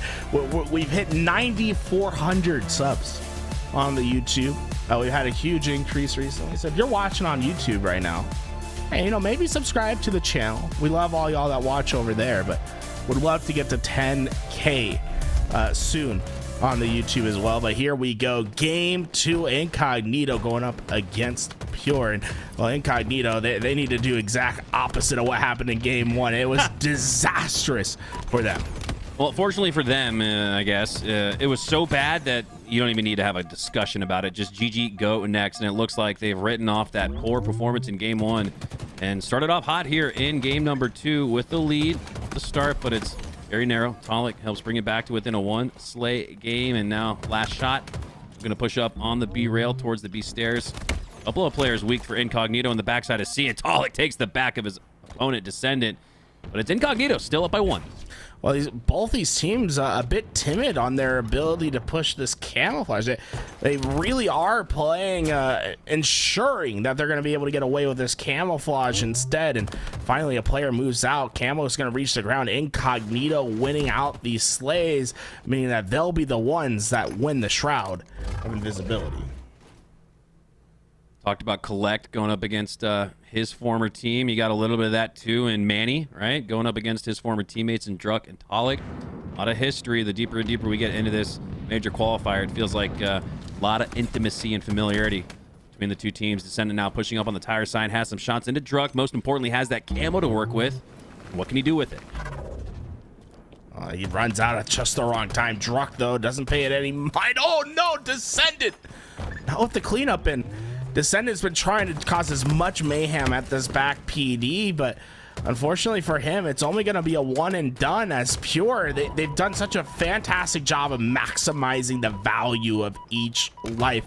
And they're going to need to continue to do that because right now Incognito with a clear advantage in the slays, but it's big lives like that one from last shot where he stays behind that corner, waits for his help, and eventually Talik comes in to help clean it all up.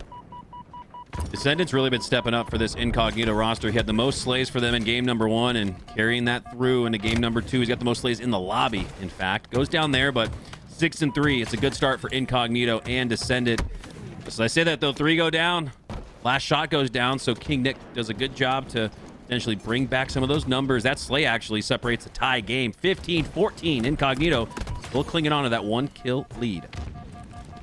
Pure did get away with this camouflage, but they don't really have much position on the map to try to capitalize on it. Druck instead is gonna have to go his own way and try to find value, and so far he's between 3, and King Nick spotted him across the map. Luckily there's help over there, but you really wanted to feel as if you could find a good team collapse and have some great value out of this camouflage. Druck's doing the best, making lemonade out of lemons, and they'll take a lead for in this game for now, and largely off the individual play of Druck.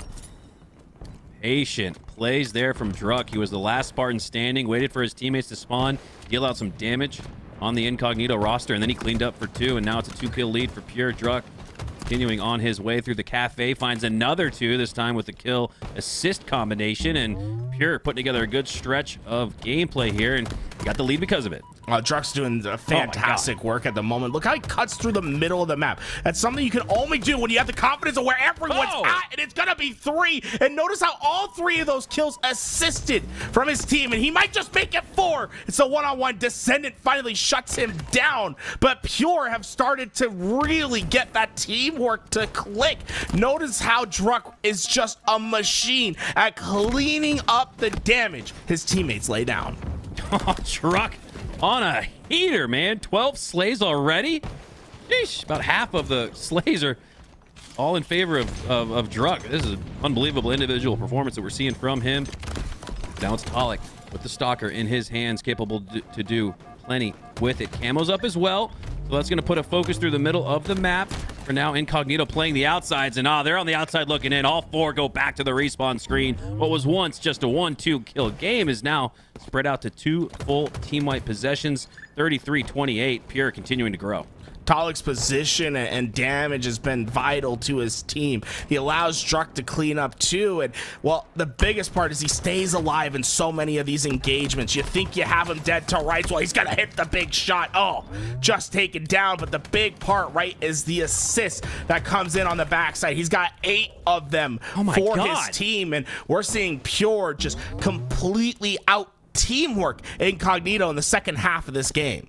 Is Druck about to put up a 20 bomb in this game 2 Slayer? Well, if not for Tolic, he's slaying out too, so he's taking away some of that potential with the triple kill. Pure running away with his game number 2, 41-30 now, after some pop-off moments from Druck and Tolic. And notice how much space Pure has on the map. They're constantly collapsing into the players of Incognito. Incognito has no option. They have to try to take the one-on-one, but there's always some sort of tension coming in from the other side. And while it's led to assist after assist for Pure, the teamwork has been flawless from this team. 17, 7, and 8. Druck, it's not like he's just statting. He is providing just as much team support as everybody else on the roster. This is a MVP level performance from Druck, and now looking to clean up on the final 2 kills. He's not going to get to that 20 mark, but he is going to reach 18. What an unbelievable 2.0 performance, adding assists at that. Felt like a steaktacular, wasn't, but Pure take it easily, and now they're already up 2-0. This series is moving by quickly.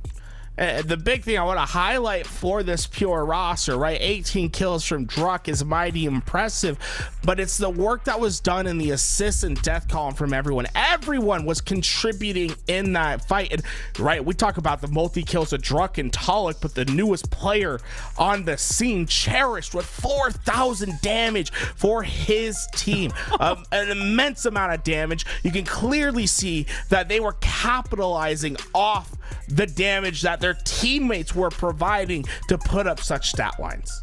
And look at Last Shot too. I mean, we're just going to keep glazing the Pure team. The Last Shot only has 2,900 damage. He's the only player for the team less than 3K.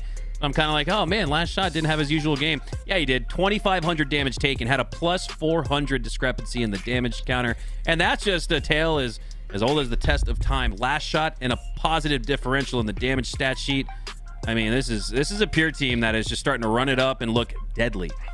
And you know, we saw Incognito with a relatively good start to that second game, but once Pure got to their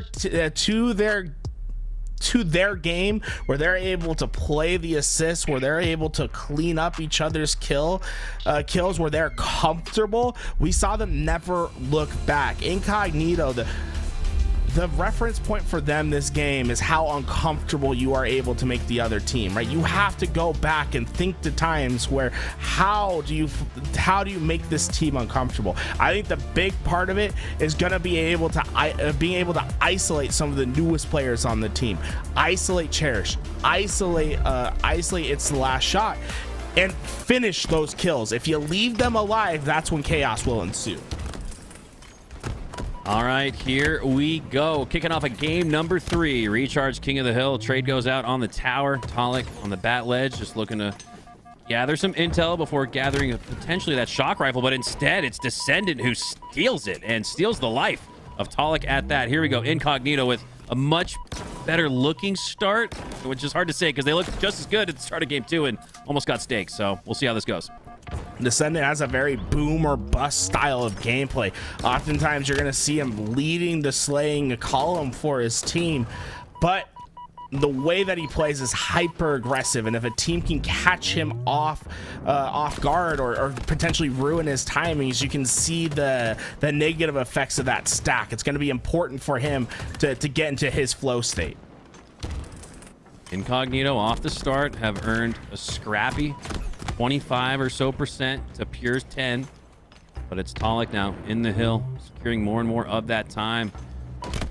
4 players up for Pure. Now it's 3v3. Tolic still in the hill, and here comes the push from the long haul side. Grenade goes over the top, so too does King Nick, and they trade out.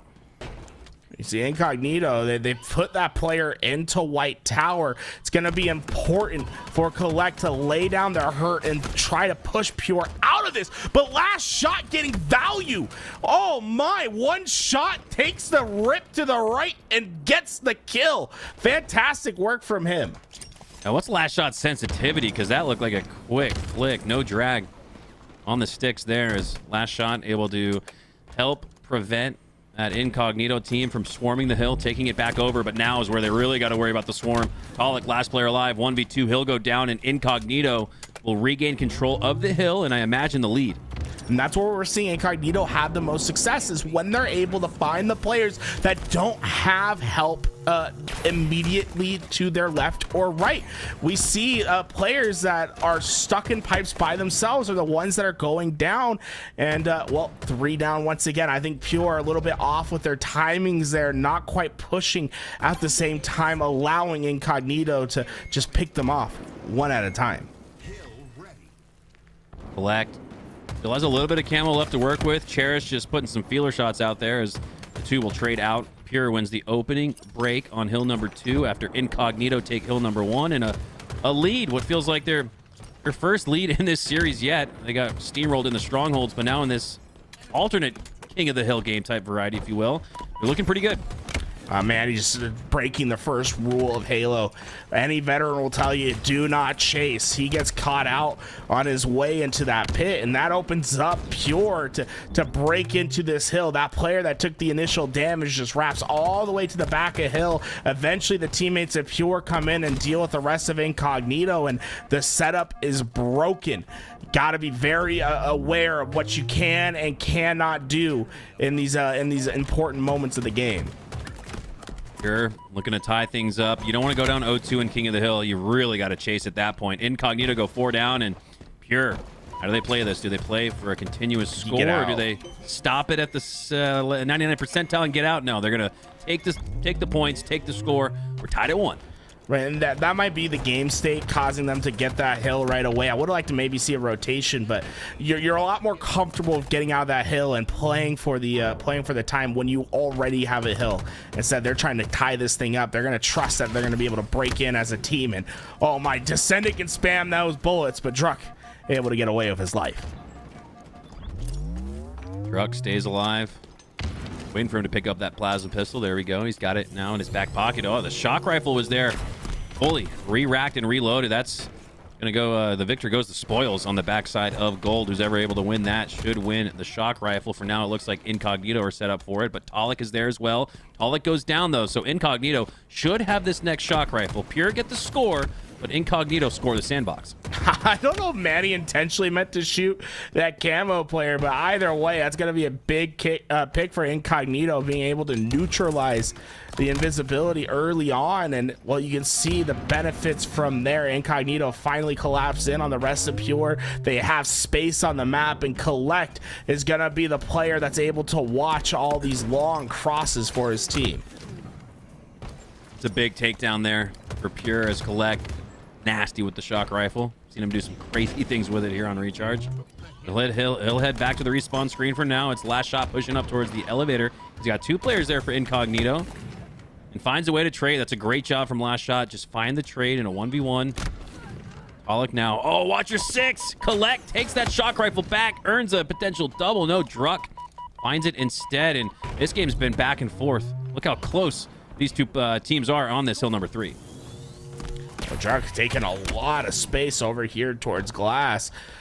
Let's see if that was enough to stall the push, but Collect, I like this heads up play, right? Use that shroud screen to give yourself a chance to stand in this hill and wait for your teammates to get there. Collect, it wasn't about getting that kill, it was about buying time, allowing the teammates to get there and to eventually get this collapse. But was it enough? Oh, Druck, the last player alive. He goes down. Cherish now in a situation where he might have to overextend by himself, hoping for some tower spawns for Pure so they can quickly push through, but they're getting long haul spawns, split as well. He does have some support here at the tower, and gotta go. Oh, a little late on that push. Incognito are gonna steal it instead. Fantastic for Incognito. That all starts with Collect. Big play with the shroud screen.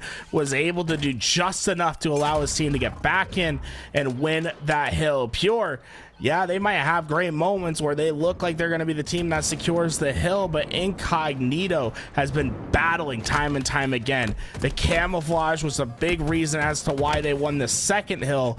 We'll see if it's going to help them in this next. And so far, Incognito, they're making it dicey, but Pure have control of the map for the most part. This is interesting. The Druck swinging all the way around to give them A spawns, but confident he can get back quick enough.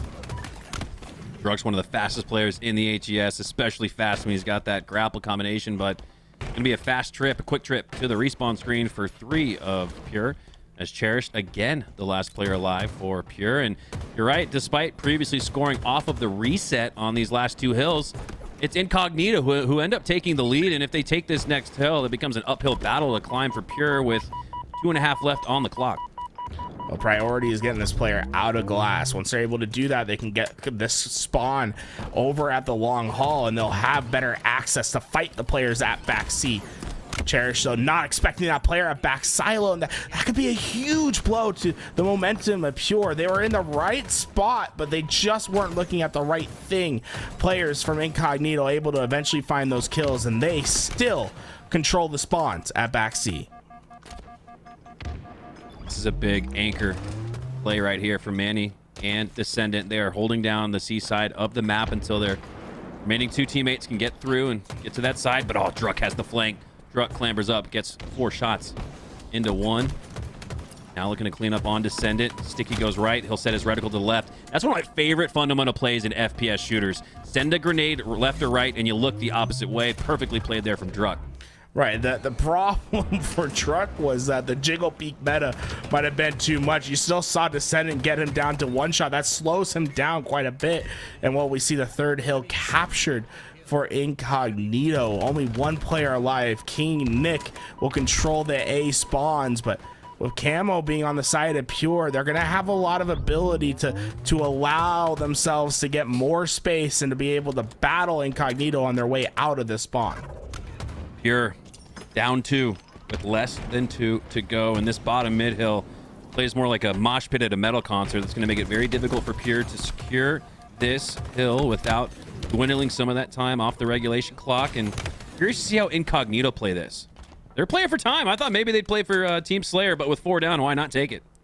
At 4 down, suddenly it just becomes way too juicy to stand in this hill. Remember, it's only 40 seconds for you to capture this hill through the time. 1 minute and 49 seconds of neutral time.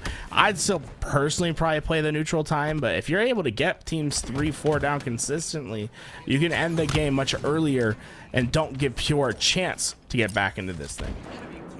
Well, a collective, call it 50 seconds, maybe even 55, have been kept on the clock because of both of these teams positioning inside of the hill. So this is looking tricky here for Pure. They're gonna go all 4 down once again, and Incognito, they'll just take it right here if they can, but no, 2v2 instead. Pollock pushing on through the Mauler side, looking to clean up on some of that damage, and that will do it. Incognito looking strong in that game number 3. We saw them look a little lifeless, you could even make the case for, especially in that game 1, but game 3, they come back with a vengeance, and now we're heading to a game 4. Anything can happen.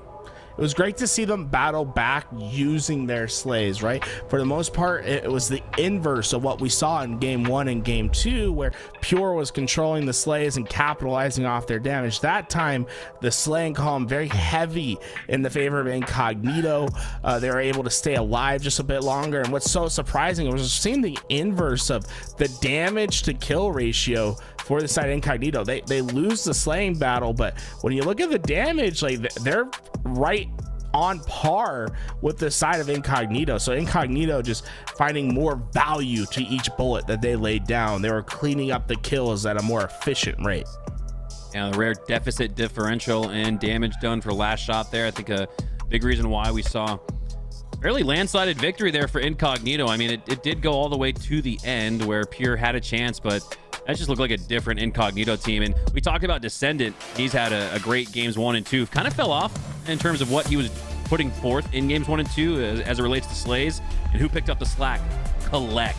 So watch out. If Collect reaches flow state, if Collect reaches his pinnacle, we know his ceiling is one of the highest in the HCS. Back to flag. It's going to be a tough match for Incognito because of how effective we saw Pure play off each other's damages in game 1 and game 2. I still feel like this is one of the best team orientations you're going to see. There's not going to be a lot of damage that won't be cleaned up when Pure's on the map. And well, even if it's the opponent's damage, that's how effective they are. Oh, look at the patience from last shot. And he's going to get rewarded for it with the double kill. Heatwave pushing through for the triple. And he's going to get it delayed. No medal, but 3 go down nonetheless. And my God, last shot stood still as if the game had a lag out occur in it. But that was just him playing patient, letting the game come to him, and it's continuing to do so. Yeah, this is incredible patience from him, right? Even then, just stays, waits for the help to come in from the other side. He eventually comes in to collapse. They know the spawns are going to be over on the P side. Talik well aware of what his responsibility is. Him and Druk, the long-term duo, holding it down at top P. Wow, last shot's going to be able to cut down anyone that comes through the middle of the map. First flag on board. That's about perfect team play from Pure. God, last shot has opened up the map for Pure and opened up a 1-0 lead for them. He finally goes down and relinquishes some of that heat wave to King Nick, but not before the damage has already been done. We'll see a flag of being countered right away for Incognito. Man, he's getting that flag all the way back towards the util, but you don't see that same map presence that we saw from Pure when they ran their flag. This one going to be a little bit more dicey for the side of Incognito. Tricky scenario here in the generator. Flag set there right below it. Pure want to reset it. Pollock now pushing on through. He's got some support over his left shoulder. He's got an opponent there as well. Nice pinch and pop there. But Pollock goes down shortly after. Both flags are out. You can see a little bit of a standoff here in the generator. It's what it has been, but 3 go down for Pure, and last shot has the flag in his hand, but how much further can he get it as the last player alive? He's getting it pretty damn far. The problem was that overshield stood in his way, and well, there's not going to be any quick answer back. And to stop that overshield from returning that flag, it's going to be an even game as we get to that 9-minute 30-second mark. And look at it, Incognito. Oh my God. That's a bit too aggressive in my opinion, Mikowski. They're running flags with no players down. Did they think Pollock wasn't in the game? He's just standing there waiting. But I you know, it's ultimately it's not going to be the right play, but I still like that Incognito against a team like Pure are looking to set the tone with fast pace, because we know that Pure can play with it. And last shot has another triple kill to his name. He scored, or helped score, that first score, and looking to add another one to the board. Last shot having himself a hell of a game. The last shot, I mean, that's just showing how powerful it is to be behind enemy lines. Was waiting over in that util, got damage on the flag carrier, and then cleaned up the last 3. Collect, though, doing work of his own. Last shot said, man, I did all this work to get flag back. I sent all of you guys to go get that return, and suddenly Incognito, they're battling their way in. This still could be a flag capture for them. I mean, if your last shot, you're wondering, right, Garrett, like, what else do I need to do? I mean, he's frying right now, and he's not just finding slays. They're impactful slays. They're slays that stop runs, that start runs for his team. Ultimately put one in and almost had 2, but instead it goes to Incognito, and they're now in the lead. I mean, hey, great play by Last Shot to start that flag right. It was just a better play by Collect to ensure that the flag was sent to home for his team. Fantastic work from both this side. This is truly a battle that we're seeing in our game 4. Look at this. Another situation where 2 flags are out. So you're looking to score a counter cap. Incognito, they want the double cap again. And you're right. The relentless pace towards The objective flag has been unbelievable in this game. Druck utilizing that overshield, or excuse me, Druck going up against the overshield. King Nick utilizes it instead to earn the win, and another score potentially here for Incognito. This would be the biggest lead of the game. We're talking about such thin margins between flags coming home for Pure and, well, not. We see Last Shot just not able to get that reticle wrapped quick enough. Already playing on that very high sensitivity. Wasn't enough to help him there. And Incognito, they keep battling. Throwing numbers to these flags that keep them alive. And so far, it's been an effective strategy. Both flags out. The difference here is a tie game or a 2-point game. So this thing's gonna swing regardless of which direction it goes. Still plenty of time left on the clock, but this moment in the match is crucial. Druck's going to be able to give information about where these players are, but it was vital for him to stay alive, to try to lead that charge for his team. Instead, you see Pure. They're not going to be able to take any space on the map. All of them stuck, contained to their side as the push comes in from Incognito. Druck was the first one to go down. Look how fast he is to get back on that counterattack. He's the first one into the front lines after he was the first one to die. Druck just doing Druck things, but it's Pure who lose 2 in that situation. So the push, I'm anticipating it from Incognito, but they're going to get there at a point where Pure are going to spawn Fridge to the left of Cherished and have a chance to regroup and maybe even take some top mid angles on these players pushing from the yellow generator. So Incognito, despite having what looked like a chance to push through and reset things, they're going to have to earn another wipe. Well, the problem for Pure at the moment is Manny's position. He's over at the util. He's going to have great access to the flag and to this overshield position.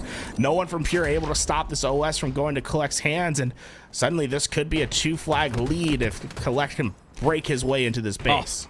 Oh, look what I found. A little heat wave staring there on the ground. Oh, and despite having the overshield, he's only able to take down 1 with the sticky, so the heat wave not as effective as I thought it would have been in the hands of Collect. Descendant goes down. 2v2, Druck, cross map shots. We have ourselves a hell of a standoff. This has been going on for more than a minute now, with neither team really feeling like they're much in the lead or in an advantage state. Love that backup from Druck, right? And most players, they get damaged down. They try to stay forward on the map. Druck repositions, finds himself an easy pick, but the problem has been time and time again. Incognito have found their way into the back base. Return is out, and well, the flag standoff is resolved at a 0-0 pace. No one getting any flag going their way. Well, we said it didn't feel like either team had much of an advantage in that stalemate, and I guess they didn't. Both flags get reset, and we re-rack and go again. However, it's Incognito with a 1-point lead right now. Talik dropping down to mid, gets the slay. Easy finish there on Manny. 1 HP, not even looking at him. And now Talik has a full heat wave to work with. This could bring Pure back. It's surprising how quick this flag has been for side of Pure, considering how long this flag standoff was. And Incognito throwing numbers forward. I don't believe this will be enough. This flag should come back home, and Talik might just be able to get the game winner on board, creeping in the back pocket. His teammates get the kills, and now he activates on the map. So important. This is what Space can do. When you're able to get into your opponent's side, suddenly every kill that your teammates get is just that much more valuable. Look how far this flag is. King Nick's the last line of defense. Got to get that pull out just to give Pure another objective to worry about, something else to think about, which is resetting that one for now. And I love the decision to go for the double cap there from Talik. You saw 3 go down for Incognito, but King Nick is going to be able to manipulate this map towards the middle of the map. And oh my God, Descendant has the OS. This could help reset things for Incognito, and who knows, give him a counter. Flag back. Oh, it's touch! Oh! It's touch! Goal line! Oh my God! How did Cherish find the space to slide through? Druck opened it up, but Cherish somehow stays alive, scores, but they lost 3 in the process. A counter cap ensues for Incognito. Last shots forward on the map, though. They have a chance. No, shut down. This could be easy enough for Incognito to tie it up. But with such a long standoff and prolonged fight for such a long period of time, suddenly we're starting to see flags go home in spades. Oh, but it's not a guarantee just yet. It's a little bit of meat left on the bone. It's going to be a race. He has nades. He has nades. Not He gets it. Enough. We're tied 3-3. Garrett, this game has delivered one of the best CTFs of the tournament. Oh, no, another 3 down. Pure is going to be able to get into this back base. Incognito has to be very cautious on this spawn. You cannot go down early or else Pure will capitalize. Last shot earns the reset, and there's that capitalization in the form of a counter cap. Pure looking to take things home. Still 2.5 left on the clock. There's still a lot of time here in this Aqua CTF. Collect now just looking to defensively posture himself for a reset. No touch goes down, so that flag will return and go back. We are deadlocked quite literally here at 3. This next overshield will be the last in regulation. We've seen Incognito consistently grab the overshields this game. Pure have a chance to close it. They're able to secure this next one. Who's going to get it? Pollock is setting up for it, and I like the decision here to throw some grenades out. Just because it's there doesn't mean you can grab it. Pollock posturing and playing forward. Oh, but the heat wave help from Manny secures the OS for Incognito and the chance to push through and break the base control that Pure have. Druck looking to push out of it. And I like this here. Pushing out of the flag is actually a great way to defend it. We're seeing offense is the best form of defense, it looks like here. Right, that overshield's gonna be flying into the base looking for damage. You're just not gonna give him damage. Instead, you're gonna allow them to get control of your base, but you're gonna have the midline control. You can get the damage on their way back towards you. This is all set up by Druck, extending out of the base. Both flags out. How many times have you heard us say that? They have control of either side's base, so they're both pulling flags from each other's bases. You never see this in a game. Yeah, this is unreal, and we've seen this multiple times. This has been the most standoff-ridden game of CTF Aqua I think I've ever seen. Descendant with the heat wave, looking to take down one. That's the last shot. That's a difficult one to take down, and he does not go down. Flag's home. Flag still out. Now gets reset and a chance to score. And Pure are going to take a 1-point lead with less than 45 seconds left. Time to dig deep for Incognito. You got 44 seconds left in this game. You need a flag to come back home. Big thing that you can do is pull out a flag to force extra time. Overshield will spawn at 000. Get to that overshield with flag out. You'll have an opportunity for your flag grab. In a 3-4 scenario, you'd see last shot pull the flag here, but in a 4-3 scenario, he's just going to wait, get some shots across the map through the back of the opponents. But Parrish goes down, so too does Tolic, and now you got last shot kind of on a solo mission on the other side of the map. That's going to open up the map for Collect and the rest of the boys to run through. Collect gets the headshot while running the flag simultaneously. To Incognito have a last-second tie. Well, Overshield's going to go into the side of Pure. There's already players from Pure that are stalling the flag of Incognito. Druck's job here, potentially pull out a flag, but just let your Overshield get to the fight. They're not getting big win there. They got the kill! They got the kill! Oh my God, Druck in the back of the base gets the flag out and could have just potentially secured the series for Pure. He does. What an unbelievable play there from Druck. Unbelievable. Pure, you would have thought that they would have thrown players into that base, try to create that stand in the back of base. Instead, they take height. They go into the middle of the map and they have trust that their shots will be good enough to kill them on the cross. Druck patiently waits, gets the damage down, and his teammates do the rest of the work. Great job being patient, and Pure, well, they clutch up, ice up at the most important moment. My God, Druck. I'm at a loss for words for how nasty that was in the end game. That flag was one activation, one hold of the X button away from going in and forcing sudden death OT 4-4. What a game and what a series that was.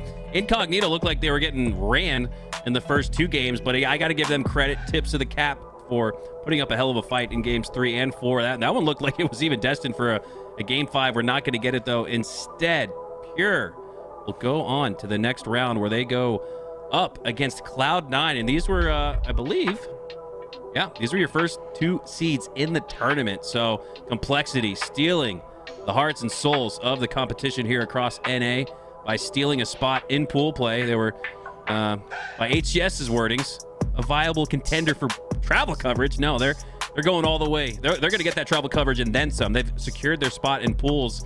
Now we just have to see how the rest of this tournament plays out. Our elimination finals is set. Cloud9 and Pure will compete for that grand finals appearance, and the top two, remember, will have Pool A and Pool B to themselves. Folks, if you've been enjoying the stream here today, well, there's some ways that you can help support what we do here at LVT Halo. We had observers in almost every match here today with our side stream. Shout out to Callus and for Zilla for being our observers over on the side streams. And well, we have a lot of talent that comes through and helps make all this happen. And well, the one thing I like to say about LVT is no one works here for free, right? It's the support that you guys have been able to give us that allows us to pay for these observers, pay for our casters, pay for everyone that helps make this broadcast happen. And well, there's no one that's behind it. It's just you guys, the community, that helps what we do. There's no big Microsoft handing us a check week in and week out to do this. So if you want to help support what we've been doing, well, some simple ways to do that is just subscribing to the channel. A Prime sub, a normal sub, it goes a long way for us. And well, we actually had some gifted subs during that last match. I want to give a shout out to EOC Carmper.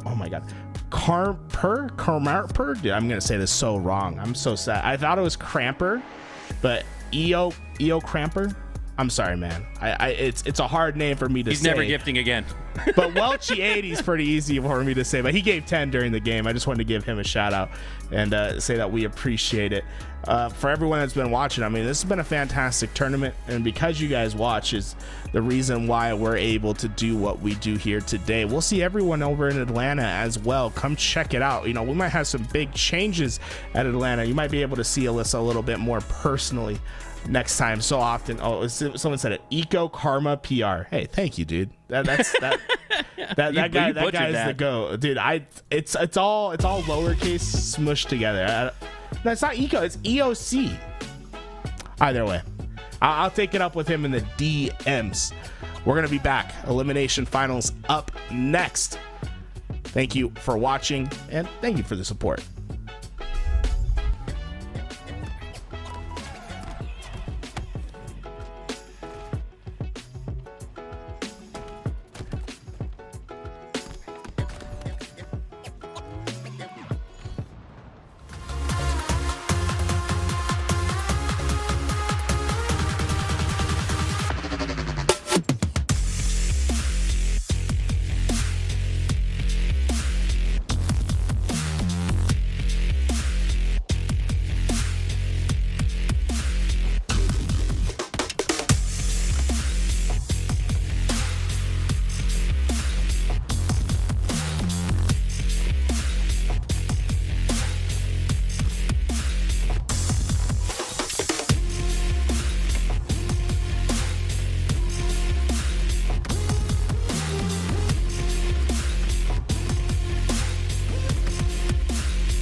Welcome back to the HCS Atlanta qualifier. This is my seat, Garrett. You understand me? I'm sorry. I was on the left, man. It closed me off. I was trying to take your spotlight because just like Pure is trying to take the spotlight right here as we get into this elimination finals. Very excited to see how Cloud9 and Pure match up against each other in the Open Series number 3, Garrett. Pure beat Incognito 3-1 after Incognito beat Cloud9 3-1. And now Pure find themselves up against Cloud9. So on paper, Pure look like the favorites. Yeah, I would say Pure definitely has been playing at a level where it is above Cloud9. Like Cloud9, it felt like they really peaked right before going to London. They were playing at their best Halo, and Pure wasn't there. And then now Pure seems to be playing their best Halo. Cloud9 kind of taking a step back from where they were. But I'm a big believer in this Cloud9 roster, in particular because of the ceiling of some of these players. The Spectre, in my opinion, has the ability to be a Slayer like the likes of a Lucid or Renegade. The problem that's been plaguing this Cloud9 roster has been consistency. We need to see that consistency from players like the Spectre. Well, here we go. Game number 1, elimination finals, day 2 of the HCS Atlanta qualifier. Lots of matches have been played, and now it's all down to this. With 2 down from Cloud9, Talik trying to find a rotation with the ball towards those gold stairs, but he's going to end up falling, and Tusk from the side of Cloud9 will have the camo. And what's so interesting about the evolution of this game type is oftentimes how the shock rifle has been used in these games. You have a decision whether you're going to be aggressive with this weapon or if you're going to play around your teammates. Tusk goes right into the front lines, is rewarded with 1, and then gets the second off the cross. And you're going to see him playing this long cross here. And I wouldn't be surprised if we see him play low and high, try to get unique angles to catch players from Pure off surprise. Yeah, I absolutely love this. Pure also sending a couple resources towards that tower side. You see they send 2 towards the side of Tusk as well.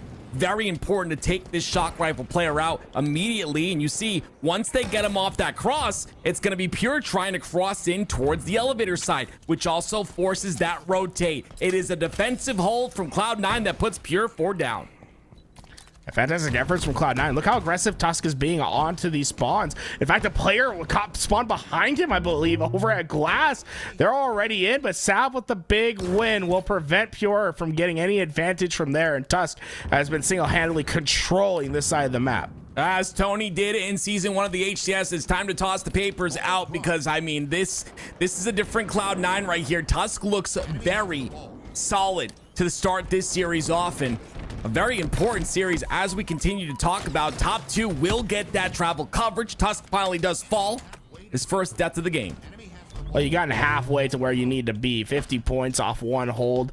Pure's going to have their chance to battle back, and they'll have the advantage as well with this camouflage in play. For Cloud9, the important part, find the camo, minimize the impact that they can have, and quickly fight your way into the setup. Newest member of the side of Pure in Cherish goes down pretty quickly as both members from Cloud9 turn their attention towards him, and the push continues to go on. Regardless of that, it's going to be Druck trying to play his life here, but ends up falling as well. It's a trades back and forth for both squads. Very chaotic as we're used to seeing here, but it's still some time here for Cloud9 and a nice locked setup on the pipes. Cloud9 super effective on that push, right? They really minimized the time Pure could have. It started with isolating that camouflage. I think Camo from Cherish maybe took the fight a bit too early. Cloud9 have been effective working as a unit. We're seeing a lot of pairings on the map from them, but finally the Slays, well, too fast to the side of Pure. There was no help for that final player, and it'll be a hold for Pure, and I'd like to see them get this ball into the back of C and play that setup that no one's seen yet. Yeah, it's a great rotation. Tusk was the first player to spawn. All of them go towards that pipe side, and you see the rotation towards the long haul side. As the spawns come out on the elevator, it's going to be Cherish who needs to win this 1v1 on the elevator side of the map versus Skeptify. He's going to get him down to a couple of shots, and his teammate will clean that up. So this rotation is pretty clean. It gives the side of Pure a bit more time on the scoreboard here. They've just crossed that 50-point mark. Problem for Cloud9 is they just haven't had enough offensive power to break this setup yet. That ball carrier never having to drop that ball until they basically get it to even. And even then, Pure, they're not necessarily set up in such a way that they're going to be able to capitalize off this ball right away. Cloud9 have a chance to still win on this reset, but it's going to come down to these important slays on the cross map. There's that one player inside of the pipes. Talik on the top of glass. Like you said, as that ball plays, the setup is what they look for on that pipe side. But you see right off the bat, with Talik's pressure on top glass, they get that ball towards that long haul side, keeping it there while gaining points. Now rotating it all the way through to the back of Hydro. This is some great rotations out of Pure. It's gained them a lot of time here, and Cloud9 haven't had an answer to it. Well, we've seen this from both sides thus far. When players get that ball towards C, we've seen the other team push two players into pipes and the work up on the high side of the map. Yes, it takes longer to get towards that ball, but you're gonna give your team more favorable spawns to battle in. You've seen Sab spawns all the way up at the pipes. You'd much rather prefer that than the traditional A spawn that you get during the setup. Spectre needs to work on those hops. Can't get it towards that C plat area, but also playing his life at the same time. He can use that if he wants. Look at that rotation. If Cherish went all the way to A, they battle out, right? They recognize that Cloud9 we're going to try to play for that glass spawn. So what do? Instead of keeping that ball at C where they have quicker access, they rotate it all the way to A, keeping as much distance between Cloud9 and that ball. And well, it ends up being a round one win for Pure. Remember, Cloud9 started off this round just about perfect. 50 seconds of ball time that was unanswered. Yeah, and I think it was really off the back of Tusk, who was slaying out in that very beginning of the first round. And now you see the Pure has taken that round from underneath them. There'll be two members from the side of Cloud9 pushing off that elevator side. There is a member that's still on elevator, and that shot will be devastating because Septify will clean up that kill as well. And with Talik pushing in, Cloud9 have done a really good job to minimize the damage that Pure can do here initially. A lot of patient play in the back of these pipes. You'd think someone would go for the ball at this point, but not confident in where the position is of that camoed player. And Cherish will eventually revealed himself right at the right moment. He'll get the kill that's important with that last remaining camouflage, and the grapple to boot with it will allow them to get this ball back towards his team. Well, that camo will, that grapple will allow him to get towards elevator without taking too much damage. And you see, it's going to be a couple players pushing towards that back Hydro side. The Slays have to come out here. Cloud9's going to be one down. Make that two dead. A trade will come out once again. So it's a 2-on-2 situation, but Pure being on top of all of that as they got that ball time and look to rotate it towards the pipes. Look on this rotation. This has been fantastic from Pure, just keeping distance from Cloud9 and the ball, but you have to at some point make your final stand, and I think maybe a little bit too caught up on trying to keep that ball away. All four will go down. Cloud9 having a huge opportunity here, not only with the ball setup, but mostly a full shock rifle to work with as well. We saw what Tusk was able to do at the initial start of this game. We'll see if he's going to continue that here. We're expecting that push to come through to the pipes, but last shot gets a kill onto Sab, trades things out a bit, and Tusk looking for that pressure that's being called out, and that's going to be a death from Tusk. That's shock rifle down. Cherish is going to be the one that once again goes towards that bat ledge. Seems to be favoring that bat ledge often. So if I'm Cloud9, I'm looking for that bat ledge push next time we have a pipe side control. Cloud9 maybe threw that ball just a little bit too far for their own good. It dropped into the pit at the last second, and Pure had already made a rotation towards White Tower, allowing them to get that ball all the way to back C. It's a rogue player of Septify that was able to get into that back base, into that back ball and throw it off before too much damage could be done. Ooh, a little shaky there from Tusk. Ends up cleaning up the kill when he's needed to, but Grapple's also up and ball in his hands. Once again, a rotation towards his spawning teammates on the elevator side of the map. A push comes out. Tusk still ends up playing his life. This is good out of Tusk. He's got a lot of presence on that pipe side. Gonna defend if any other players from the side of Pure push in. But unfortunately, it's a little too heavy. 3 go down for the side of Cloud9. Tusk not able to defend as well with his teammates down. Well, Cloud9 accelerating that game state by pushing that ball towards the spawner at A. They put a lot of faith in getting those slays. When you don't get them, well, you've essentially given Pure a setup. They didn't have to go back and travel for that ball. Instead, it's easy enough kills, and they'll tie this game up, but have a dominant position in order to put some time in. It's going to come down to slays for Cloud9 to break this. All still players alive on that elevator side. Still last shot on the top of glass. Elevator player does end up going down. He does get a trade though, I believe, on the side of Cloud9, but there was 3 down for Pure, and now Cloud9 take this ball, run it back towards the pipe side, and Druck, he's the one that's going to try and stop this rotation towards A. That's exactly what they're looking for here, and Tusk is going to be the man to try and stop him in the batteries. But oh my word, so many players jumping out towards Tusk. He ends up doing damage to a couple of them, but that ball's still alive on the bat ledge. It's been a bit of a game of hot potato with this ball so far. Druck awfully aggressive into these pipes. It'll be enough for 2 kills to go his team's way. One thing I'd like to see a bit more of from both these teams is dropping this ball earlier to play a bit more Slayer. I feel as if they're giving up just a little bit too many opportunities of the other team getting forward before those bandits are up and ready to fight. Yeah, I would agree. It's a lot more focused on that rotation instead of the slay game, but rotations worked mostly for Pure here. They'll get it towards that gold stairs. They'll decide to go back into pipes here. Lots of members from Cloud9 push on the pipe side. You see the rotation comes out once again. It's going to go towards the long haul, and it's going to be Cherished, who ends up trying to do all he can with the shock rifle, but he ends up falling, and so do 2 of his teammates. 3 down for Pure. Ball's out and away. Cloud9, they're going to be able to put some much needed space between Pure and this ball. It's all going to be about fighting Talik. He's been patient trying to get his way, but look, there's 3 players of Cloud9 ready to battle it out, and the nades will be good enough to check for him. Pure, they're starting to go down at the wrong moments. Oh no, it's disaster. 3 of them see the respawn screen. Suspector's shock rifle too powerful at the moment. Let's see if he can, actually he runs out of ammo there. He knows where the spawns are though, as that last player was on that A side of the map. So he knows the spawns are coming out on the elevator side. The communication does come through. 1 player does make it towards that tower side though. Suspector trying to do a little bit of hang time there, but you're not Spider-Man, Suspector. So he ends up falling 86 to 47. It's gonna be Pure still trailing, but they do have that 1 round. Do not forget that. They're still in the lead here. The push is not going to be enough. Still a 1v1 situation. Cherish versus Suspector, and Suspector ends up winning that one.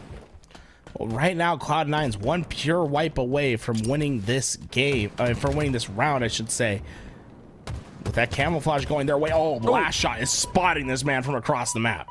Yeah, he doesn't get taken out, though. Great job by Tusk to stay alive with that camo. Now he can be an impact on this push. Decides to take the 1v1 onto Druck. Exactly what you need to do right there. Go for those 100% kills. The perfect shots will count. He will get that kill, and his teammates will get 2 as well. It's 3 down for the side of Pure, and pipe side control, and potentially the round here for the side of Cloud9. It was smart from Tusk when he had that camouflage. He waited till Druck committed outside of the door, having no cover, able to get those first 3 shots in before he could react. That was enough to get the first pick, and Cloud9 eventually take the round. Yeah, I mean, great job to tie it up here for the side of Cloud9. Again, they looked really strong at the beginning of that very first round, but they let it slip. Not the second round, though. They've tied it up here. Now the break for Camo ensues as you see it's going to be Talik, I believe, trying to push. No, it's Cherished on the bottom side towards Camo. It's a 1v1 versus Skeptify, but he has to back up. Too many resources sent here by the side of Pure to go for that Camo, and they will get away with it, and the shock rifle as well. Oh, Druck not able to stay alive. That Camo shock rifle gonna be put down. It's Sab. Oh boy, he turns around 180, no scope to the face. That'll be that'll put Pure down to the respawn screen for a second, but certainly still having a bit of an advantage on this ball for right now. Sab ends up falling there. Druck ends up falling as well on the side of Pure. It's gonna actually be 2 down for the side of Pure. Cherish does have that shock rifle. We talked so much about him. Great job tossing that shock rifle off, understanding that that can be devastating potentially in the hands of Cloud9. Tusk has been popping off with it pretty much all game long. And speaking of Tusk, he gets that ball towards the blue pipe side, but still needs a bit of help on the Slades. It's 2 down for the side of Pure. Last shot understands and is going to push aggressively, but maybe a bit too early. There's 3 members of Cloud9 there. He understands that and takes a different route. The big thing you hope when you play that shock rifle off is that you got to give that information to your coach. Put that minute on the clock, making sure that you're back up to those utilities right when they respawn could be the difference between winning and losing a game. Unfortunately, that ball does reset, and it was 3 down for Cloud9 momentarily. They could have gotten a little bit more time there, but Pure ends up getting the ball regardless. They end up rotating it, looks like towards the long haul side again. And it's last shot, the defensive hold on the tower side of the map with Camo coming up. Pure in a good position, mostly to get this Camo and get some ball time as well. The last shot catching the player pushing towards this ball. Cloud9 committing their resources towards that ball carrier quickly. Camouflage does get away for Cloud9, but it costs 2 players in order to get there. They could have quick access towards this ball carrier, but it's going to be important for Tusk not to get spotted out. Well, the eagle eye of Pure is very good. Yeah, you saw Cherish trying to ping him out right there. You can spam pings on the Camo and catch him. But Tusk still finds a way to stay alive this entire time. So much damage being done. Gets 1 player, is going to get the second. Tusk absolutely breaking through, but the ball resets again. And it's going to be Tusk once again having to push back through the map to get to that pipe side to allow his team to get some control and some ball time. They trail 33-18. Cloud9 just wasn't quick enough to get back towards that pipes after those kills. Pure have better positioning towards this ball, and because they have a lead, there is no pressure to try to instantly get onto this ball. Instead, it's more about just finding your slays and being in a position to grab your ball after you get those important kills. Well, there's 2 kills on the side of Pure right there, so if you're looking for kills, you gotta make that 3. Sab is inside the pipe side. He gets traded out. It's gonna be Tusk that grabs the ball with those slays, and now last shot, he's gonna be the one to try and stop this setup. A Suspector's right above him, turns on him, hits the shot. Beautiful by last shot. Now he can go forward with his team here, but he needs some help. You see the push comes through. Last shot cleaning up another. 3 down go Cloud9. Oh, and he's not done yet. Perfect shots made. No, Sap finally shuts him down, but last shot on a rampage and on the side of Pure, they're going to be able to get this ball back into play position. Camouflage is coming up soon. Cloud9 desperately need to win these slays. Yeah, if you're Pure, you're happy on that. When last shot pops off like that, it starts to reverberate through the rest of the team, and that's exactly what you need here. But as I say that, 3 of them go down, and the ball resets again towards the battery side, trying to ping out that Camo. It's going to be last shot with the Camo in his hands. Escapes through. Sab doesn't notice him. Gets a clean couple of 4 shots into his body, and that'll be oddball down. Suspected the last player alive for the side of Cloud9. Make that a 4-man wipe. So now we know where the spawns are happening. They're happening on the pipe side as the ball is going to be transferred, and last shot can take space with this Camo. All right, he doesn't have much of this camouflage left. He needs to decide whether he's going to play back towards this ball or play on the front lines as that dissipates. 2 players for last shot to deal with. Push comes through. Great nade. Gonna deny that kill. That's gonna be 2 down for Cloud9. Last shot has played phenomenal in this game. 33 and 23 so far. and Druck's gonna push out on a damaged player inside of the tower side. This is all Pure's round right now. Bar anything crazy, Pure should take this as the slays continue to come out, and Tusk is the first to fall along with Septify. Just such a dominant position for Pure, and it's really been the round 3 performance of Last Shot that's made the big difference. Cloud9 on life support in this final round, and Sab might have just given them a jolt of life. Suspector shocks the next player up, and well, Cloud9, it's not over till that bell rings. Yeah, it's a big kill by Sab right there. You talk about it, right? No shields, able to take another player down. It gives Cloud9 that life that they're looking for. The ninja, what? I thought that was a ninja. Don't know how I got that high in octaves. I don't want to talk about it, but it's 3 down for Cloud9. Well, Septify just has no way to quickly get to this ball. It's GG, round 3 and game 1 to Pure. Last Shot will finish with 36 kills for the team. My goodness gracious. There's one play to be made. It was Sab right there, but yeah, it just wasn't enough. Pure look very solid, and they've looked solid since that very first round, since the beginning of the first round. And what was different in the beginning of the first round? Tusk was popping off, and I'm not saying he didn't pop off as the game continued on.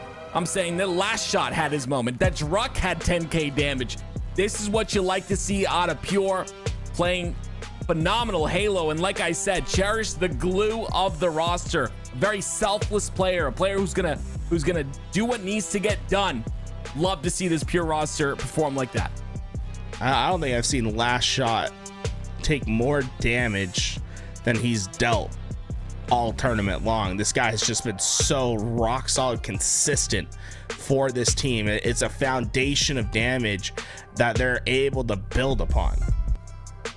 Well, game number 2, Aquarius Slayer here, and man, I mean, Pure look good, and I talked about it. You really got to put into perspective the open number 3, right? It was Pure that 3-1 Incognito, who 3-1 Cloud9. There's a little bit of a differential here, but I honestly thought I saw something a little bit different in that very first round. What was it that they did in that first round that they need to do here? That's kind of the question that they should be asking themselves. Like, Cloud9 have the ability. They've got a lot of veterans on that roster. Yeah, it's a lot of power-up control that just did not go their way in round 2 and 3. The first round, I mean, like you said, it was that shock rifle in the hands of Tusk. We saw camouflages going their way. We need to see that control on Aquarius. Get the heat wave, get the overshield, use that to propel yourself forward and to be aggressive in your gunfights. Ladies and gentlemen, if you're just joining us, this is the HCS Atlanta Major Qualifier. This is day number 2, and this is the Elimination Finals. Cloud9 versus Pure. We have complexity waiting in the grand finals for whoever wins this matchup, and of course, the top 2 teams will get pool play. So whoever wins this series right here will guarantee themselves pool play going into Atlanta and travel coverage, and you can't talk about it enough. It's so important and so huge to get that support for your team. Well, players crashing out of the lobby, get them back in as soon as we can. In the meantime, folks, if you've been enjoying our show, Tim, what's some ways that you can help support LVT? Well, one way to support is to say nice things in the chat. That's one way, and that one's free. Another way that's also free is to use your Twitch Prime sub. Some of you right now are literally making the richest man in the world more rich in Jeff Bezos. Like, let's take some money away from him and use a Twitch Prime sub. And then you could gift a sub, or even, you know what? Another free way, go grab some snacks, sit your butt down and watch some ads, and don't complain about it. Other places you can help, right? Follow on the Twitter, the YouTube. We've been trying to get to 10,000 subscriptions on the YouTube. We live stream all our events at the same time on Twitch and YouTube. So if you prefer one platform over the other, well, you know, you got all the choice that you could possibly want. It's the support that you guys have been giving us that allows us to do what we do. And shout out to all the co-streamers that we have today. You know, I've been seeing Eli X, Stress in the chat. They've been holding it down over there. So shout out to everyone that's been watching over there. You know, maybe go people in Eli X's chat, go give Eli X a sub. You know what I'm saying? Like I'm gonna do my own ad read for Eli X at the moment. Well, ladies and gentlemen, looks like we're getting into game 2 now, and you know, I'm excited for this one because I already talked to you about the implications of this matchup. You don't want it to go to those pro points, all right? You don't want to have to wait for the count to happen, and then you're on the edge of your seat and you're all stressed out. Just secure top 2 right now, and that's what both of these teams are trying to do. Pure up 1-0. Let's get into game 2.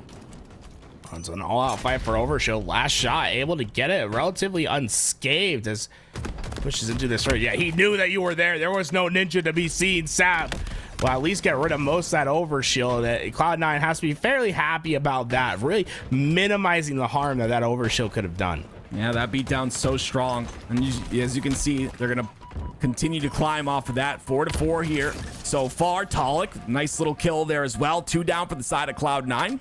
Talik's got the rest of Pure with them, so they can make this structured push towards the top center of the map. But there's a couple players on both lanes here. Tusk is on that car side with Sab. Actually, they're sending 3 on the car side. This is very scary for Talik. He's got to play this smart. Well, before he could commit, Tusk shows himself and he'll get that information over to his team. The big thing early in this game, Cloud9 did not get control of any of the power up or power weapons, and we've seen that's been the difference thus far between an even game and Pure's lead. I'm very curious as well. I mean, you know, those power weapons, of course, being on the bottom of P, and obviously the heat wave on bottom center, which you just saw being used right there. It's interesting to me that Cloud9 are playing so passive here, and you know, playing passive so far has been good for Pure, as they're up 9-7 so far in the game. Very early. I mean, with the OS coming up here, you're gonna see Pure take this top center control once again, and last shot is gonna be the first one to get there. Has to take out Tusk, but a massive kill by Tusk on P2. Well, if Overshield coming up in 15 seconds, it's going to be top priority for both these sides. Remember, it's not necessarily important to be on the P side, but rather to have leverage on the map in order to have advantage on that Overshield. So it's not bad for Druck to be back over on the car side. He just needs to have good angles to fight for that Overshield with his team. Speaking of angles, Charge taking many here, has a killing spree to start this game. Last shot got it. How did Last Shot get away with that? He got Overshield in between 2 players. He's in an angle I've never seen before, and him being that high let him eat 1 nade at least. How does Last Shot get the value there? Well, that OS will give them that value, give them a value of 5 kills in the lead here for the side of Pure. And it's Sab sitting inside of the fridge, slowing down the pace of the game again, waiting for his teammates to spawn, waiting for them to muster up some sort of a push here. But again, it's Pure on the aggression, and it's always Cloud9 waiting for that aggression. It seems to be working for Pure. We'll see if Cloud9 has that defensive hold once again as they go 2 down. Problem for Cloud9 has been a lot of reaction, right? I want to see them be proactive, and one way to start that is ninja. And Last Shot, you might be shooting some bodies there, but you got ninja. I'm just gonna say it. Yeah, robbed. You got to shoot bodies in that situation. You know why? Because that player is probably so pissed because they wanted that was ninja. Honestly perfect. That was an insane play from Suspector. Well, here you go. Last Shot in Pure once again. We keep talking about this. You said reactionary. I said Cloud9 play defensive. It's just always Pure on that aggression, and it's working out for them. Cloud9 find themselves back smacked for a double kill from Last Shot, and Last Shot gonna get the triple as well. A killing spree locked in for him. Absurd. Last Shot heating up. Hey, shoot bodies if you're gonna play like that. Oh, it might just be another triple on the docket. They're all stuck in the fridge. Last Shot looking for the killing blow here, but Suspector, a little bit of a jump peek shot, ends up taking him out. Talik's gonna push through. Bodies being shot everywhere. What is happening? This is insane out of the side of Pure. It's simple. It's easier to shoot the last 2 bullets in your gun than press the B button. You know, you're already doing that. You might as well empty the clip on your way there. It's a longer animation. It's a longer animation. If he's got a weapon in the back pipe. You just Y out of it. It's fine. Well, there it is. It's once again Pure on the aggression. Oh, Finally hits the nade, and That's going to be a remote detonation there for Drock. 30-23. Pure running away with this, but not just yet. I say running away, but it's only a 6-kill lead here for Pure. Cloud9 still have a chance to stay in this. Yeah, they still have a chance to make Pure look silly, right? A lot of body shot disrespect early in this game, but this is certainly not over. If Cloud9 are able to find a couple back-to-back picks, get map control, and start being more proactive on the map, this could quickly change into their game. Oh, no. This isn't good. This is why you don't shoot bodies this early in the series or this early in the game. Talik ends up nading himself, which starts a little bit of a whirlwind here. It's 32 now to 29. And Pure, with that topside control that Druck loves to get, trying to do some damage, but a little overextended. He will fall, and it's a 2-kill game, 33-31. Suddenly, we might be looking at even. This is quickly shifted into Cloud9's favor. 30 seconds until this next overshield, and honestly, look how Pure is set up on this map. They're very condensed. This is going to be an easy opportunity for Cloud9 to find and collapse their opponents, and with 10 seconds up until that overshield, this is a very dangerous position for Pure to be in. It started out with an 8-kill lead, and then bodies were shot, and regrets have been made here for the side of Pure. It is now a 2-kill lead for Cloud9. Overshield is up. Tusk gonna curb slide towards that OS. Gets it pretty freely. And now gonna be able to go towards space on the map. Druck does have that top P control, and it's gonna be Cherished inside the fridge, but Talik pushing in aggressively here. There's 2 players trapped in the fridge, all one shot. Oh my gosh, last shot's up top P. He somehow gets a kill, but Suspector with a little jiggle gonna take him out. Hey man, that was barely anything showing. It'll earn him an overkill as well. Pure, all 4 feeling the hurt of Suspector so far. They were shooting bodies early in this game. Confidence was at an all-time high, but now as the end game approaches, Suspector is chasing every piece on the board. It's only a few more kills for them to take home this win. Gotta be careful here. Pure pushing in. Oh, I don't know. I feel like Cloud9 have woke up. It's 3 down for the side of Pure. Spawn's forced on the yellow side. Tusk is ready for that push, but waiting for Suspector to take some space, and Sav as well. They've got 2 players trapped inside that base. And you see the push does happen. Are they going to be able to get these kills? A couple players down to no shields. The teamwork is there. They get the first one on the Cherish, but it's a trade on the Suspector.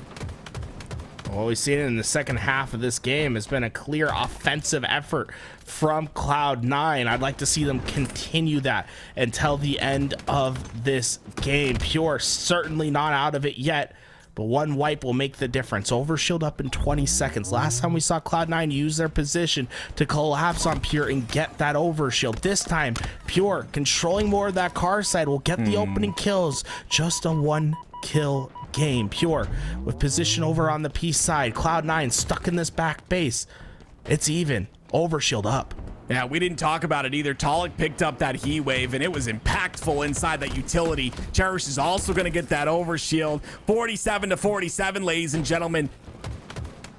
Cherish gets the kill on the bottom center. It's 49-47 now. Looking for the last kill is Pure so they can close this out. They're stuck in the fridge. Talik's on his way with the heat wave. Here we go. This is it. Suspector taking a lot of damage with the nades. The nade comes out. Last shot gets the last kill. Pure go up 2-0. Cloud9 just got put on the respawn screen, and all that offensive effort turned into a final stand. And that's when they were at their weakest throughout that game. Weren't able to keep the offensive power, and well, the body shot might have gotten into the head, right? It's the early games that they played. 50-47. Pure will prevail. Cloud9 looked really solid most of that game when that, Pure was shooting bodies with an 8-kill lead, and then Cloud9 came back. They got a 3-kill lead themselves. It's not enough though. Once again, I gotta say the changing play right there was Talik getting that kill on bottom center, picking up the heat wave and utilizing it inside the utility where there were 2 players trapped from the side of Cloud9. So much damage was done because of that heat wave, and then of course, the last kill by Last Shot. But regardless, I think that's when the game really swung out of control. 4,500 damage for Cherish, 4,800 for Suspector. Damage don't matter. It's all about that W. Last Shot took more damage than he dealt that game. That might be the first time I've seen that. Now he still has 4,200 damage while doing that, but an impressive display. Interference is going to be a tough map for Cloud9 if they allow Pure to keep this offensive pressure that we've seen all game. Trip caps are dangerous and easy to grab on this map. Expect to see a lot of spawn traps. Cloud9 gonna have to be very conscious of that first kill, the first pick. If they're able to find it more often, they're gonna have a better chance against Pure. Yeah, I mean, you alluded to it and talked about it a couple times, and you know, a lot of these teams are now playing for those triple caps, no longer a double cap. And I would say I agree with you on maps like this, on maps like Interference, on maps like you know, Solitude, when that game type was on Solitude, when Strongholds was on Solitude, I apologize. Just the smaller maps where, you know, it's really easy to get that triple cap. Recharge is another one, and it's really easy to get those triple caps and lock them in. That's gonna be the name of the game here. Who's able to get that triple cap and lock it? I was gonna say, you almost named every Strongholds map in I think rotation. Livefire is the only one that, yeah, I think Livefire is the only one that does it. Yeah. Well, Overshield's still on the ground. I don't think it dropped off. Sitting on that platform. Whoever can get these opening slays and get that mid-map control will have the chance for Overshield. Well, you see, it's gonna be Talik towards that bottom center side. Pure find themselves in a little bit of a pickle. It's 24 points and counting. Finally, they decide to get onto A. They take out Suspector, who was on that engine one side. But the reset comes through for Cloud9 once again. Pure not able to find anything just yet, but I'm sure not very worried, as they're going to take this step-by-step process to get the spawns onto bunker, Septify pushing with this OS. He got the damage onto A, but smart to back up, right? His teammates weren't quite in the position to finish that collapse with him. And the important part is to have an ability to delay these players as they come down. You saw Septify holding down on that catwalk. I'm not sure if he saw the player through that catwalk slit, but he's pushing a little bit more forward. Cloud9, they're just creeping up on this map. It's like they want to go for that trip cap, but they weren't quite ready to commit for it. Yeah, I mean, I don't mind the play to kind of wait there. His teammates weren't ready on that yellow corner to push. He ends up going down. Regardless of that, though, well, I was going to say all four members of Cloud9 are up and ready for this OS, but they end up falling 2 dead, so it's a 2-on-2 situation with OS coming up. Very important couple of slays here. Talik somehow sneaks in and pulls the OS away. Yeah, that was impressive for Talik, but almost more impressive from Last Shot was that target prioritization. You see him go down, take the fight, and he's able to get great damage into 2 players. That allows Talik to swoop in and grab this overshield as they're preoccupied trying to take down the young player from Pure. And while Talik's making the most of his opportunity, double kill for him. Last player alive, creeping above. It's going to be the one-on-one fight. The thrust, not quite enough. Oh, Tusk saved, I believe it was Suspector's life right there. Tusk coming in with that cleanup kill. I thought that thrust was good, but it's a double kill for Last Shot. So continuing on, the story that Talik created here is Last Shot. They do have A and B still, catching up to this scoreline that Cloud9 have worked so hard to create. Last Shot with the spawns on the carbine side. Suspector not ready for Last Shot to be there. They're gonna both get cleaned up, and it's 2 down for Cloud9. Last Shot's shot is just unbelievable. The way that he's able to just turn onto a player and hit his shot is, I'm going to say, second to none in the HCS. You don't see players snap on the way that he does with his aim, and you can often see it reflected. When you look at the stats at the end of lands, he is the player that dominates the shots hit percentage. All Cloud9, they're going to still have this lead here and a 2-cap advantage. You see they're very spread on the map. Sab's going to be all by himself on that nest side. He's going to be taken out quickly, and then Septify falls after that as well. So this is 3 down for Cloud9 and an opportunity for Pure to get this triple cap. Right off of spawn, Sab and Septify are having to deal with the fire of Last Shot. Yes, they'll be able to capture this hill, but are they going to be able to move forward is the question. Well, Last Shot's trying to move forward here, but that's the kill onto Sab. who's trying to get out of that bunker. 3 down again, go Cloud9. A still able to be taken, but Last Shot understands the importance of this OS. Needs to take out Suspector so he can get this overshield for himself. A bit of a trade. Goes down. Cherish delays the overshield. Pops it. Love holding that overshield there. Now you're gonna have as much of it as possible. Oh no. Well, Sab was ready for that. I think you could have maybe been a little bit more patient. He really wanted to stop C from being captured. I think you'd be patient with your overshield there. Worry about getting the kills rather than to stop it on the stronghold. The trip caps will come naturally. Just a beautiful job by Sab eliminating the OS, and now it's Pure with that double cap, like you said, looking for the triple cap naturally, but B, that's being taken by the side of Sab and Cloud9. They've got nice defense on it too, because Sab wins his fights, and Cloud9 won't deal with that 2 points a second pressure that the triple cap brings, but it'll still be Pure that continue to rotate off of these hills and continue to hold that double cap at least. Trip caps in. Cloud9. They've been fast on getting these hills, but Pure they're always just waiting for that one round of slays where they can just put in this trip cap. And well, Cloud9, this might be the point of no return. Suspector's trying to do his best to stay alive, but the damage is done. The trip cap is in, and Cloud9 desperately need to find kills. Spaghetti-O. 3 triple cap. Finally stopped on the B side though. Cloud9 love to get to that B side, and it's always Sab on the nest by himself, and it's a good spot to be, especially if you can stay alive. Sab does a great job of that. Look at his angles he's able to take. Still does damage to Cherish, pushes him back, and stops that triple cap from happening. And now that they have C, they're starting to score on their own. Cherished, patient with the play, able to get the kill, and well, Cloud9 go 4 down. They might be scoring for now, but it's not gonna last long. 3 down for the side of Cloud9. Like you said, not going to last very long. Pure end up getting A and B now, and they've got the spawns trapped on the Carbine side. What a horrendous place to be if you're Cloud9. Tusk finds his way through with that kill. Talik does have the overshield, and it's melted down to nothing, so a great job by the side of Cloud9 to make sure that OS is null and void. Talik now down to half shields. They'll continue to try to pepper him, keep him down to no shields, but he'll find a way out, and he'll find a way to get his shields back. And now on the attack he goes. 3 members in front of him on the yellow corner. He has to do something here, but he's got teammates watching those angles. He'll just live.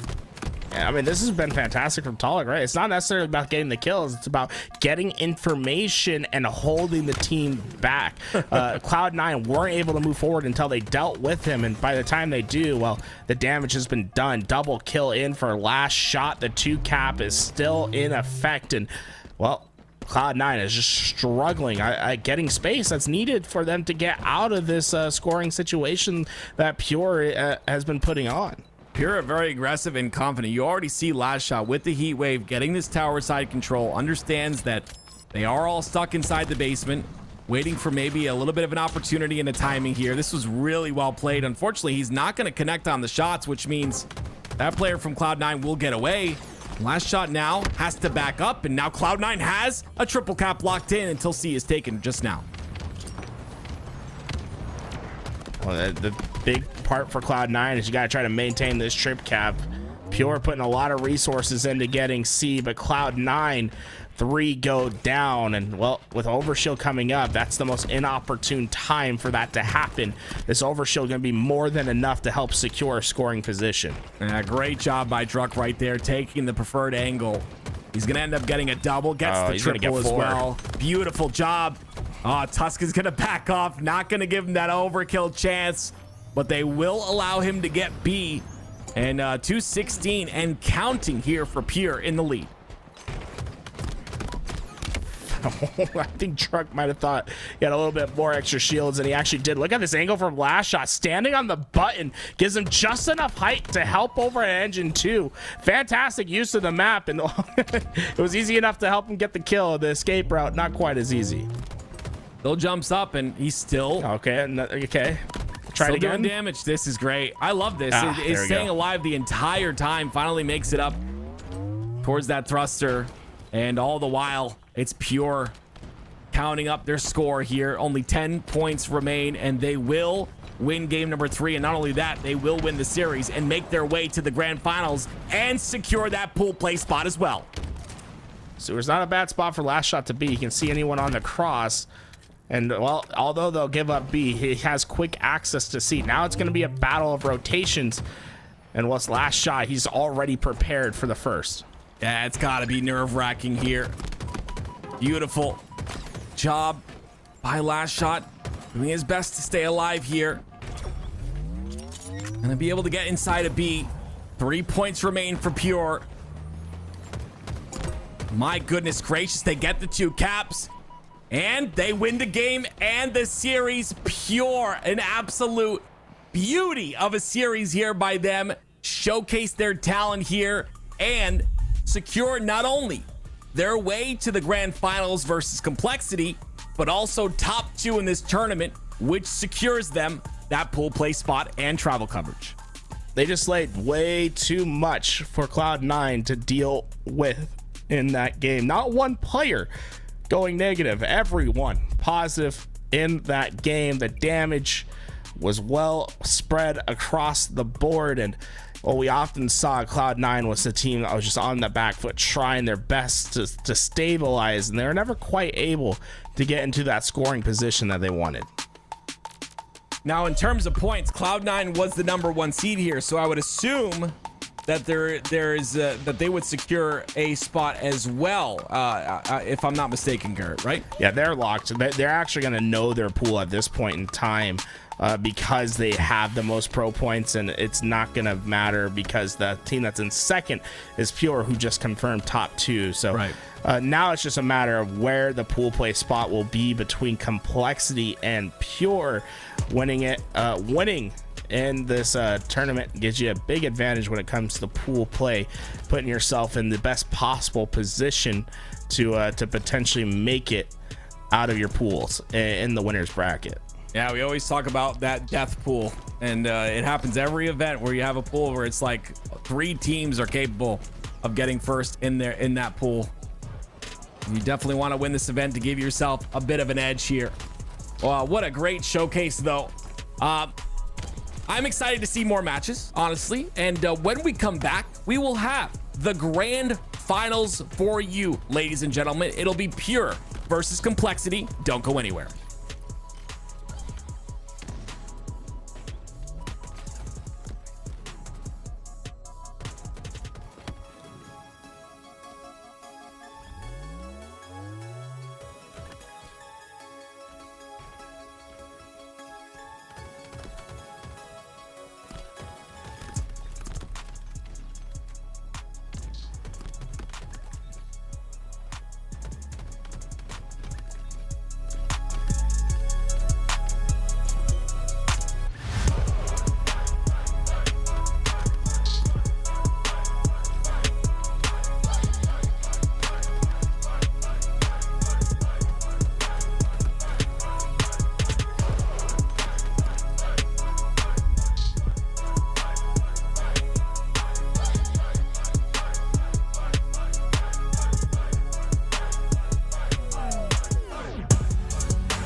All right, Tim, here we go. Your grand finals of the NA Major Qualifier are set.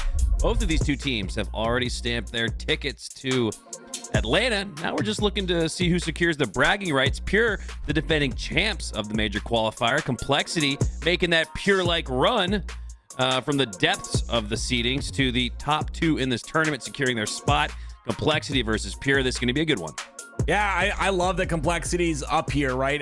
Making a lot of those team changes, even bringing on a player like Rain, who hasn't played the game in a little while. I think he's pretty much gotten the rust off now, but looking solid. And again, Breaking Shot, another addition to the roster that I absolutely love. I think this is Breaking Shot's biggest shot, and he is running away with it. He has been playing phenomenal for this Complexity roster. And again, Aliek talked about it yesterday. He said on Twitter, trust the process, right? The Ryanu process, and you love to see that. Young players like him trusting a veteran in Ryanu. Oh, love to see the hype train getting rolling in the chat. Level 3 Golden Kappa train. I've never even seen that, I don't think. So shout out to everybody in the chat. We got Dunked coming back for 6 months. Kick Save Crunch with the gifteds. Eli X with the gifted. Much love, dude. And a whole bunch of other support. Remy with the double back-to-back resub as well. Thank you guys for all the support as we get your grand finals kicked off. Here we go. Mac, I don't think you understand what's happening. The Golden Kappa train is the rarest hype train on Twitch. That's what I've never seen this. What is happening? So you get your Kappa. Everybody in the chat spam Kappa, okay? Okay. Your Kappa, when this train ends, your Kappa is gold. And if you go all over Twitch, everyone's going to be so impressed by your gold Kappas. So the only way you get a gold Kappa is if you participate in this hype train. Yes, it is insane. It is so rare. I've been streaming 10 years and I've never gotten one. So please go do it. And this is just pure RNG. Twitch is just RNG. Like, these guys are rad. Golden Kappa, why not? All right, sick. Get involved. Get your Golden Kappa. I'm like, I don't think I've ever seen this before. All right, we got a grand finals going on. The Golden Kappa overthrowing our grand finals for now, but hey, that's a rare sight to be seen.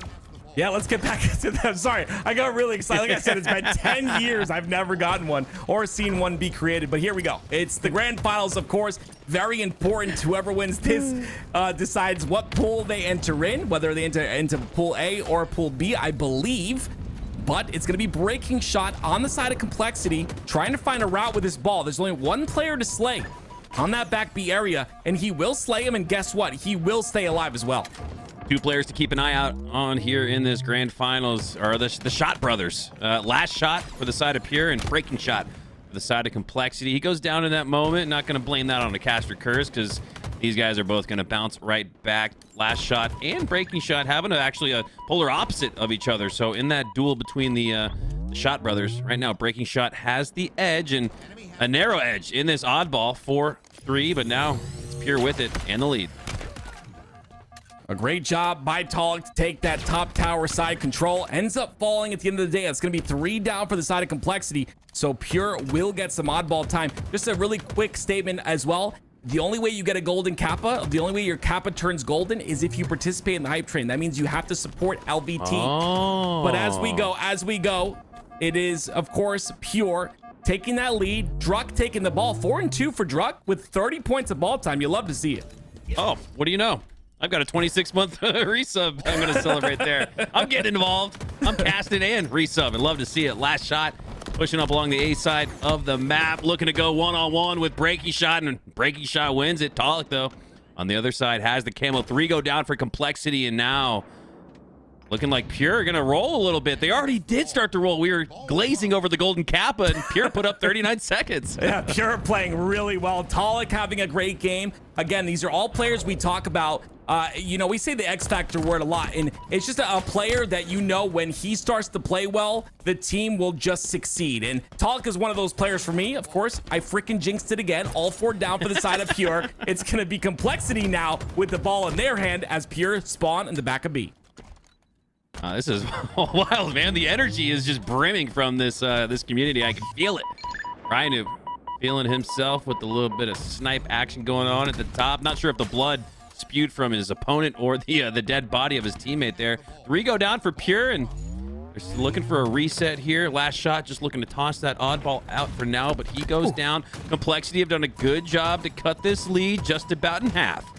That's beautiful by the side of Complexity, right? They take down 3 of Pure, and immediately Ryan Noob goes back towards the tower side. It'll be all of Pure spawning on that camo side of the map, but you see a couple of them escape towards the key door. Ryan Noob knows there's one hide and takes him out, and now they'll go back towards tower again. Complexity are playing the process perfectly right now. Ryan Noob pushing up through the middle of the map, dealing out damage towards sandbags and the cuts, but in that melee battle, Talik gets the better of him. Breaking shot though on the other side with possession of the oddball, and Complexity now go up by about 10 seconds after a nice string of gameplay from them. Druck looking to break through on the pillar side. 2v2 for now, and I think he's just going to play for a little bit of extra time. He'll get that extra time, but there will be a trade towards the pillar side, so now it's a fight for who gets this next kill. Early is Complexity 2 down. The push comes out from Last Shot, one of the most aggressive players in the game, not able to get the kill cleanly. He gets a trade there. Great job by Huss to get that trade. So because of that, it's a 2v2 situation. Pure trying to run away with this ball towards the top of sandbags. 41-48. Complexity still in the lead, but with Pure in control of the oddball, looks like they'll take it right back. This one has been so back and forth, and that oddball is going to get tossed out at the tie marker. 48 all instead, as Talik preemptively throws that oddball out despite the fact that they actually have the numbers advantage. With all this hype, Mac, I forgot I was a color caster. It's been switcheroo all day long, and then we have a cap and train. I'm watching the chat as much as I am the gameplay right now. I'm not gonna lie.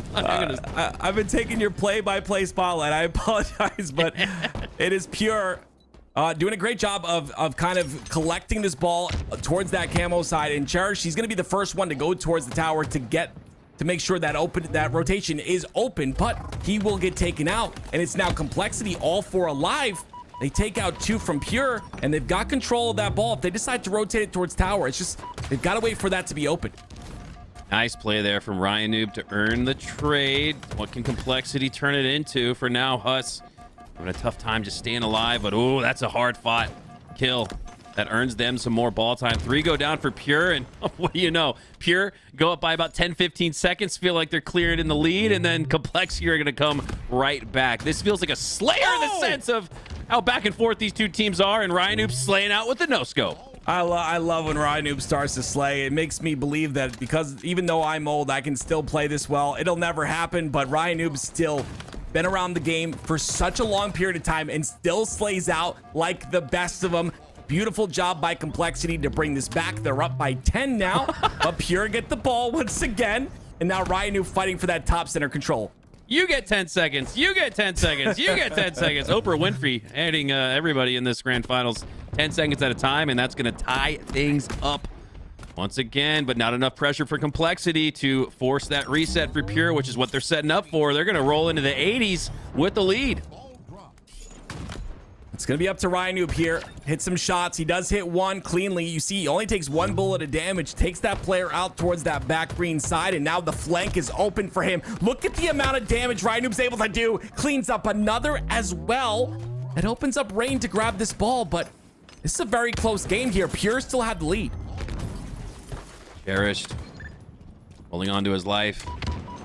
7-second lead, 28 seconds left in this one active, so we're getting down to that portion of the match where you might just see an oddball get tossed out playing for time, but no, Pure, they're gonna stretch for the 100-second mark. Talik goes down though on the C side, and that might open things up for Complexity. Yeah, a bit of movement. Talik wasn't ready for it. Gonna whiff a couple shots. Cherished, I like how he's playing forward on this camo side, but he's not going to be able to defend. And Complexity, beautiful job breaking that through, or I'm sorry, breaking through that camo side. Druck, though, doing so much damage, leaves Ryan Noob all by himself. And the play ball here doesn't let it happen. Nerd. Hey, I love Ryan Noob for trying right there. If he got that ball inside of cuts, man, oh man, it could have been a round on our hands. But now we go into round 2. You can almost sense that from Druck. I like the fact that he let Ryan Noob have it a little bit there. Like, you really thought we were going to let you get away with that? Come on now. As we kick things off here in round number 2 with Druck, he's got a little QT quantum translocator to work with. Sets that up back at the B side. And I just love how freely this allows you to push out, right? Like Druck could push out like a madman, like an idiot, and he's not going to get burnt for it. You can QT back to safety. QT's really found its place here in HGS Season 3, and for now, Druck finding his place atop the camo. He's going to burn the QT and pick up another power-up. Nice sandbox control here from Pure off the start. They're in the lead. Just quickly, chat, you have 20 seconds to get in on this Kappa train. If you don't, you will not have a golden Kappa. You need to support the channel somehow, some way, if you want a golden Kappa to show off all around everywhere on Twitch. Sorry, go ahead, Mac. All right, there we have it. Oh my God, we just got a 10 bomb from Anonymous. They don't even care. They don't want the clout. They don't want the props. They just want us to feel more of that love and support. And how does Twitch know to kick off a Kappa, golden Kappa in the grand finals? It's like it's like the Twitch gods and overlords are watching this because they know LVT Halo is the best channel on Twitch. I'm just gonna say it. It's a very hype day here today. Us Halo fans, we are blessed to be able to watch this great action, and of course, us here at LVT are blessed to have you guys that support us every single stream. And Pure, they're blessed with the first round, and honestly, they have the lead in the second. So looking really good for the side of Pure, but we've seen it back and forth time and time again with this complexity roster, finding ways to kind of throw Pure off their game, and you know, it doesn't look like that's happening right now. They're 3 down. They're really not able to find an answer. Pure are just aggressive, and they're winning their fights. Yeah, Complexity are throwing everything at Pure, in particular the grenade there, but it's not enough to take down Talik, and he earns the slay in the rat tunnel now, earning more and more ball time, 44-13. Pure are rolling. 47 and counting, like you said. I love the fact that they bring it towards the back of green as well. They opt for that play ball. The pressure from Complexity was a bit too much. They just wanted to be safe, especially with Ryanoob on the top of Nest here. It's a great idea to get that ball off the map, reset it. You see Complexity, they're the ones in position for it. Last shot is on that B side, so it's up to Ryanoob here to stay alive for his team. Ryanoob just looking to anchor here on the Nest side. He'll toss this off into the drink wisely, quickly, and what a great job. That's something you afford yourself when you have 10,000, probably 20,000 hours for a guy like Ryanoob. Those decisions, they're almost like subconscious. Ryanoob, right? It looks like a good heads-up thought process, but hey, he's not even thinking. That's all subconscious. That's all second nature for a veteran like Ryanoob. His veteranship is not enough at the moment, though. Complexity still trying to find a way back into this game, and Pure have just time and time again just on top of those slays. Look at the slays category. They're getting Pure outslaying Complexity. I'm not going to do the math by a lot. We'll just say, we'll go ahead and say that by a lot right now. And it's coming down to, you know, not having that power weapon control. Finally, you see Complexity and Breaking Shot have that power weapon control. That turns into 3 down for Pure. It was 4 down momentarily. And now it's Complexity that finally have a little bit of a setup here, though very flimsy. And yeah, you're looking at what, 3 to 4 team wipes that Pure have on top of Complexity. But just as I say that, Complexity earn a team wipe of their own, and in Halo and in life, maybe even, Tim, all it takes is one opportunity, one chance to swing the tide in your favor. And it looks like Complexity are doing just that, cutting this lead in half, whereas it looked like Pure were about to run away with it now. Breaking Shot just looking to protect the push through the backside of Mud. Ryanoob in the feed with a double kill, and Complexity, they're only down by half a minute now. Yeah, this is their chance there. This is the first time they've gotten a setup on the tower side of the map. This is the first time I've seen Complexity with a power weapon longer than a minute. And Breaking Shot's not messing with it. So all of the ducks are in a row. Gets another trade there. Pure are 2 down. Complexity have to drop the ball here. They end up playing it. And it's going to be at the bottom center of the map. And I don't think they have numbers at the moment unless Ryanoob stays alive here. And it looks like he's going to be able to do that with just 1 HP. Ryanoob having himself a great game here. And 4 go down for Pure. It's another team wipe for Complexity. And in one fell swoop, one hold, they might just regain the lead going into the 70s. This is an unbelievable comeback we're witnessing here from Complexity. Unfortunately, though, Ryanoob's going to be the first one to fall on the back of green. His job was to stay alive there as long as possible. Because he falls, Huss also falls. And, I mean, when one piece falls, the rest do as well. Complexity get that gifted spawn on the A side of the map, but Pure are aggressive. 3 down go Pure, though. Complexity still have that ball. And guess what? In round number 2, they're about to take the lead. They've stolen the lead, and Pure have to be left looking around, kind of like, what the hell happened, guys? We won round 1, rolled it into a hot start in round number 2, and How are we about to go to a round number 3? 86 and rolling for Complexity. 2 to go down, though. Ryan Noob, like he's done so often, needs to be that rock for Complexity and just stay alive. He goes down, though. 2 go down. Cherish earns a double kill, make it a triple. Doesn't look like it's going to go down. Breaking Shot takes him down instead. And Pure, despite a few slays here, their time hasn't gone up at all. Actually, Complexity are at the 90-second mark. Yeah, this is devastating though. Complexity were 3 down. They ended up being 2 down once again. Drucka and Pure are trapping them staggered. You see Haas trapped there again. 2 down they go once again. And that ball being grabbed by the last shot. It's going to be one more break for the side of Complexity. Oh! Whoever wins this break wins the game. Pure takedown 3, and Druck needs to land a shot, but oh my god, he may have just taken that sniper a little bit closer to the opposition, and it's Huss now with it in his hands. No, he's so pressed to stop this oddball time. I think he ran by the snipe. Ryan, who picks it up instead. A couple seconds left to save it. Oh my god, he gets stopped at the 99-second mark, and Complexity have a chance off the re. Yeah, but Pure pick this up. If they get this one more point, they will win the game. Complexity still have to win another round after this one. If they end up pulling this off, it doesn't look like they will. Pure will win game number 1. Oh my god. I was trying to make sure we weren't just casting the chat and the Golden Kappa train throughout all that game 1, Tim, but all the while through all that yapping and shooting, a level 14 Golden Kappa train. I'm seeing nothing but I'm getting pelted with pennies and bits and gifted subs. I mean, I'm about to get knocked out with the level of support, man. And a lot of anonymous gifted subs as well. Venom with a string of 10. Their first 10 in the channel. Love to see that. More anonymous gifted sub. We got Dunked in the mix. Got a whole bunch of biddies. Prodigy. But the 11 months, you guys are absolutely insane. There's no chance that we can possibly thank all of you guys for the gifted subs and support. Otherwise, again, we'd be casting the chat and not this game. But I do want to stop down and just say thank you guys. Let's keep it rolling. Can it hit level 15? We're already halfway there. Yeah, ladies and gentlemen, because of you guys, we're able to go to events. Because of you guys, Mac and I here are able to do what we love, which is yelling at video games. I mean, you guys are great, and today's a great day to support. If you've never supported LVT, today's the day to do it. You get something called a Golden Kappa, which turns your Kappa into a golden one. And if you show it off all around Twitch, you'll get attention from all those big streamers out there that you've been trying to get attention from for years. So it's a very rare thing. This doesn't happen ever. Look at this. You ever seen 2 community members give 5 subs at the same time, and they're like their gifted 5 bomb gets interlinked into like this giftionaire? That's what it looks like. Always trusty and dunked. I don't know what the hell that is. Tikon coming in with the prime time, and that will achieve it. Level 14 complete. We're about to beat our record. We're about to beat the LVT record, and we're about to get into game number 2. It's Pure up 1-0. Complexity need this game right here. You never, ever, ever want to go down 0-2 in a series. Complexity are going to fight for this one.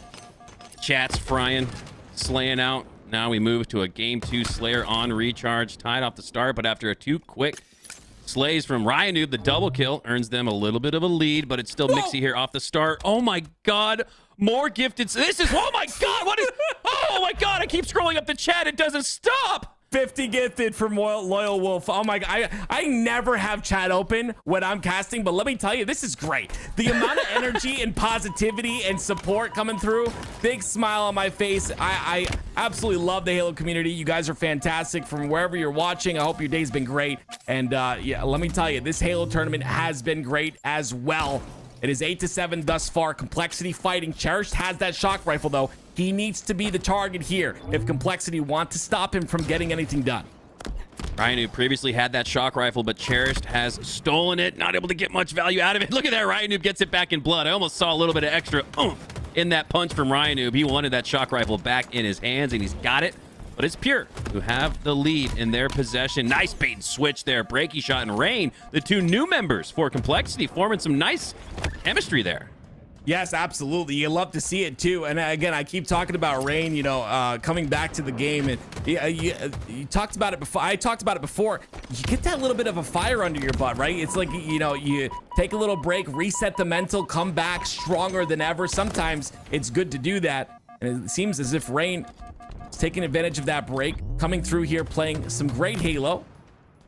A lot of damage goes into that top elevator side, but it's a 3-kill lead here for Pure.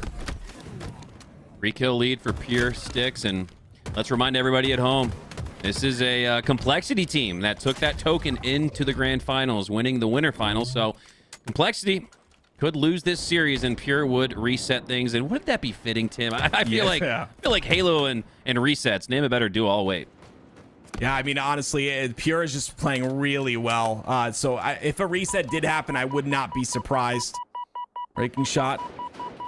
I've known about this jump since I tested the game before it came out and still haven't been able to hit it since, but Breaking Shot knows how to hit the jump, gets to the top of tower. A great job by him to break that tower control, but it's 3 down for Pure right now and a chance for Complexity to take control of the sides of the map that are important. Of course, that top catwalk side, and of course, on the elevator side as well. Hopping on board here with Cherish, sensing a push from the A side. Looking to protect his 6 and his left. 3 go down for Pure, though, so Cherish has been called out. Cherish is the last player alive. He has nowhere left to run or hide. Ryanoob finds him, strikes him down, and now Complexity have tied things up. Yeah, great job by Complexity once again. And you see Last Shot down to not a lot of shields left, but he still comes out to try and help that push, to try and, prevent that push. Druk pushes in a little bit too aggressively there, which doesn't allow Last Shot to get the shots that he wants into that player pushing the tower side. But it's going to be Pure now within 1. Complexity had the lead. Oh, we got Best Man, the coach for Shopify Rebellion, getting in the mix. He's got a 5-bomb. Guys, we are 5% away from, I believe, breaking the all-time record of sub-hype train support here on LVT. That is a special achievement if it happens, and it's looking like it might just. Last Shot looking for a potential back smack. A little awkward there. Takes down the player in the Cubbies nonetheless with the assist. Camo up soon, and this one's been back and forth. Pure, great utilization there from Last Shot of the shroud screen to obscure the visibility on that camo, and Pure are going to take camo because of it, and a 3-kill lead into the 30s. Yeah, you love to see that, right? Getting that camo and having a lead at the same time it's just huge for the game state. You see the kill lead goes to 5-3 down for the side of Complexity. Pure starting to roll along, forming their own hype train in game. They're starting to get hype here, looking to win this and go up 2-0. 32-27 now. It's the biggest separation we've seen in this match, and it's going to continue. Oh, if not for 2 going down for Pure. Rain regaining alongside Ryanoob there in the tower. 3 members of Complexity in the tower, looking for them to find their spacing. That's why you see Rain split left. Ryanoob continues right, and it's going to be that 2v2 gunfight split. 2 down the long haul, 2 down the elevator, and it's working now for Complexity. They're only down 3 again. Yep, with this 2 down, you see Rain automatically going towards Huss. They're expecting that player on the pipe side. There is 1 player there. Rain tries to get there very quickly. Huss does a bit of damage. You see more players coming from that elevator side as well. I love this angle change by Rain. Beautiful job by him. There's still a player on the bat ledge side, but again, I just feel like that Rain and Breaking Shot combination that you talk about, it's happening. Like, that duo is they're always hand holding. It was Huss and Breaking Shot at that point, but I just feel like all of these players have that chemistry built up already, and this is such a new roster, so it's great to see. Yeah, great to see Rain in his return to Halo pick up right where he left off. I mean, he's been looking great. 36-35 now. Pure in the lead, only up by 1, and in that moment 2 go down for Complexity, so the lead's gonna grow. Breaking Shot and Rain settle things down a little bit, bring it back to within 2, but Talik is pushing on through the long haul side of the map, and he's got teammate support. He's going to take down a few of the members of the Complexity side that look to be a little bit weak on the top side of glass. Now 1v1 with Cherish, and Cherish doesn't have the teamwork support, doesn't have the shields. He goes down, and it's still just a 1-kill game. 39 all now. We're tied heading into the 40s. Yeah, again, I think it just has to do with Complexity right there. Cherish kind of caught out, not able to get anything done, but Complexity go 3 down. So right now, Pure are in that advantage. We're going to try and get this player off a top tower. And again, great job by Pure to make sure to come out on top of these trades. Complexity go 2 down. Druk with the camo could shut things down for the side of Complexity. 44-41. Pure looking to take a 2-0 lead in this grand finals and get closer and closer towards a reset with Complexity. Both of these 2 teams vying for now a spot in pools, and I guess which particular pool they want. Ryanoob wants a double, gets it. Whiplash on a Talik. My God, Ryanoob for Rying in this game to Slayer, but it might not still be enough. He has 16 slays. My goodness. Oh, and he tries to stay alive with the grapple right there, but he's not able to. So that gives Pure their 48th. 48, 44. Complexity have done a good job to manufacture a one-possession game. They could come back in one fell swoop, but they got to play flawlessly. Nobody can go down. As Tolic goes down, that's the opening break that Complexity need. They're starting to roll through on it.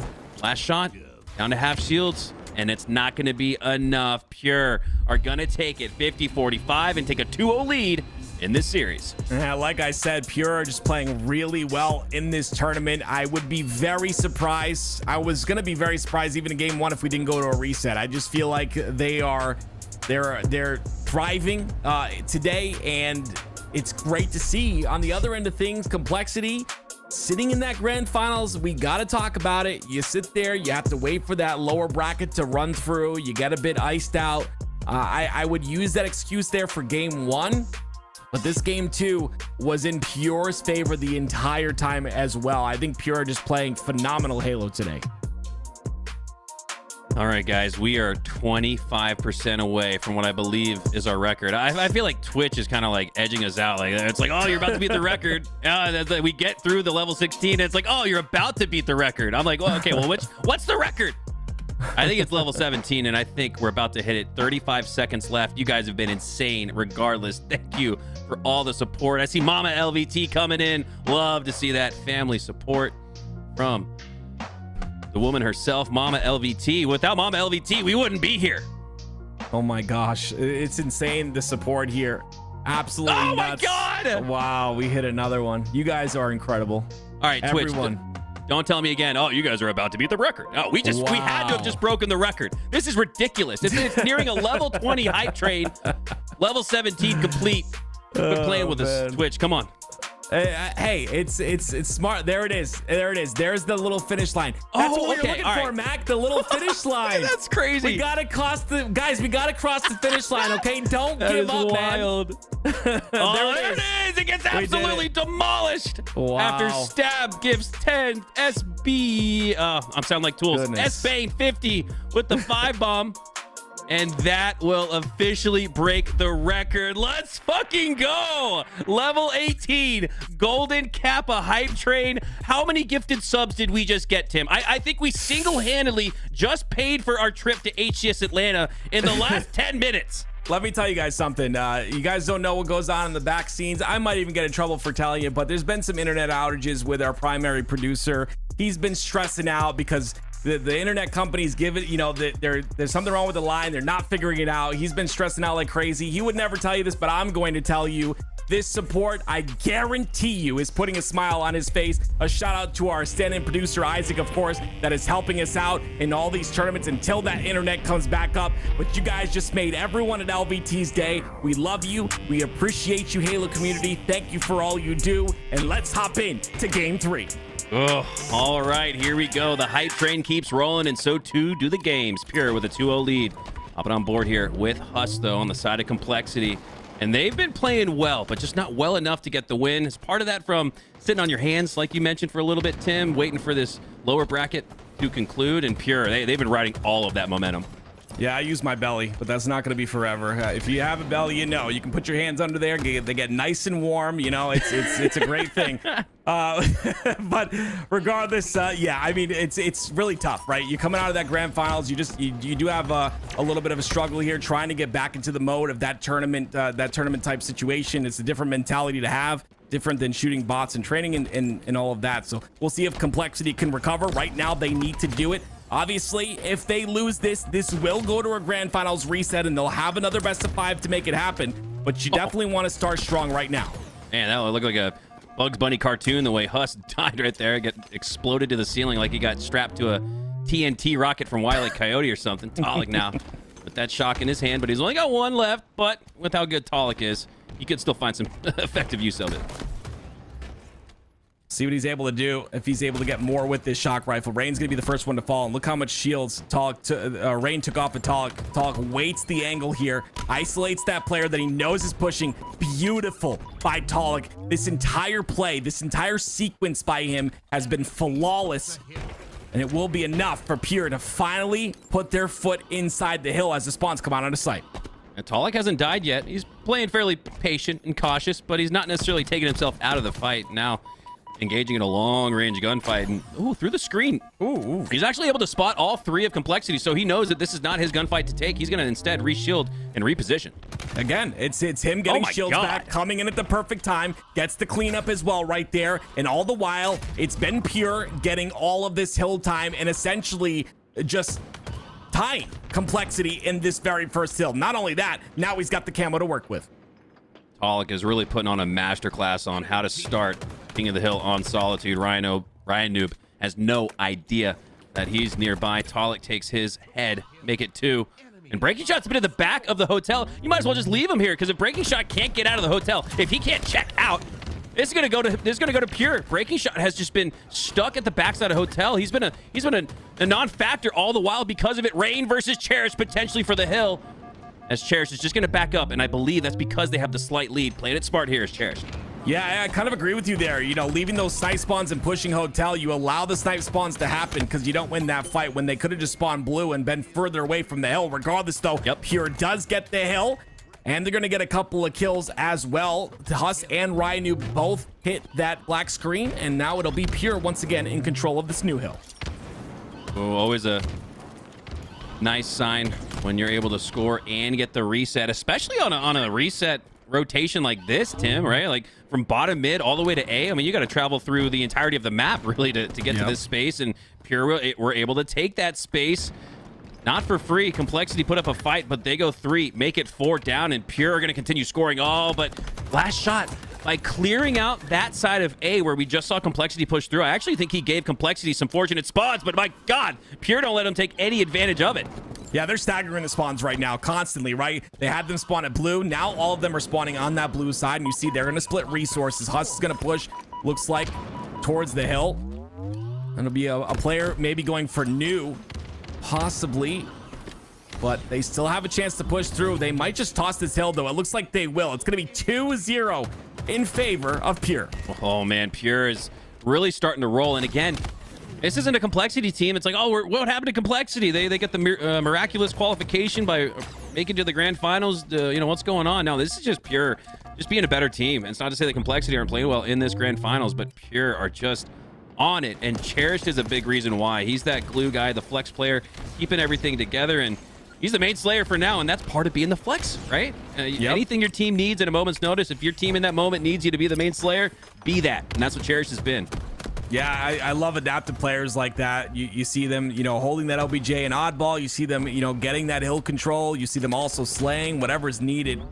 Very important to be that player, especially in 2024 in Halo Infinite. You've got to be able to adapt to whatever situation is in front of you, and Complexity have adapted. They get the first hill on the board for themselves. All right, that's big. Don't let it get to 3-0 with less than 3 minutes left. Instead, what could have been a 3-score lead for Pure is now just 1. So a big win there for Complexity as they're able to bring it back and make it a game. Hopping on board here with Cherish, looking to prevent that push through on the driveway. You got Breaking Shot through the bend. You got a couple players pushing through LR, and that's a heavy push through LR. Cherish still is able to manipulate and manufacture a trade. And for now, Complexity, though, are going to turn that into time. But with 3 going down, Rain, his time is limited. Oh, but he wins a crucial one on last shot. Talik now looking to clean up on that. Rain gets up to the window and stays alive. A beautiful job staying alive in that scenario. No, Talik nades himself. He's going to be down to a little bit less shields there because of that. You're having a little bit of a lead here, though, still. The 2-1 lead. 3 go down for Pure, though. This is the opportunity now for the side of Complexity to take this hill. Yeah, Complexity are starting to roll a little bit, and they're rolling at a good time. 5 seconds till both Camo and Shock are up.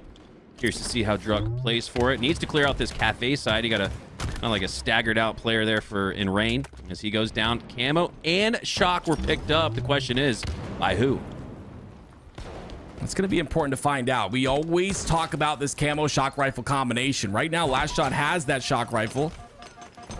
Not sure if he has the camo, though, but doing work with the Shock as he's able to get a couple players down on the side of Complexity, or at least help. But 2 do fall for the side of Pure, so an opportunity now for Pure to take control.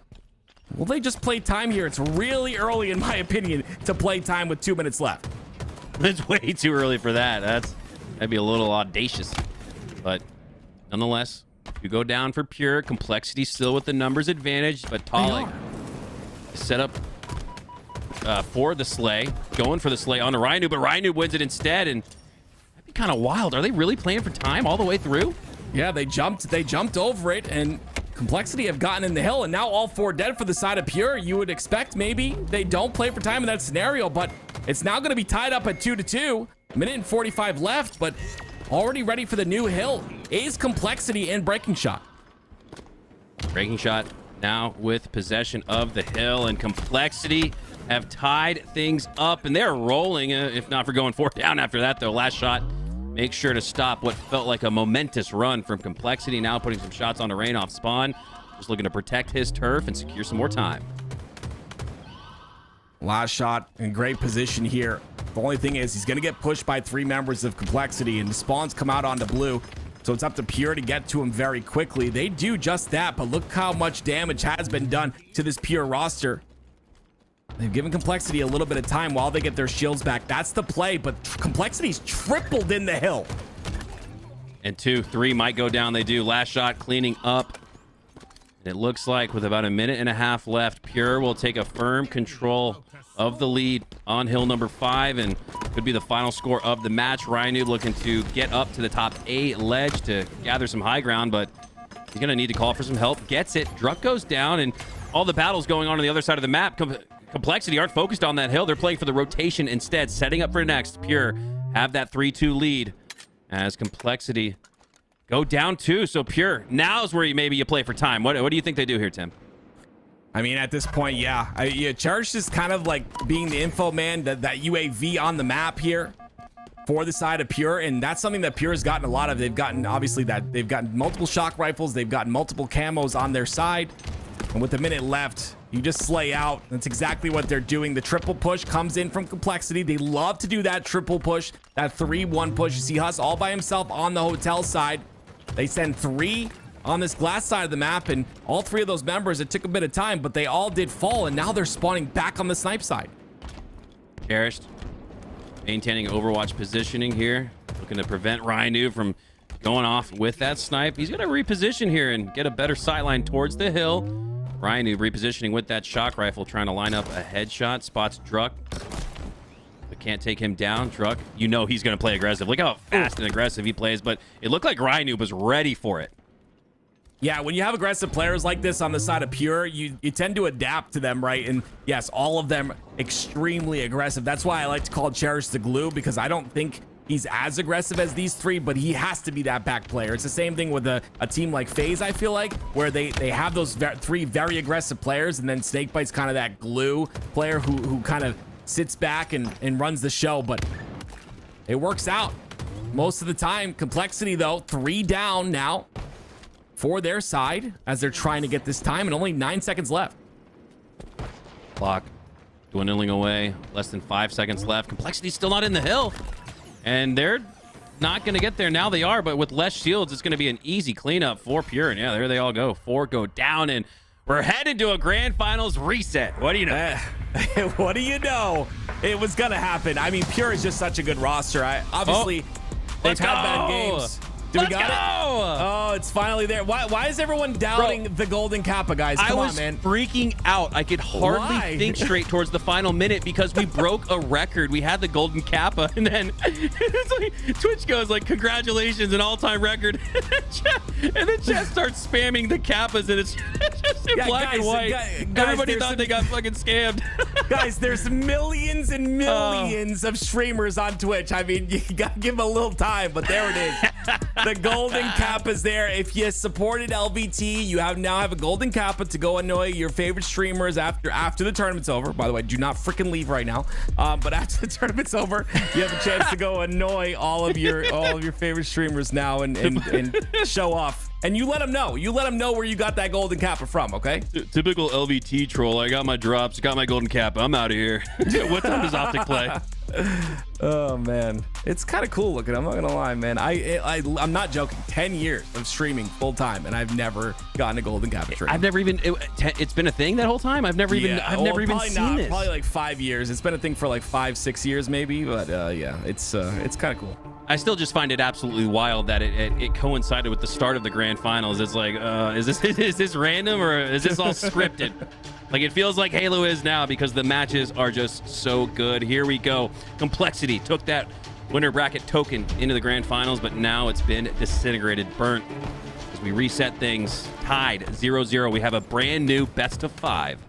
Yeah, so for those of you guys that don't know how this works, and there are some of you, I like to make sure that if we have any new Halo viewers or maybe new esports watchers in the chat, that you explain how things go. So basically, Complexity were through the winners side of the bracket, got into the grand finals. Pure got into the grand finals through the lower side of the bracket. So Pure had to win one series to then push themselves back into the winner bracket final, the winners bracket side of the bracket. And now it is whoever wins this series wins the entire tournament right here, right now. Another best of 5.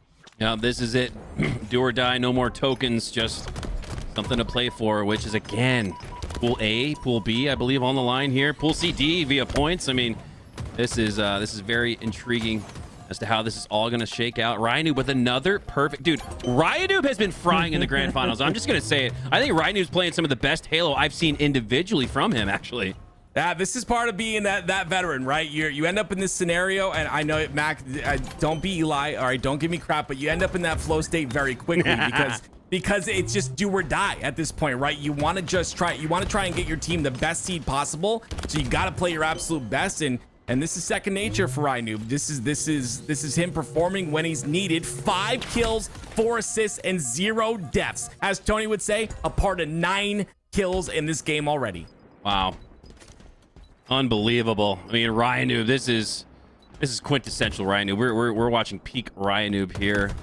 Contributing to 9 slays. Looking for the 10th. Not a frenzy, but hey, that's the newly minted. That's a Ryanoob frenzy. When you get 5 kills, 5 assists, I'm calling it. That's a Ryanoob frenzy. You'll love to see he's continuing on too. I don't think he's missed a shot this entire game number 1 of the grand finals reset, and you'll love to see it. It's Complexity, who are now 3 down though. He tries to burn the camo. Not gonna happen. It's gonna be now camo in the hands of Last Shot and a 4 down for Complexity. Try as he might to burn that camo. It goes into the suit of the Last Shot instead, but not before Complexity are able to score 98 uncontested. But after all 4 go down for Complexity, 3 caps go in possession of Pure, and they're starting to form a little bit of a run that we saw from Complexity previously. Ryanoob back off the respawn screen, but Last Shot has him dead with the combination of the shot and the bandit. Yeah, I never doubt Ryanoob, but I would never question his decisions. But I'm curious why they decided to 4-man push the long haul side instead of maybe going through pipes and splitting up. Well, it didn't end up working out. It was Pure that was fully ready for it. Now Pure have to fight for B, but it's still points for Pure. Last Shot. Trying to line up some shots with the Shock. Still has 2 left. Just looking for the back smack now. Breaking shot off of spawn on the backside of C. And Pure are going to take another trip cap here. Are going to find the lead. Despite that start from Complexity, it's all but evaporated. Ooh, the staggered spawn. Last Shot's not ready for it. There's a player on that A side. It's Huss.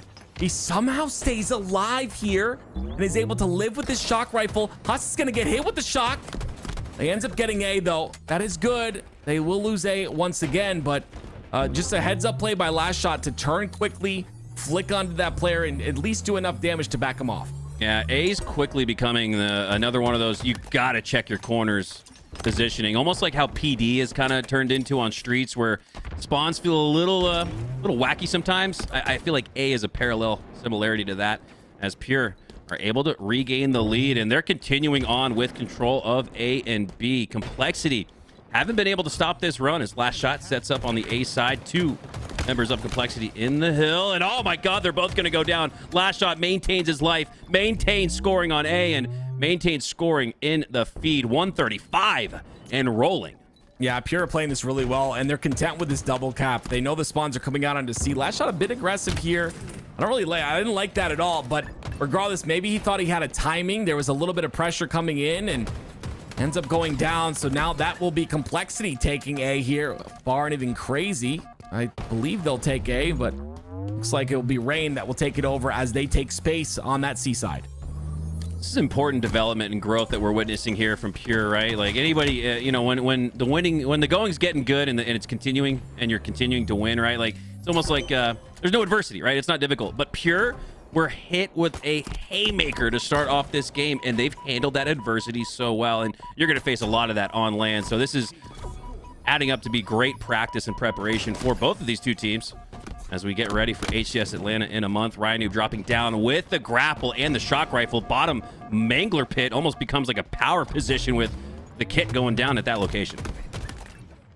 Rain, my goodness gracious, great play by him. He's got a teammate with him as well, but both of them in tandem staying alive as long as possible. They end up both getting taken out there, but it'll still be Pure in that massive lead, 178.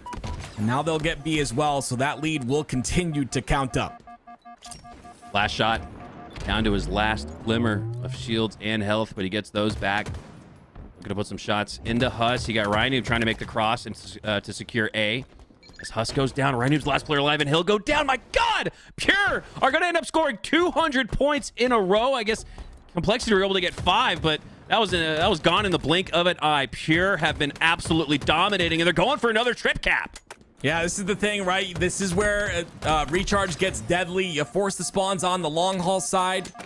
It's up to Complexity to fight their way through, and getting Last Shot down to no shields here is that first check mark, right? That's the first way to get out of that spawn trap. So a triple cap will not lock in. Breaking Shot trying to go for that top glass control, and it's going to be him that ends up taking out a player in Cherish. So now Last Shot has to go and take over that top glass control instead. Okay, here we go. Complexity are regaining and finding their footing. Most importantly, finding control of B and C, but it's B and A that it looks like will be their way, their path to scoring as it is. Cut this lead in half, and now Complexity, they need a hold similar to what we just saw from Pure. They don't need the 200 seconds like we saw from them, but they need at least it feels like a good minute stretch to feel like they're back in this. But 3 go down. Talik with the triple kill. Rain, the last player alive, and I don't think he's in position to do much other than force some squad spawns over here on the A side. But with Rain there as well, we're going to see maybe a C and A split spawn here for Complexity. BC go back in favor of Pure. Look how aggressive Pure are to their detriment sometimes. Druck. Yeah, they're just always flying in, and most of the time Druck will find that timing, but there are situations where that will turn into a 3 dead for the side of Pure, and now a triple cap locked in for Complexity, and that's the risk reward you kind of take when you're aggressive like Druck was right there. You might get the timing, but you might also cost your team a bit of points here. Triple cap now for Complexity. All right. In the battle of runs, that is Strongholds. Both of these two teams now going on a bit of a run as Breaking Shot pushes in through the middle of the map. This is what he's known for. This is the patented Breaking Shot play right here. Deal out damage to the middle of the map, maybe even get a double kill and flip the objective back in your favor. Complexity have secured a trip cap. How long will it hold, though? Druck goes down inside a B, and it's going to last. Yeah, this is how you come back in the game right here, is the triple cap, right? And Complexity have done a great job of that. Now they just got to kind of withstand the pressure of Pure, because Pure are going to bounce back here with 2 down for Complexity. This is Pure's chance to answer back, but wait a... Oh, that's a big win by the side of Druck and Talik, but if that win didn't happen, Pure could have potentially run away with this one. It is Breaking Shot with that camo. Breaking Shot with the camo again, pushing through the mid map, and he can go wherever he wants. At least the start of a gunfight. Hopefully get through, get the first shot. That's what he started to do, it looks like, onto 2 members of Pure, trying to work their way through to C, but they already have it. And if you're Complexity, you're okay with backing them up to the backside of C. Now looking to claim A is cherished, and Breaking Shot gonna play this very patient, and he gets spotted out. Last Shot finds him, but Breaking Shot finds the slay. Cherish finds the cleanup, and Pure find the points, most importantly. Yeah, that was interesting by Breaking Shot. Maybe just trying to find a timing on that player on top of A, but you got to get in there and contest, because now you've given Pure... Ooh, wait a minute. I thought you were giving Pure that first win, but it's 249 to 197. Oh, Ryan stops the clock. Oh, hold the phones, but maybe not for long. Druck gets his shields back, gets back up to A, and if he reclaims it, it'll be over. But C flipping in favor of Complexity. Huge win here for Raid as he takes down Cherish. Oh, but he goes down. But somebody else is there. Huss is there to clean it up on the backside of C, and Complexity have a chance. 249, 205. Pay attention to the top left and right of your screen. It's 3 down for Pure. This is exactly what Complexity need. If you see that numbers advantage, you know Complexity are going to take full advantage of that. Ryanoob going to work his way to the top side of gold, and he gets there, regroups with teammate support, and they can play their numbers here. They might just steal it. Druck goes down. That's the opening break that Complexity needed. Huss trades out on the gold side of red pipes, and now Ryanoob drops into the hill, looking for a big win here. This is potentially for the game, and he gets it. Ryanoob secures B. C will go to Pure, but Complexity keeps scoring. That was absolutely insane by Ryanoob. I want to break down that play later. That was beautiful by him. He allows his team another chance. 235, 249. Pure have positioning inside of A. And if they can win one more battle, they'll win this game. But boy, has it been difficult. Ryanoob just waiting for the right time to push into B, but B goes in favor of Pure. Rain not able to stay alive long enough. Oh my God, 3 go down on each side. I can't imagine if that had played out. Cherish versus Huss, 1v1 for the win about. But my God, try as they might, Complexity with a hell of a comeback. They were all but written off after 200 plus seconds in a row, it felt like, for Pure. They ultimately come out on top, but not without a little bit of sweat. Man. I don't know if we have that replay, but that was phenomenal by Ryanoob, right? He was inside of the pipes, down to no shields, looking to contest B. Obviously, they were in B. If they took it, he takes the nade right here, which forces him back for another 5 seconds. So Rain goes in, gets the beatdown, and then he jumps in directly after that, wins the fight, resets B. Beautiful by Ryanoob. Unfortunately, the Cinderella story doesn't come through. It is not enough. Pure take game 1 in the Grand Finals reset. You say you can't teach an old dog new tricks? I don't know. Ryanoob's the old dog inventing new tricks here in Halo. I mean, he writes the book. Every time somebody invents a new strategy, it feels like it's from the likes of Complexity and Ryanoob. So great play there from him at the end. Just wasn't, again, they just gave up way too much time. Imagine one less extra second, one less extra hold for Pure that they got out of that 200-second run they had. And Complexity would have had that, but that's all. What's the old saying? If ifs and buts were candy and nuts, what a wonderful world we live in. I mean, that's kind of the narrative there for Complexity. Is they probably feel like they deserve the win, but it's Pure who take it instead. As we get ready for a live fire game 2, Slayer Snipe gonna be a top priority.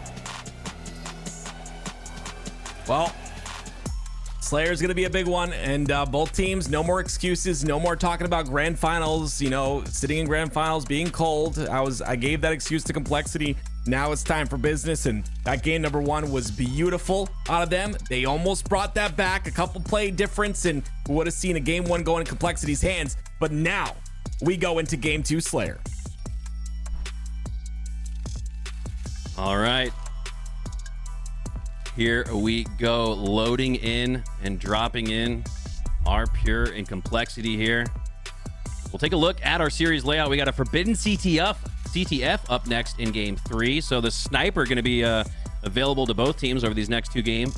Streets Oddball game 4 and a Slayer on Solitude for game 5. And Pure, though, they've ran up 4 in a row. So Complexity, this feels like one of those matches where you just got to stop the bleeding. This reminds me of Optic versus FaZe in the grand finals of the World Championship, where Eli famously said, once FaZe start winning, they don't stop. Kind of what Pure is looking like. Pure is looking like the FaZe to Complexity's Optic, as Pure has strung off 4 games in a row and don't look to stop just yet. Where did we end up in that hype train? Would that end up being a level 19? My God, thank you guys again. I see a lot of people celebrating with the golden kappas in chat, and here we go. Your grand finals reset. Game number 2 is live fire TS as we hop on board here with Talik. Sniper goes into the hands of Ryanoob off the start, and he's not able to hold on to it. It's unfortunate. Those power weapons are going to be a big factor here, and you see Talik pulling it back towards A, trying to get control on this side of the map and have vantage point for this camo as well. Sniper trades possessions from Ryanoob's hands into Talik, and oh, you can see that camo looks like it's still down there, and Complexity have the eyes on it. So too does Talik. Both teams likely communicating to their teammates as to where that camo lies. And wow, Complexity looks like might have just taken Snipe and the camo. That's going to be a big win condition for them. tied up all here at 7. The sniper could be a big change of pace here for the side of Complexity. Whoa! There was the shot that Huss wanted. Almost gets another one as well. But it can light a fire under Complexity in this Grand Finals reset. Much needed, but Huss falls. Not able to get more value than that headshot, but they do get that 1 kill lead. Can we hype up Huss real quick? This is a guy that started off HCS Season 1 placing top 24, top 32, climbed the ladder all the way to top 16, and has now made his case as a threat, a routine threat, it feels like, for top 8. Love to see that from Huss. We hop on board here with the man himself, having one of the better games for Complexity. But here's the key, and I've been saying this, but Breaking Shot has to be the main slayer, has to get the most slays. I hate to just break it down to where you just need to get the most kills, really leaning into the stats there, but that really is the win condition for Complexity. That's why you brought Breaking Shot into the fold, is to be your main slayer, and that should give you 2 out of 5 in every single best of 5 series, right? Similar to how FaZe Clan kind of bullied their way to the top last year. Didn't have the objective of efficiency for nearly half the season, but once they found their footing, they were rocking and rolling, and Breaking Shot is finding it here. 7 slays, leading Complexity because of it. They're up. And I want to talk about Huss and Breaking Shot. I would say both of them. There's a difference between these AM players progressing and the AM players that maintain. There's a difference between getting better at the game, constantly working on yourself, improving, learning, and then, you know, some of the players that just maintain their skill level, stay where they are. And I would say Huss and Breaking Shot are 2 players that do no sort of maintaining. They progress constantly. They're getting better every event we watch them, and it's great to see, but we need to see that turn into a victory here. Like you said, Breaking Shot starting to slay here. 9-3. Make that 9-4. As I talk about him, he ends up falling. But regardless, having a good slay this game. Cherish now goes down on the backside of green. Ryan Noob not having the game that we've been used to seeing. He's actually been almost like the main slayer, it feels like, for Complexity in some of these matches, sitting now at 2, 3, and 7. But 4 go down for Pure, so that's going to give Complexity a little bit of map control back. They're going to be able to potentially pressure and rotate off these spawns on the backside of Snipe Tower for Pure, and Ryan Noob's already going to work. Takes down 1, looking for the second. Just being a difficult slay here, staying alive and skill jumping his way back up to sandbags and earning the assist on the last shot. Ryan, we are seeing maybe Ryan Noob in his best form. Yeah, that sequence was beautiful by Ryan Noob, honestly. Again, need more sequences like that from everyone on the team. Staying alive, just got a kill on Talik as well on the kill feed. Got another one once again. Huss gets 1 as well. That's 3 down for Pure. Talik, last player alive. You can see Rain looking to spot a potential push from Talik, but Talik knows not to do that, knows to regroup with the team. And look at this, in one fell swoop, one blink of the eye, Complexity have a 2 team-wide lead after Rain earns the remote detonation. They're starting to kind of gel, it seems like, a bit better here, at least in the Slayer category. 34-25, 9 kill lead is definitely solid, but you've got to keep that lead. 36 and out for the side of Complexity, 2 down for Pure. Rain! Filthy, ridiculous, falling from the sky, no scope as he takes down Cherished, and man, that was filthy. I don't think he'd stop playing. I think he sneakily was practicing with no one watching on a different tag. This guy it's like he never left. It's beautiful to see. He really hasn't missed a beat. I mean, I remember watching a couple weeks ago thinking, all right, Rain's going to take a couple of tournaments to probably get back into the fold. But yeah, he must have been playing with Ryan Noob on an alt account this whole time or something, because they haven't missed a beat, and now rewarded for it in game 2, up by 7. And this is the game, Tim, that we said going into this game, Complexity have to win. Not only in the sense that they need a reverse sweep in the Grand Finals reset to win the tournament, but this would be 5 wins in a row for Pure. And I mentioned it kind of felt like the Grand Finals where FaZe just started rolling on Optic. They had almost feels like no chance of winning once FaZe got things started. This is a big momentum stopper here for Complexity, it looks like. Yeah, well, I 100% agree with you, and I'm glad they do it now, right? There's nothing to fall back on. This is it. You have the grand finals reset, of course, in that first grand finals where you're like, okay, if we lose this one, we can always come through on the second one. But now, you know, with nothing left is where you see Complexity perform, which is what you love to see, especially out of the veteran in Ryanu. I don't know how I just went British on you. I apologize. The veteran. 45 to 35. It's been a long day, ladies and gentlemen. It's all good, man. It's been a long weekend. We've been tri-casting the musical chairs, playing some host desk work as well. So it's all good. I'll give you the pass there, Tim. Druck now with the snipe. And with 6 shots left, I'm trying to build a case. I just don't see it. 47 high mark for Complexity. And even if Druck were to pop off with the snipe, I don't think that there's a path to a comeback, and the door just got shut. Complexity are going to take game 2.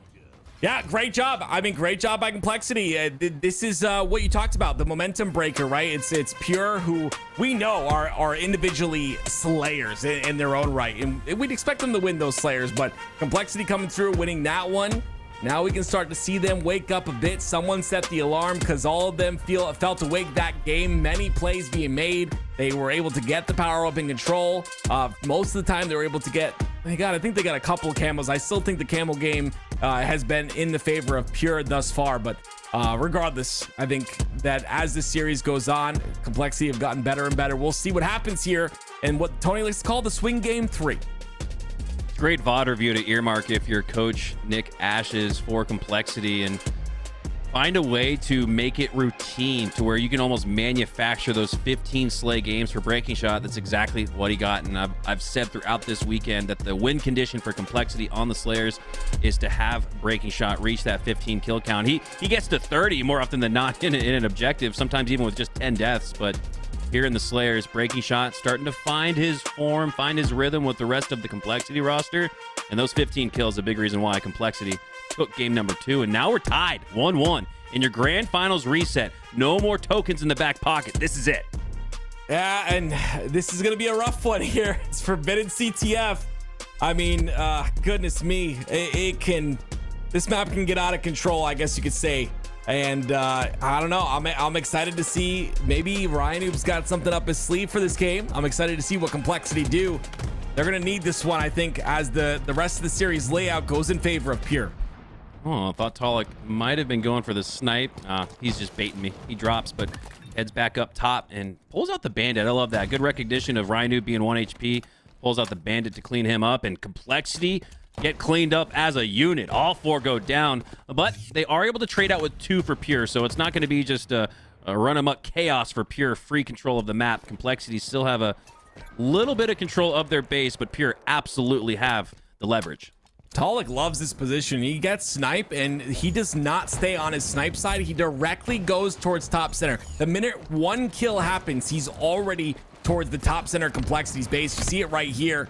And he's going to pay for it this time. He's going to pay for it. He ends up falling. Us finding the angle with the back smack, and the chair says, I'll give you one better, as he takes that sniper back in his hands. Important, too, because that would have been a Complexity sniper that had been stolen from Pure. Now Pure possess the sniper they started off with. Once again, Chair's taking some shots from the right, has opponents directly ahead. Quick scope body shot earns an assist, and now just looking to stay alive, regroup, and hold on to that snipe. 2 members of Complexity pushing up means Cherish is going to have to relocate here. He does not want to lose this sniper. Not in this scenario whatsoever. And with 2 going down and make that 3, look how fast he goes towards the top center. This is called efficiency, ladies and gentlemen. Now he can kill the Complexity members that come off a spawn unless he misses his shots like he does. And that flag will still be pulled, but more slays have to come through here for the side of Pure. Ryanoob's splitting the difference across the map, but he gets taken down. Breaking Shot, got to watch your back. Cheris has it. Oh, but Cheris now has to watch his back. It's a back and forth.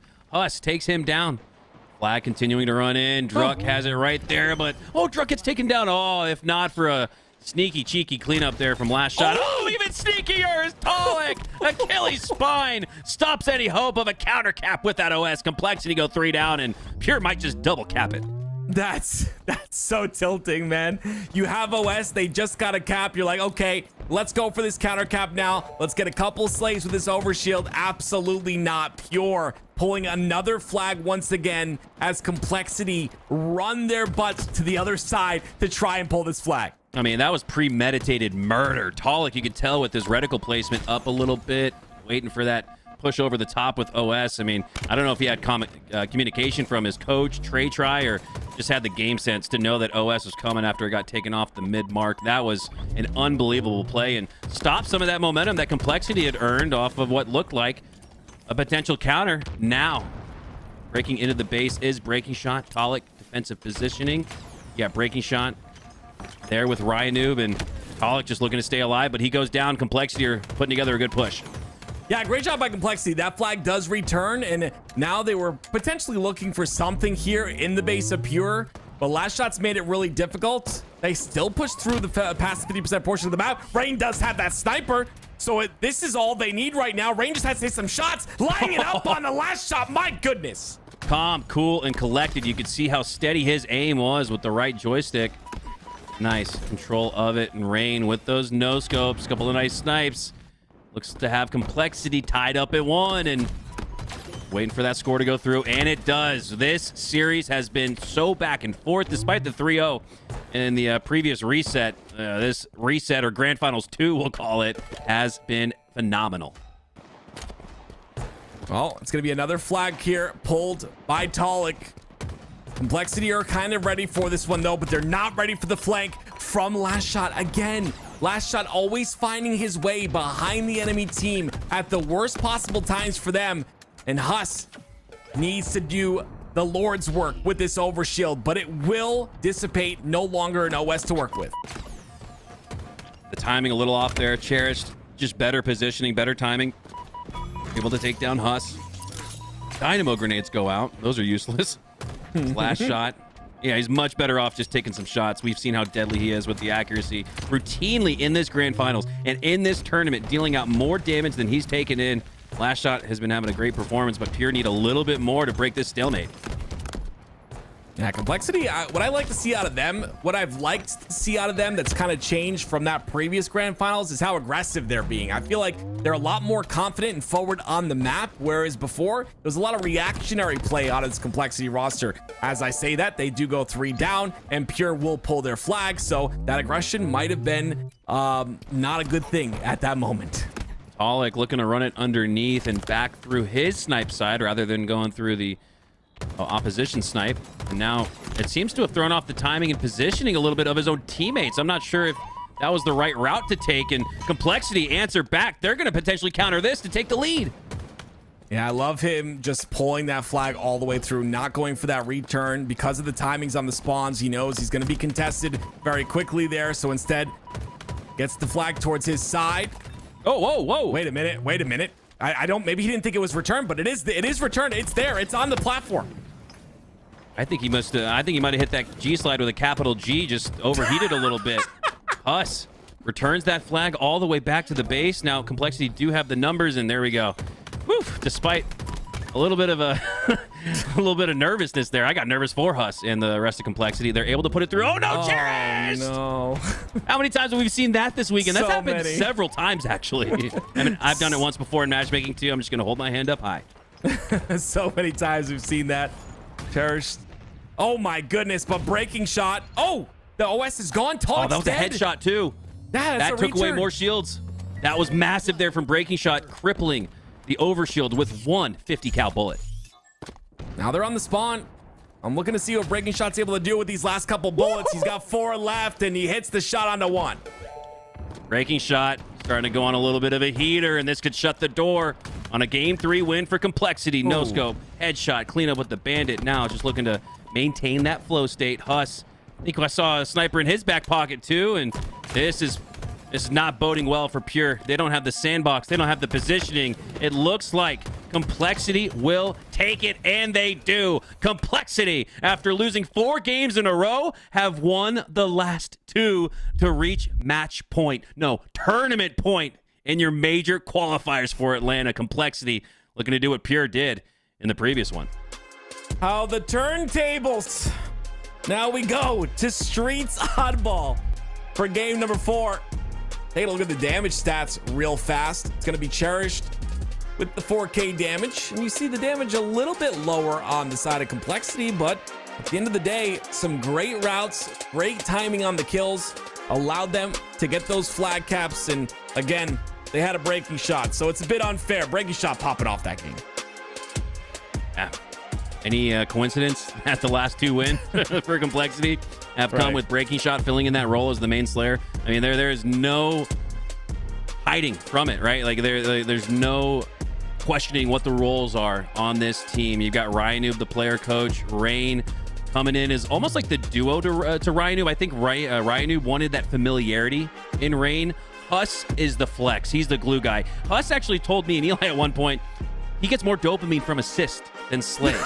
So if that is that not the guy you want to match up with in matchmaking, or even better at an HCS LAN tournament? And then Breaking Shot, again, there's no secret. He's the main Slayer and he's playing his role because of it. Complexity are on the verge of going from the outside looking in. HCS wrote them off. HCS said that they might have a chance to earn travel coverage. They're looking for much more than that here with a win in the major qualifier. I'm getting excited just at the possibility. Yeah, I'm excited for Complexity. With the way they played last game, I just feel like that was the Complexity I want to see all the time. All right, I feel like everyone playing their role really well. I feel like they gelled really well. I feel like the communication was on point. Even though I can't hear it, it was just evident in the way rotations were happening and the way players were taking those bait and switches. I guess that's a very surface level way of explaining, but they looked good, and that's what we need to see, right? Very different from that very first grand finals in the reset. Complexity looking to end it here like we talked about. This is tournament point here if Complexity win this. Complexity's reached this level of play after sort of falling off a little bit, Tim. Remember, Sentinels, Rebellion, Complexity. When we started our season 3 of HCS, those were the 3 teams that everybody agreed had the best chance of breaking through into the big 3. Well, that conversation recently has really gone to just Rebellion and Sentinels. Complexity have almost been an afterthought, but they are roaring back after a little bit of refabrication of this roster. 2 players go out, 2 new ones come in via Rain and Breaking Shot, and now Complexity look like, who knows, maybe they could earn that spot back again where they're in contention for top 6. I absolutely see that from them based on what they've put on paper this weekend. I'm excited to see what transpires on LAN. A very different environment, and honestly, it puts a lot of players to the test playing in that environment. But I will say online Complexity looked great, especially in those last 2 games. You saw that was just disgusting by Rain right there. But yeah, I mean, even this, I believe it was Pure who got that first cap, and yeah, it was. And ever since then, like, Complexity looked like they were in control. After that OS back smack right there by Talik, it was just Complexity with the Rain and Breaking Shot hitting shots with the snipe. I think getting control of those snipes was huge. It allowed for these runs to happen. Complexity just does such a great job. They use the invisible hand almost as like a 5th teammate, right? They make you think, right? Like, if let's use Empyrean CTF, for example, they make you think, oh, green's safe to come through, guys. Let's push through green. And then Huss has rockets on the other side of it, and he just takes down 2 for 1, right? Like, that's a great example of the invisible hand that Complexity have really deployed throughout the entire weekend. And I think Ryanoob plays a big part of that. I think the coach Ashes plays a big part of that. But when Complexity are at their best, not only is Breaking Shot playing that main Slayer role, but they have that again. They have that invisible hand through their positioning and the mathematical situations on the map that they manipulate to force the opposition into positions that they think are favorable, right? Like Pure and these pro teams, they're not going to push something or give something away for free. They think they have the upper hand pushing through Green Hall in that previous example, but Complexity have the counter more often than not, and they're starting to roll. Yeah, you say invisible hand, I say Ashes. No, I'm just kidding. Ashes, obviously a great asset to this roster, and I love to see. I feel like he has the knowledge of one of the top players, especially, and then kind of like coupled in with Ryanoob as well. I just think it just works really well. Those 2 work really well together, and then of course adding Breaking Shot to the mix, and now Rain. I just think this is the best. This is one of the best Complexity rosters that we've seen thus far. Excited to see what they do. And this next game is going to put both these teams to the test, because as we all know, with Oddball, it's a long journey, right? And you gotta pass a lot of hurdles. And of course, with the round resets, you really just gotta. It's hard to dominate round number 1 and then into round number 2 dominate that round as well. It always seems to flip-flop. I don't know if you would agree with me, Mac, but it seems like one team always wins that first round and the next team wins the second round. But yeah, I mean, carrying that momentum from one round to the other is important here as well. Yeah, and I think we mentioned that yesterday. We were talking about how just the way that Oddball sets up. I think you mentioned it, yeah, Final Boss, when you were talking about them. Just ripping my soul on Lockout. But with Halo Infinite, you got to reset, right? You could have just scored, let's say, the 250 seconds of Oddball time in one fell swoop. You got to stop and reset here, and that does play towards the team that had just lost. So might see a game, might see a round 3 best of 3 here, as Complexity are on tournament point, match point here. One more win and they secure the series. A nice reset from Pure, a 3-0 sweep reset in Grand Finals 1, but they got to win one more. Well, here you go. Match point for Complexity. Like we said, if you're ready for this match, put your golden kappas in the chat, ladies and gentlemen. Again, want to say really appreciate your support today as a Halo community. You guys have been phenomenal. And I just a phenomenal tournament, honestly, as well. And I believe there will be a little reset. The players are having a rough time getting in, but I'd rather it happen now than happen mid-game. You know, we can have a nice clean game on our hands, and you can of course look at the series layout. It's that game number 5, Slayer Solitude. I really like Slayer on Solitude. I think it's one of my favorite Slayer maps, I would say. I was gonna stop the glaze, but now I'm gonna keep glazing chat in this scenario, though. I've been glazing a lot of teams and players. We've seen some great gameplay throughout the weekend, but let's glaze chat a little bit, because they deserve it, man. They have been phenomenal all throughout the weekend, all throughout Halo Infinite, even going back to the early days of Halo 5, where, man, just you almost get like a little emotional thinking about all of the passion and progress that LVT Halo has made throughout the last couple of years. And even on a weekend like this, man, we're out like half the crew. But people come to step up. People come to play and provide that passion and energy for the Halo community. Eli's resting up. He's recovering. He's going to get better. Why not? I believe had work this weekend. And then LVT literally getting 1v1 pived against AT&T for an entire week.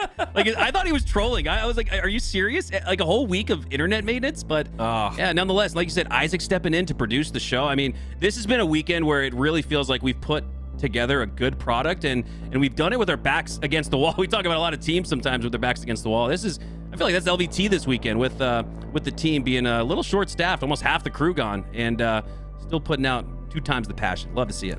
Yeah, I mean, yeah, when I'm sure anyone in chat can attest to when your internet is down, it's the worst experience ever. But regardless of all that, here we go. Enough yapping out of me and Mac. It is time now to get into game number 4 of your Grand Finals reset.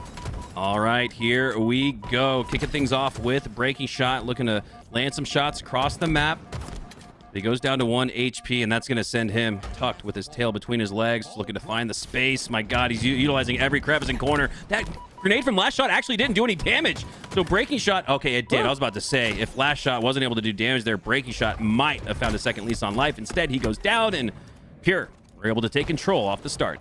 Yeah, if I'm Breaking Shot, I'm annoyed in that situation. You don't expect him to re-challenge when he's weak right there, but you know, he ends up doing it, and sometimes it's good to mix up your play like that, because you can catch players off guard and get that first initial kill. It's Pure with 14 seconds of ball time and a little bit of setup on back A. I think this game type favors Complexity in terms of the setup type scenario. I feel like, yes, Pure is a very aggressive roster, and I think it all depends on if they can hold that setup against Pure's pushes. I mean, I think Complexity end up winning this one. Cherished, the flex player, the glue guy, quite literally doing it all for Pure off the start. 4-1-2 with most ball time for his team. But just as I say that, Rhino able to secure a hold of his own, and they might just regain the lead right here. Huss goes down. Last Shot looking to break through on the A side of the map. He's got some support in Cherish. Oh my God, Cherish just continues to add kills and assists to the stat sheet. He's rarely going down. Well, my question was, how easily will Pure break the setup of Complexity? And it looks like the first setup Complexity got, it was broken almost instantaneously by the side of Pure. And now Pure have that ball towards the back of A, and it's going to be a push from Complexity, but a bit weak on that push. It's only 2 players on the purple side. Player finds his way through the PDC. I didn't even know breaking shot was there. He potentially he does. He gets the kill. Hopping on board now with Druck. Put some shots into breaking shot on the rail. Anticipating a push on the left side after 2 go down for his team, but I believe those slays occurred through on the B rail and maybe on the cafe side. Yes, there's Rain. As Druck looks to push on through. Now he has some teammate support. That's why you see the timing here. Druck previously holding at the C side of the map. This allows Complexity a chance to score some time and score the lead. I didn't expect that. I was expecting them to watch that lane. That was actually, I believe, Breaking Shot's job on the top of heaven there to watch that lane. Maybe he was preoccupied by that player on the B street. You saw that he did get that kill on the last shot on B side. So great timing there. Kind of breaks the setup of Complexity just a bit. But again, it's 2 down. Make that 3 for the side of Pure. And Ryanoob still has that ball. Ryanoob with all of the time here. 39 seconds to be exact. Druck not going to take that bait. He knows he needs to find Ryanoob. And God, Ryanoob. There's that invisible hand once again. Even though Druck doesn't take the oddball, it pushes him down the stairs. And who's waiting? Ryanoob. In that situation, maybe playing the ball off the front of tower would have helped a bit. Ryanoob just such a difficult kill, but hey, it's Pure that ended up getting 2 down. It was Hassan Breaking Shot down for a moment there. Cherish is going to find his way on that PD spawn. If he can stay alive here, this will be good for the side of Pure, but look how quickly he's being pushed by Complexity. Like I said, in that first grand finals, Complexity were always reactionary. Always. On every play, they were reacting. It was a lot of just sitting back, not just playing very passive. Now, you see them very aggressive and confident, and sometimes that's what you need. Yeah, I think of another team like that, Tim. Even in Optic has had to adjust their strategy. I think Optic playing a lot like Complexity in the sense that they like to hold a setup. They like to squeeze the life out of you. But even Optic this season has had to pick up the pace a little bit. No one to hold them, no one to fold them, no one to play fast, and no one to slow down. That's what we're witnessing here from this evolution and growth of Complexity. As Ryanoob on the P side has that camo. Free back smack for him. He's going to have the Bulldog to work with as well, and I love this by Huss, right? They have that tram side control. They'll rotate ball towards that side, and Ryanoob will take space on the map. This is fundamental Halo right here by Ryanoob, and this is what's going to get him that win. It's beautiful. The ninja and the double for Ryanoob. And you know, Pure aren't going to know that ninja wasn't really quite a ninja, but it shows up in the feed, and then Ryanoob stacks another one on top of it. Out DMRs. I believe it was Druck in that instance. My God, Ryanoob having himself a hell of a game. He had all of the ball time previously for Complexity, and knowing when to hold him, knowing when to fold him. He drops the oddball, and now is playing for slays, and he's slaying out. Yeah, the only thing right there is like all those plays go in the hands of Complexity, but they overextend on the map to get those kills, and they don't get back in time. So it was a staggered spawn on the purple side. A player got through, broke the tram setup instantaneously, and then rotates the ball towards the PD side of the map. And that's really good by Pure to take advantage of those missteps, right? Take advantage of those spawns that are going to push you forward on the map towards that setup that Complexity has built. Invisible hand again. Ryanoob using that shroud screen to pull in Cherished with the shotgun in his hand. Utilizes the sandbox, utilizes the strategy. We are witnessing a masterclass of Halo being played from Ryanoob and Complexity. I am such a huge fan of all of these nerdy plays we're witnessing. Yeah, interesting to see Talik right there. He went for the challenge. There's a Bulldog and a Stalker Rifle on that B side. Very important weapons to carry. Not exactly sure who has those. I know Rain does have that Stalker Rifle, so maybe Bulldog is pushed over to someone else, but Complexity continuing to count up this score. It'll be, of course, Pure trying to fight back here, trying to get Rain out of a very important spot here on the PD. Oh, Rain wanted to take the left side, but I think Pure had support at the back of A tower. They did, in the form of camo, no less. So heads up play there from Rain, but the numbers too strong for Pure, as able to take back control of the oddball. Complexity previously up by 20 seconds, but Pure looking to not only tie it, but with a good hold here, could regain the lead. Huss and the rest of Complexity pushing through on the cafe side. No, it's actually a 2-2 split. 2 through arcade, 2 through cafe, and Complexity are going 2 down. Split in that. 3 go down now, and Rain's the last player alive. Pure can win it right here. Yeah, that ball is at the front of A. They can quickly pick that up. Cherish goes immediately towards this B ledge just to get some damage on the players crossing. It's all up to Complexity to find the holes here in the lanes, right? The lanes that are not watched, the timing. They're able to do that, but it's not soon enough. Pure take round number 1. Setting up for what would be as deep as you could possibly go in a tournament. A game 5 of a grand finals reset. Complexity had round 1, not gonna lie. Based on the eye test, I feel like Complexity was putting together a few more good plays, but Pure just iced up in the end. Now it's Cherish looking for the double kill off the start. Goes down, but does earn 2 nonetheless. Complexity take early ball here, potentially getting those spawns to the players that just died on that PD side. There it is. One player does spawn on the PD side, but unfortunately Huss is not able to stay alive, and that PD side player is staggered as well. So it's 3 down for Complexity once again. Huss, last player alive, and with shots going into Huss, you see Ryan Noob spawn red room because of it. The game sensing too much pressure on C. That's why Ryan Noob gets the red room spawn. And how are Complexity able to push off of this split? And Ryan Noob, more often than not, likes to regroup with his squad, but he goes down. Last shot now on the Cafe side, just looking to stay alive. 1v1 with Rain, and he gets the hands. Yeah, when he's no shields like that and you let him get 2, that's just not what you want to see out of the side of Complexity. Ryan Noob does minimize the damage by picking up this camo, which is vital to the success of Complexity and their success of getting this ball in a little bit of a setup. But there's 3 members to deal with of Pure on that PD side. Ryan Noob looking to work his way through the back of A with that camo. Could also pick up a shroud screen for more obscured visibility. Now just looking to collect 2 as he takes down. Last shot, assist goes through, and Talik is going to go down as well, but he takes down Huss in the process. And as long as you're able to take down Cherish, you're not going to be too worse for the wear of it. And it looks like Ryan's going to take that one. And he does. Takes shotgun now as well. And here we go. We saw what he did previously with the shroud screen, setting up the bait. He's going for it again.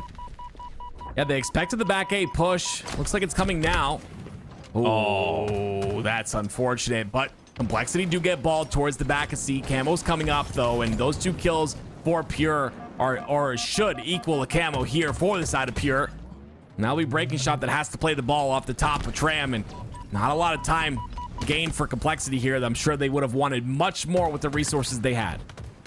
Druck pushes through, has a few opponents weak for Complexity, and he's going to help earn 2 slays. Oddball going to get taken back from the B stairs to the back of C, it looks like. And Pure have a nice setup here, and looks like all 4 members of Complexity willing to push through on the arcade side.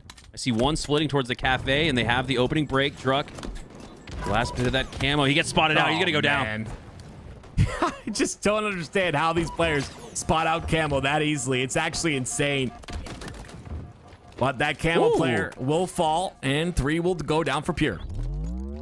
Like that commando. Look at the commando shots there from breaking shot. Feels like a weapon that hasn't quite found its place in the Halo sandbox, but after a nerf, not quite as utilized, but still starting to see some players find value out of it. Pollock finds the flank, back of the headshot onto Rain. Chase grenade going out, down to 1 HP. Pollock wants to protect that push through the spiker stairs, and here it comes. A little bit missed time there. Pollock gets back a little late, and breaking shot makes him pay for it. That's a big kill by breaking shot right there. Not a lot of shields to work with. Still makes it happen. It was 3 down momentarily for Pure, but Druck once again gets a huge kill. 16, 10, and 15 on Druck, being a part of so many kills for this squad, and it's allowed Pure to still be in the lead here, 43-41. Shotgun gonna win that fight 9 times, 9.9 times out of 10 with the shotgun in close proximity as Ryan Noob pushes on through. Got to watch that sticky. Gonna send him back for just a little bit. Now pushing on through the tire side, looking to prevent this rotation, and he's able to do so with the assist. 3 go down for Pure, make it 4, and Complexity have the wipe, the oddball, and soon the lead. Yeah, it was a great job by Complexity, realizing that player was trying to rotate it towards the purple side, and just kind of process of elimination. Obviously, there's another player waiting there, and they take both those players out very quickly. A spawn is allowed on the red room side. That's Druck. He's still all by himself. The 3-1 push is about to commence. Same kind of 3-1 push we've seen Complexity utilize here. Not sure if Pure taking a page out of the book.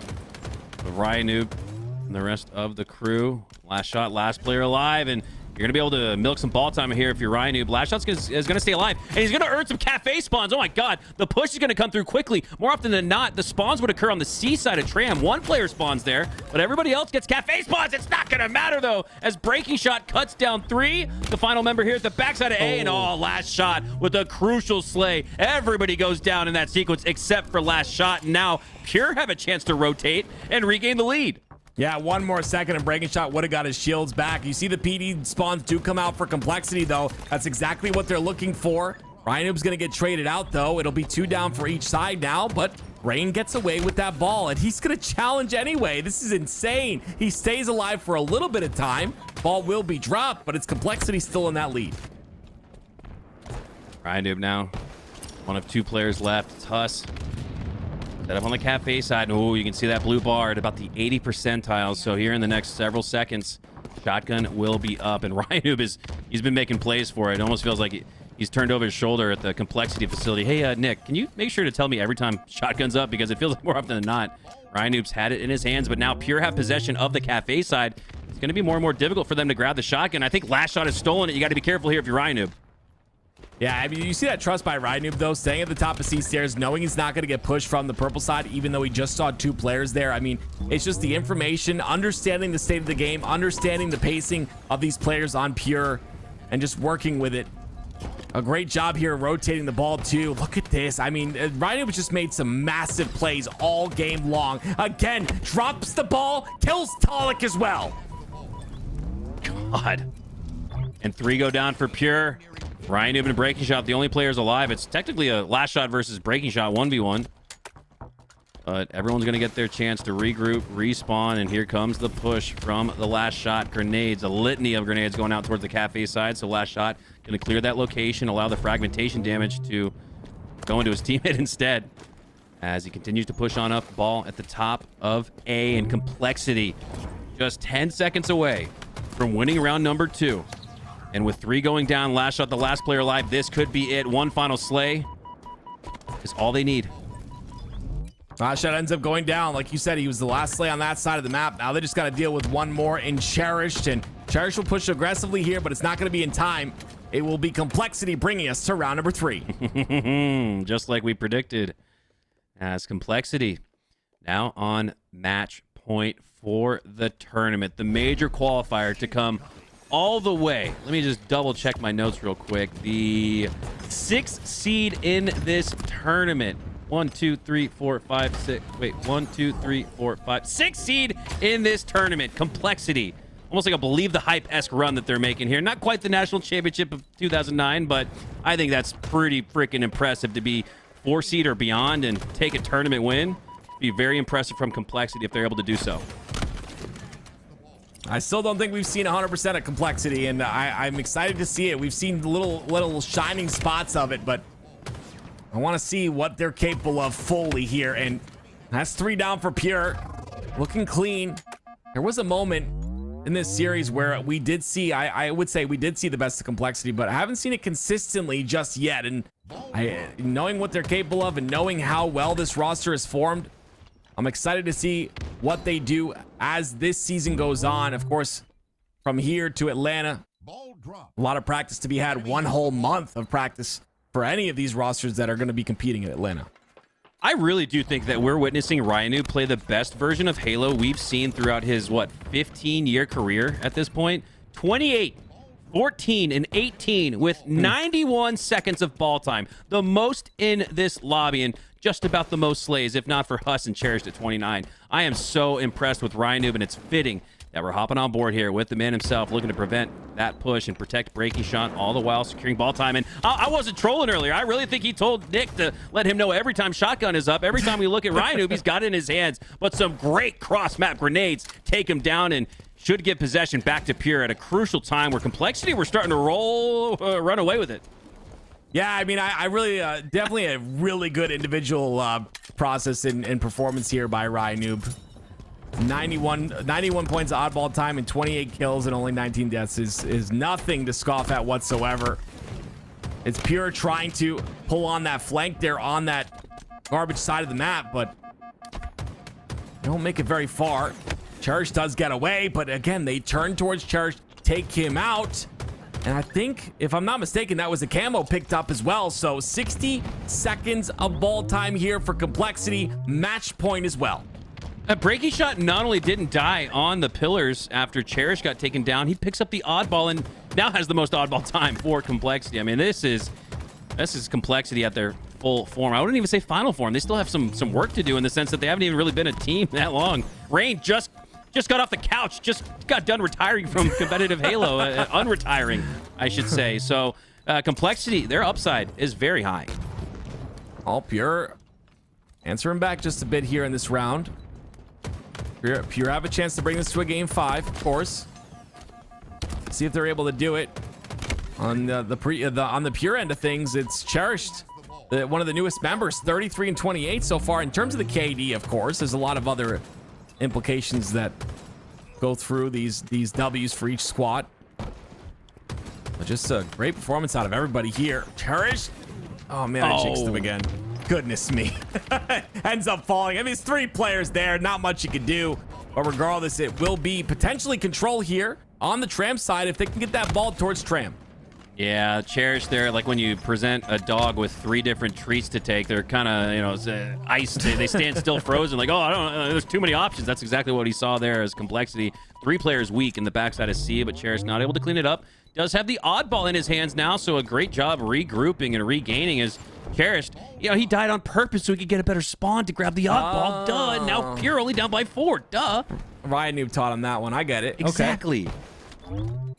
We learn from the best. Pure have taken the lead though. This is big for the side of Pure. It looked impossible. I felt like Complexity were on their P's and Q's, as I think you like to say, and very important to do so, especially at this point in the event. But 3 minutes is all that's left, and both teams now fighting for this camo. It's 2 down for the side of Pure. A chance for Complexity if they want this camo with 3 down to get control of that as well. They got the last one too.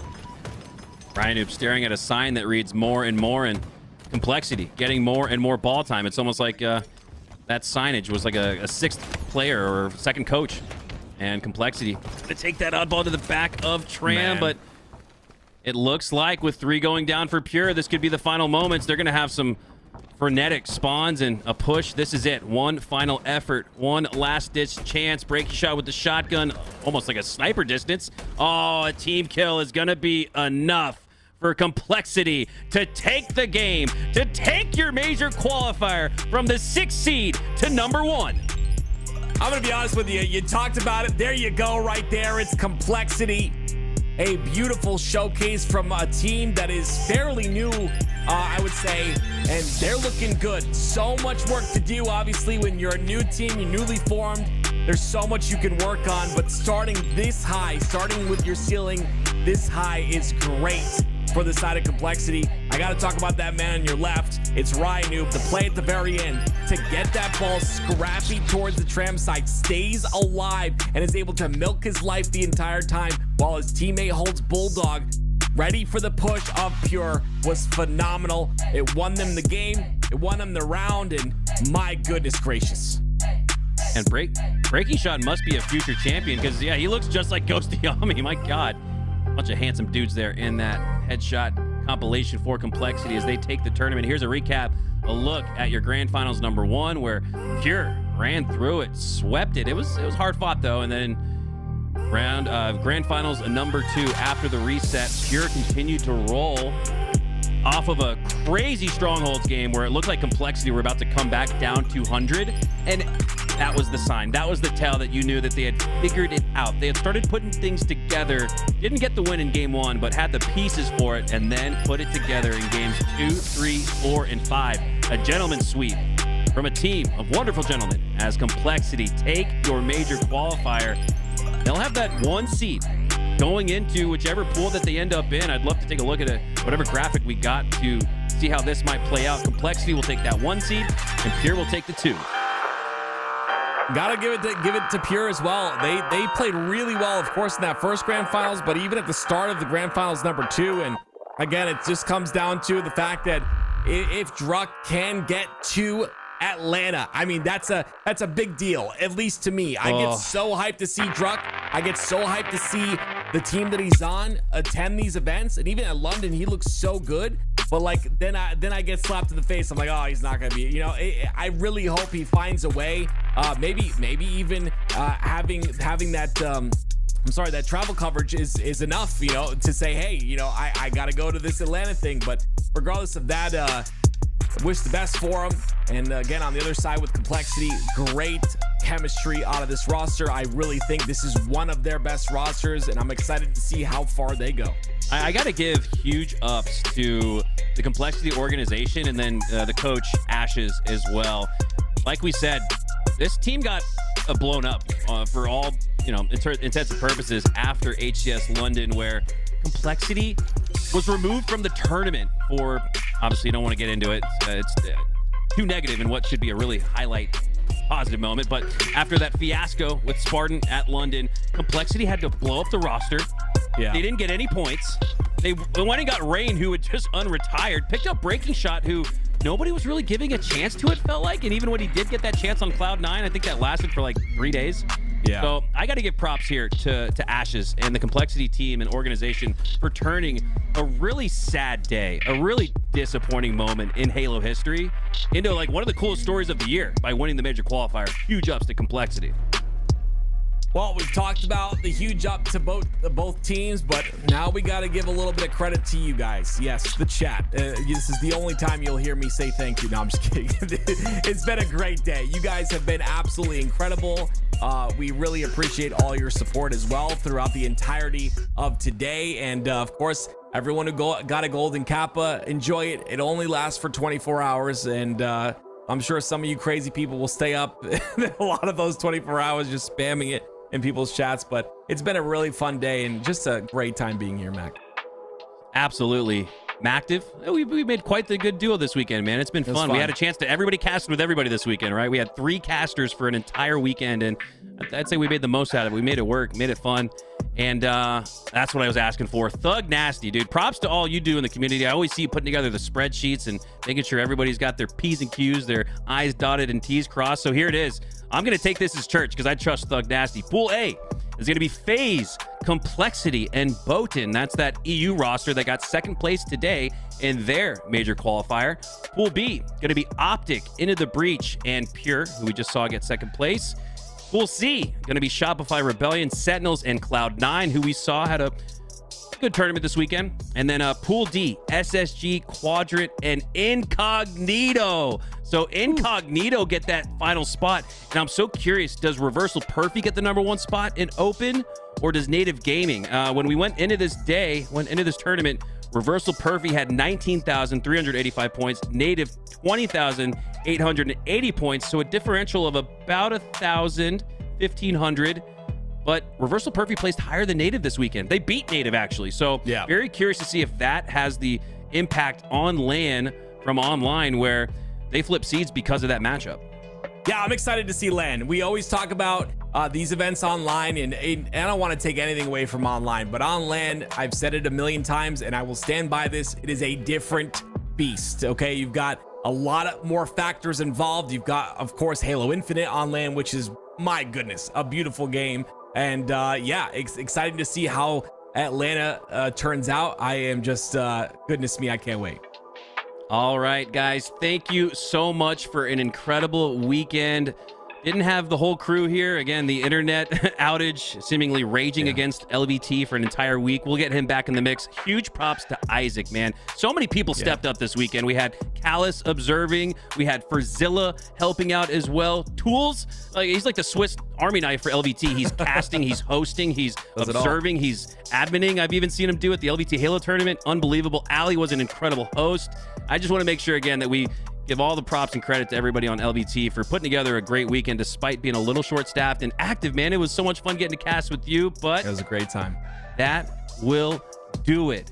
That is it. The final tournament until we get to LAN, HCS Atlanta, LVT. We didn't get a chance to go to London, but we will be there at Atlanta. Until then, make sure you guys stay on the socials, LBT Halo on Twitter. Make sure to subscribe onto YouTube. I'm sure that we'll be filling the feed with some content leading up into HCS Atlanta. For everybody behind the scenes, for everybody at LBT Halo, my name is Mikowski. Thank you guys so much for tuning in. That'll do it. Your NA Major Qualifier Complexity. Take it from the 6th seed over Pure in a Grand Finals reset. GG's, y'all.